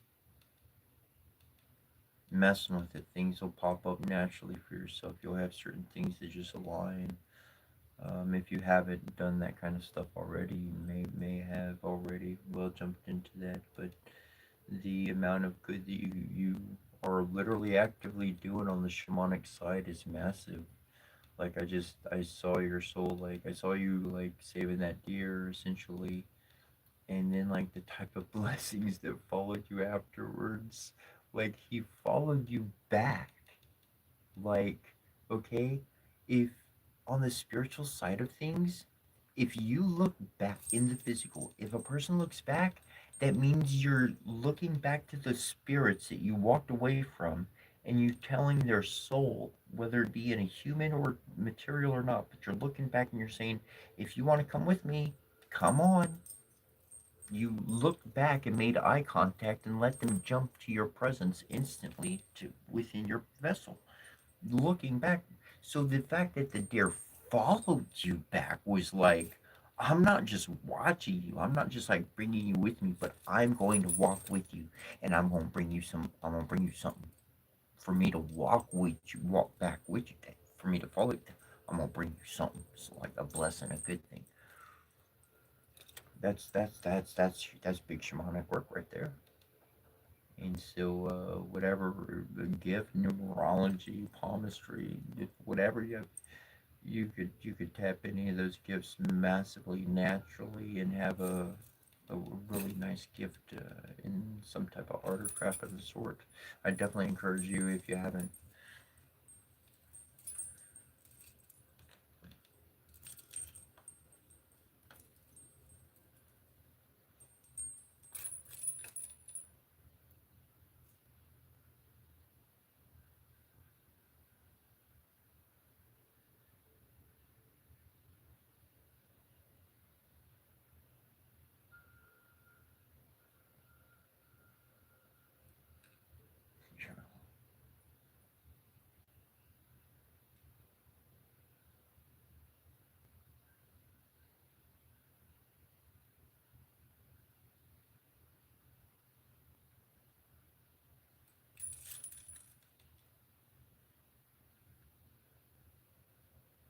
That's interesting.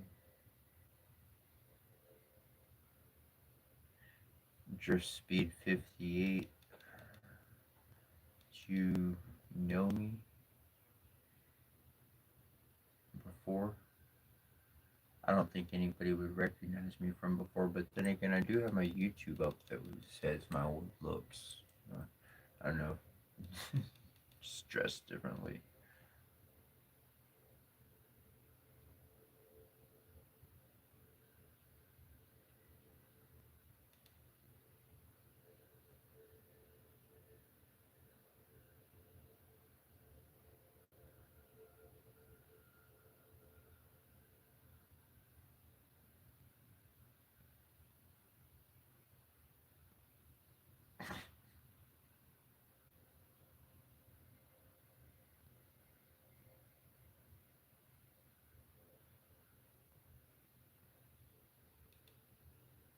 Oh shit! Yeah. Okay. Gotcha.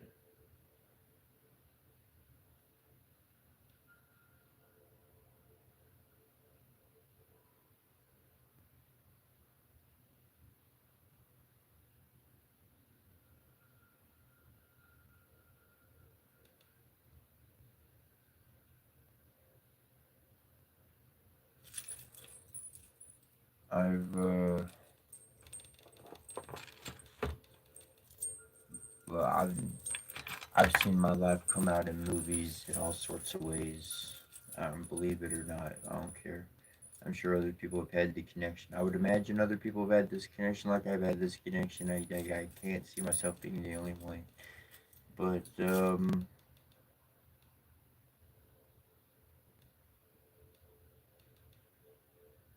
there's spirits, there's consciousness, some good, some bad, but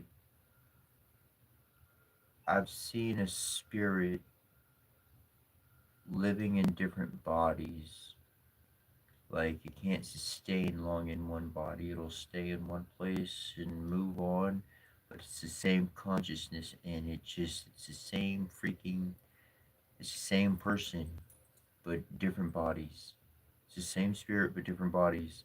And the person cannot recognize, they don't have any connection, they don't have any awareness, they see themselves as themselves and themselves only. They can't have any perception or concept. It's just not gonna fucking happen. And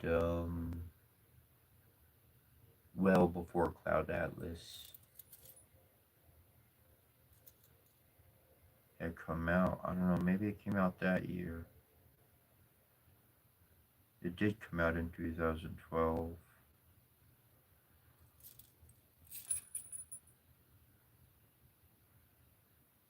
I don't know what month it came out,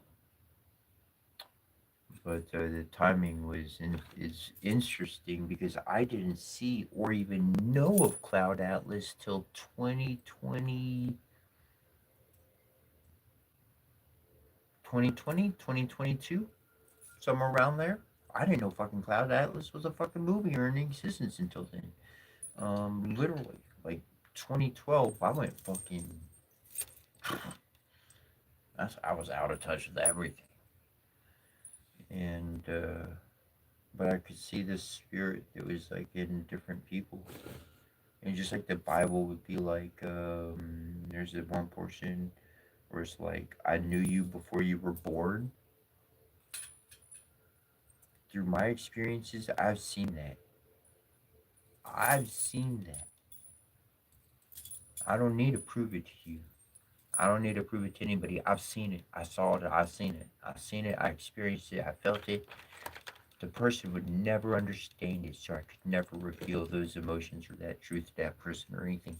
But I was, but I remember there's one person in particular. I seen them and I was like, I'll be back for you. Like, there's no way I could remember where they were gonna be or anything or fucking anything. But it wasn't the person I was talking to.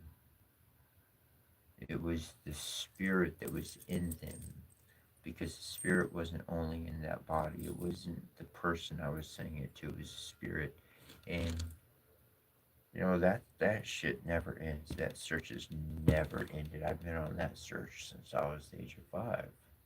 That shit. I spent 8 years, 6 years with somebody, and then I realized I was like, nope. They were imitating the spirit I was looking for, and they did a damn good job of imitating it. But it wasn't her. It wasn't the spirit I was aware of. It wasn't her. I learned after it took me 6 years to figure out that it was full of shit.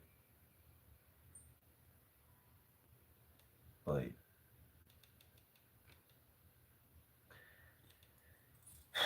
I'll learn anything. You can't hide your own patterns. You can't hide nature from nature. A tree's gonna grow like a tree grows. The leaves are not gonna be sprouting underground. You know what I'm saying?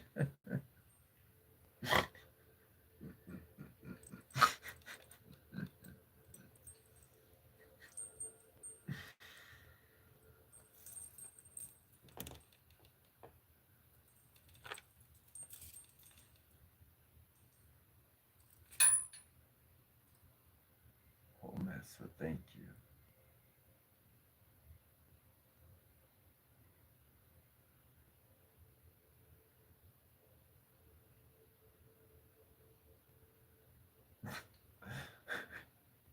Cat Marie, like, bro, it's 8 in the morning where I am. It's way too early.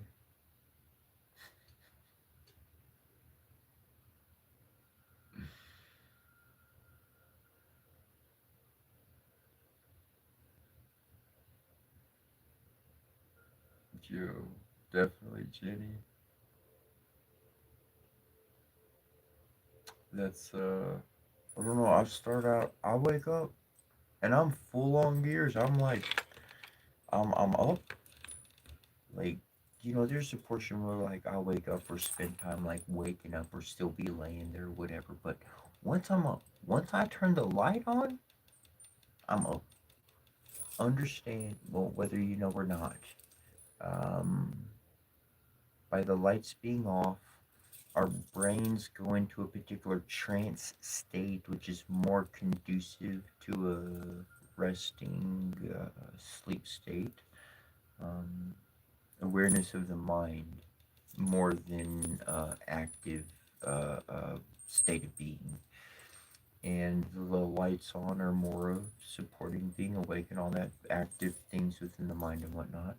So for me, man, that's a big reality. Whether the lights are on or off is dependent whether I'm being dormant or constantly active. But once I'm up, lights are on and I'm up. That's I'm full go. Like the emotions there. I'm happy. I'm gearing. If I gotta take off something, I gotta take off something. If I'm dealing with something, it's like, I gotta deal with something. However, it's flowing. It's flowing, and life's going. It's not. I, I wake up in a happy state. Like whether it's a sad moment or not, I'm happy regardless. I mean, like even if I hit a sad state or whatever, I'm gonna be happy again pretty soon. Cause I don't like being not happy or not okay or playful or whatever. I don't want to deal with that stuff. Like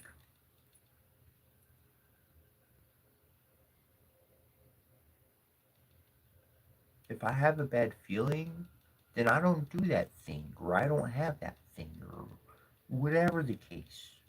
Like you do something bad or something that's not good, and you trying to hide it or something. Like I don't deal with stuff like that because I notice that when I have stuff or I do stuff or any behavior winds up causing me to have that kind of feeling for any reason, that's not comfortable. That makes me anxious. That makes me not okay. That could be somebody else. That could be hanging around somebody else in that situation or whatever, putting me on the end of the stream, kind of like I don't deal with those environments. I don't deal with that energy. I don't hang around that. I don't sit with that. I run away fuck from that kind of stuff. And that's a big contributor of how I was able to find my peace was that I was now unwilling to accept stupid in my life, whether it be my own doing or someone else's doing. Stupid no longer has motherfucking access to my fucking life, cause or effect. Don't know. You see me and you're affected by it, that's your own shit. Stupid, stay the hell away from me. I will run away from it, fly away from it. I'll dig a fucking hole to get away from it. I'm not gonna hang around stupid. My mom taught me that lesson real good, and then I went and learned it on my own.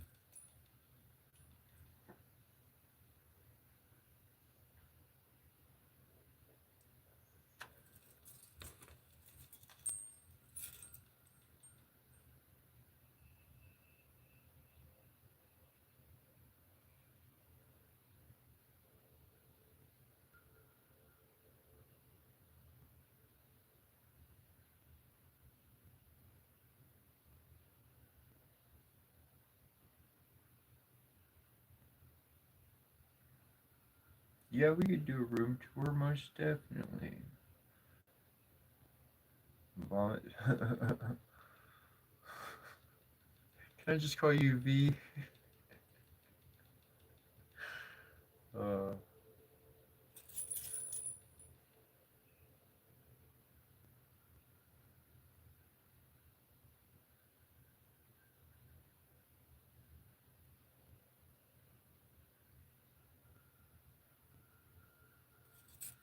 like Eevee, that would be pretty cool.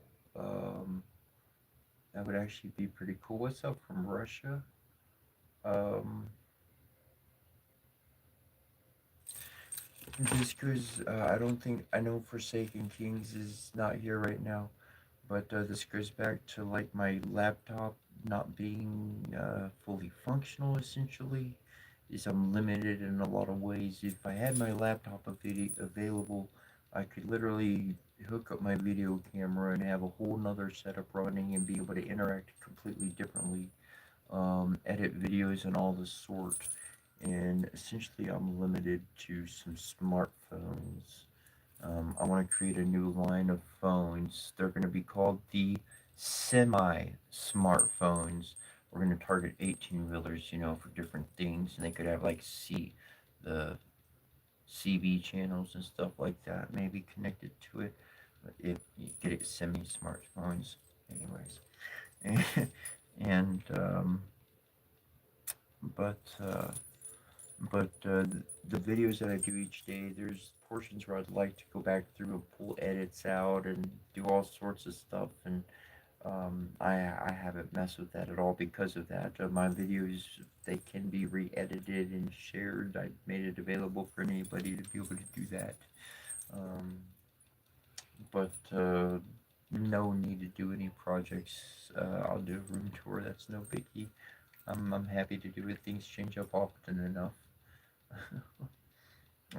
Somebody was like, good vibes is like, what are you? What religion?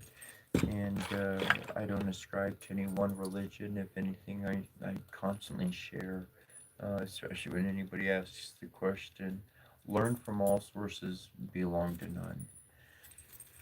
And by learning from all sources, well, you can learn everything that's out there. You belong to one of them, well, now you can't talk about anybody else. So if you're learning from one, they're happy to teach you about it. You just might join their group. So be close, be like them, get in, and then mosey on to the next one. Learn from them. Now you can combine which no other people put together. How do you make a great painting from many colors of paint? If all you have is one color of paint, is it a painting? Yeah. You could do shades, I'm sure, but come on, don't we want some color and variety that brings in all the whole oneness of life is the multitude of variety and colors now? Anyways, you get the construct. Let's do a room tour.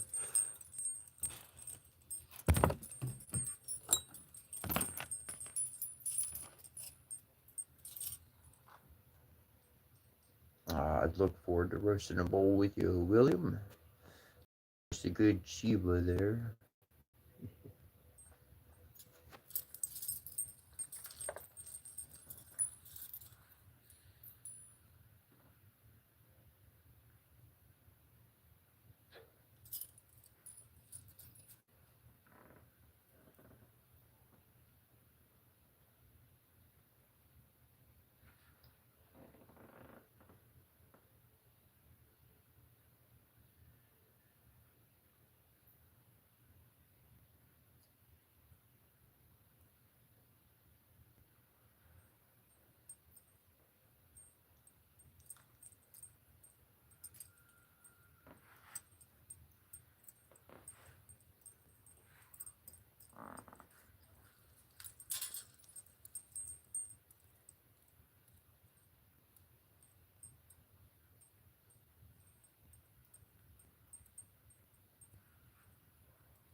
That's my room.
There's this one church I was going to on the note of cleaning things.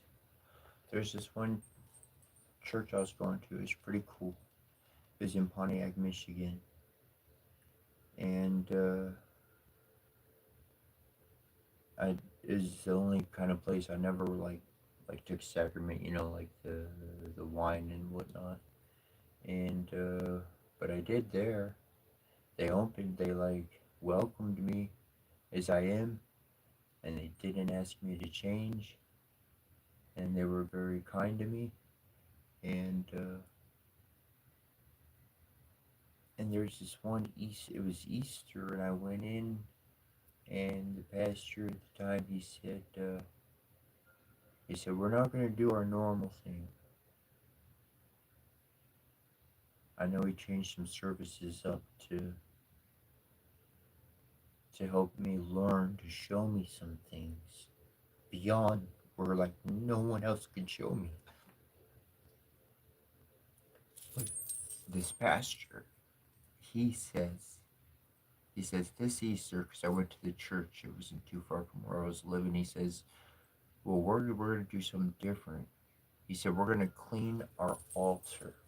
So I'd like to invite anybody who would like to help in cleaning the altar. Shit, I was the first one with my hands up and fucking standing up and walking towards the altar. Shit, invite me to clean an altar at a church?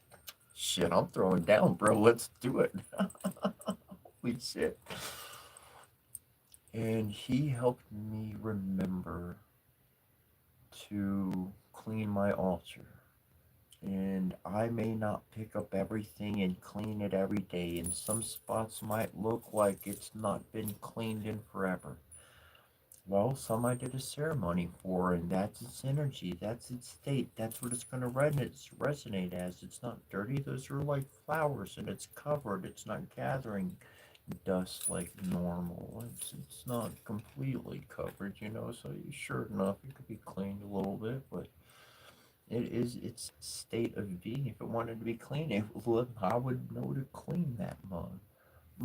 What I'm getting at is that even at a seasonal shift, even at the least, it's good to clean the altar. It's good to take the things down, completely all down. Let's put it back up. If we put it back the same way, okay, maybe it's time to shift and change things, which I finally generally find the case, which is pretty neat because there's this one year where I had my altar and it got filled with like everything. I mean, it was busy, kind of like maybe you saw one of my tables here. If I showed it to you guys, I wasn't trying to.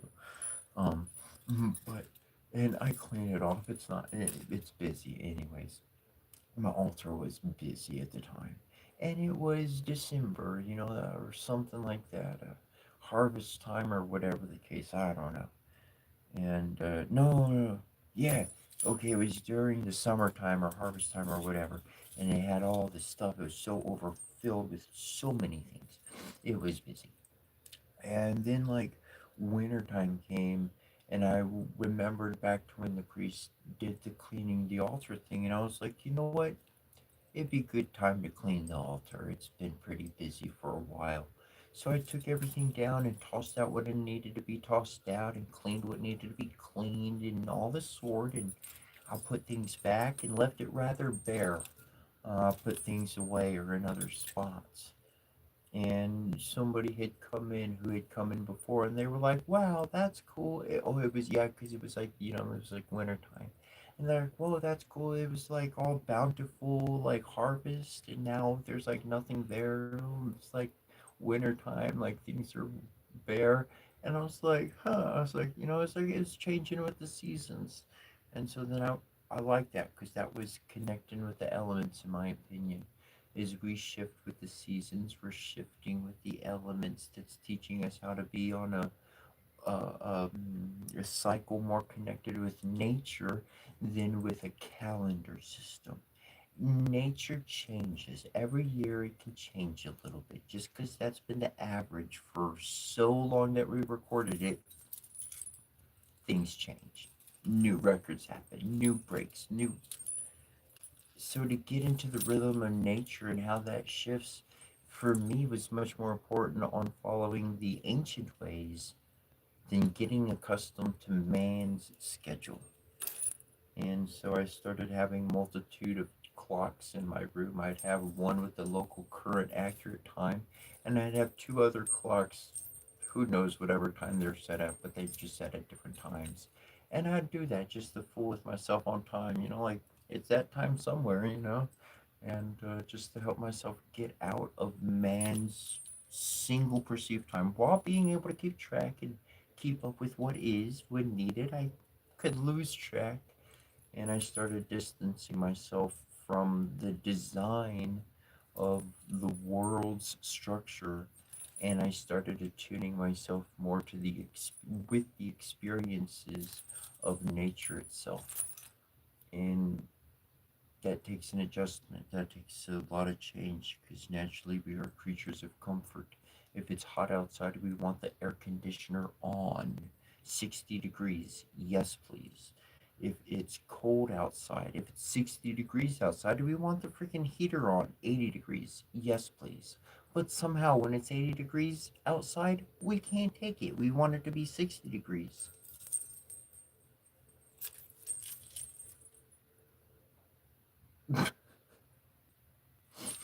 There was one point in my past I said, I'm just going to flow with nature. I'm going to stop trying to change things so much.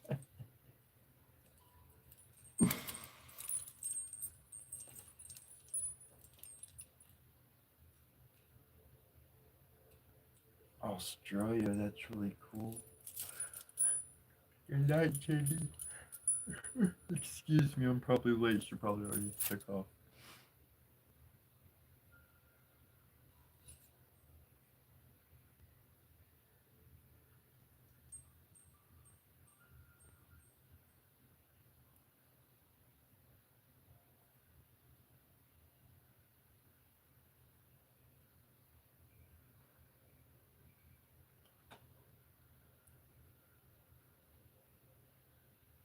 I'm Maxis.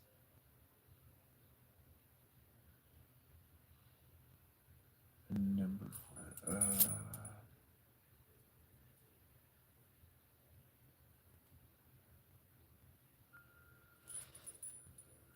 It's 9:59, so we're pretty much at the end of it of today. So I was scrolling through some comments. I'll be live tomorrow. Um, I'm trying to see if there's anything to respond to. So my attention is in two different directions currently right now.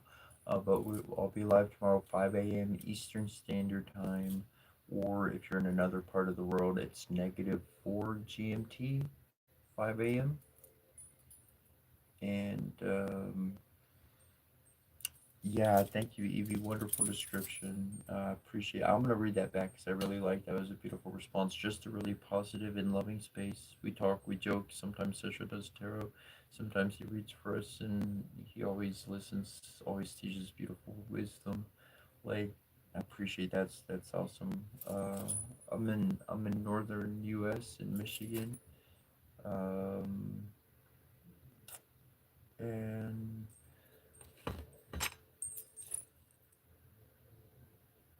it's.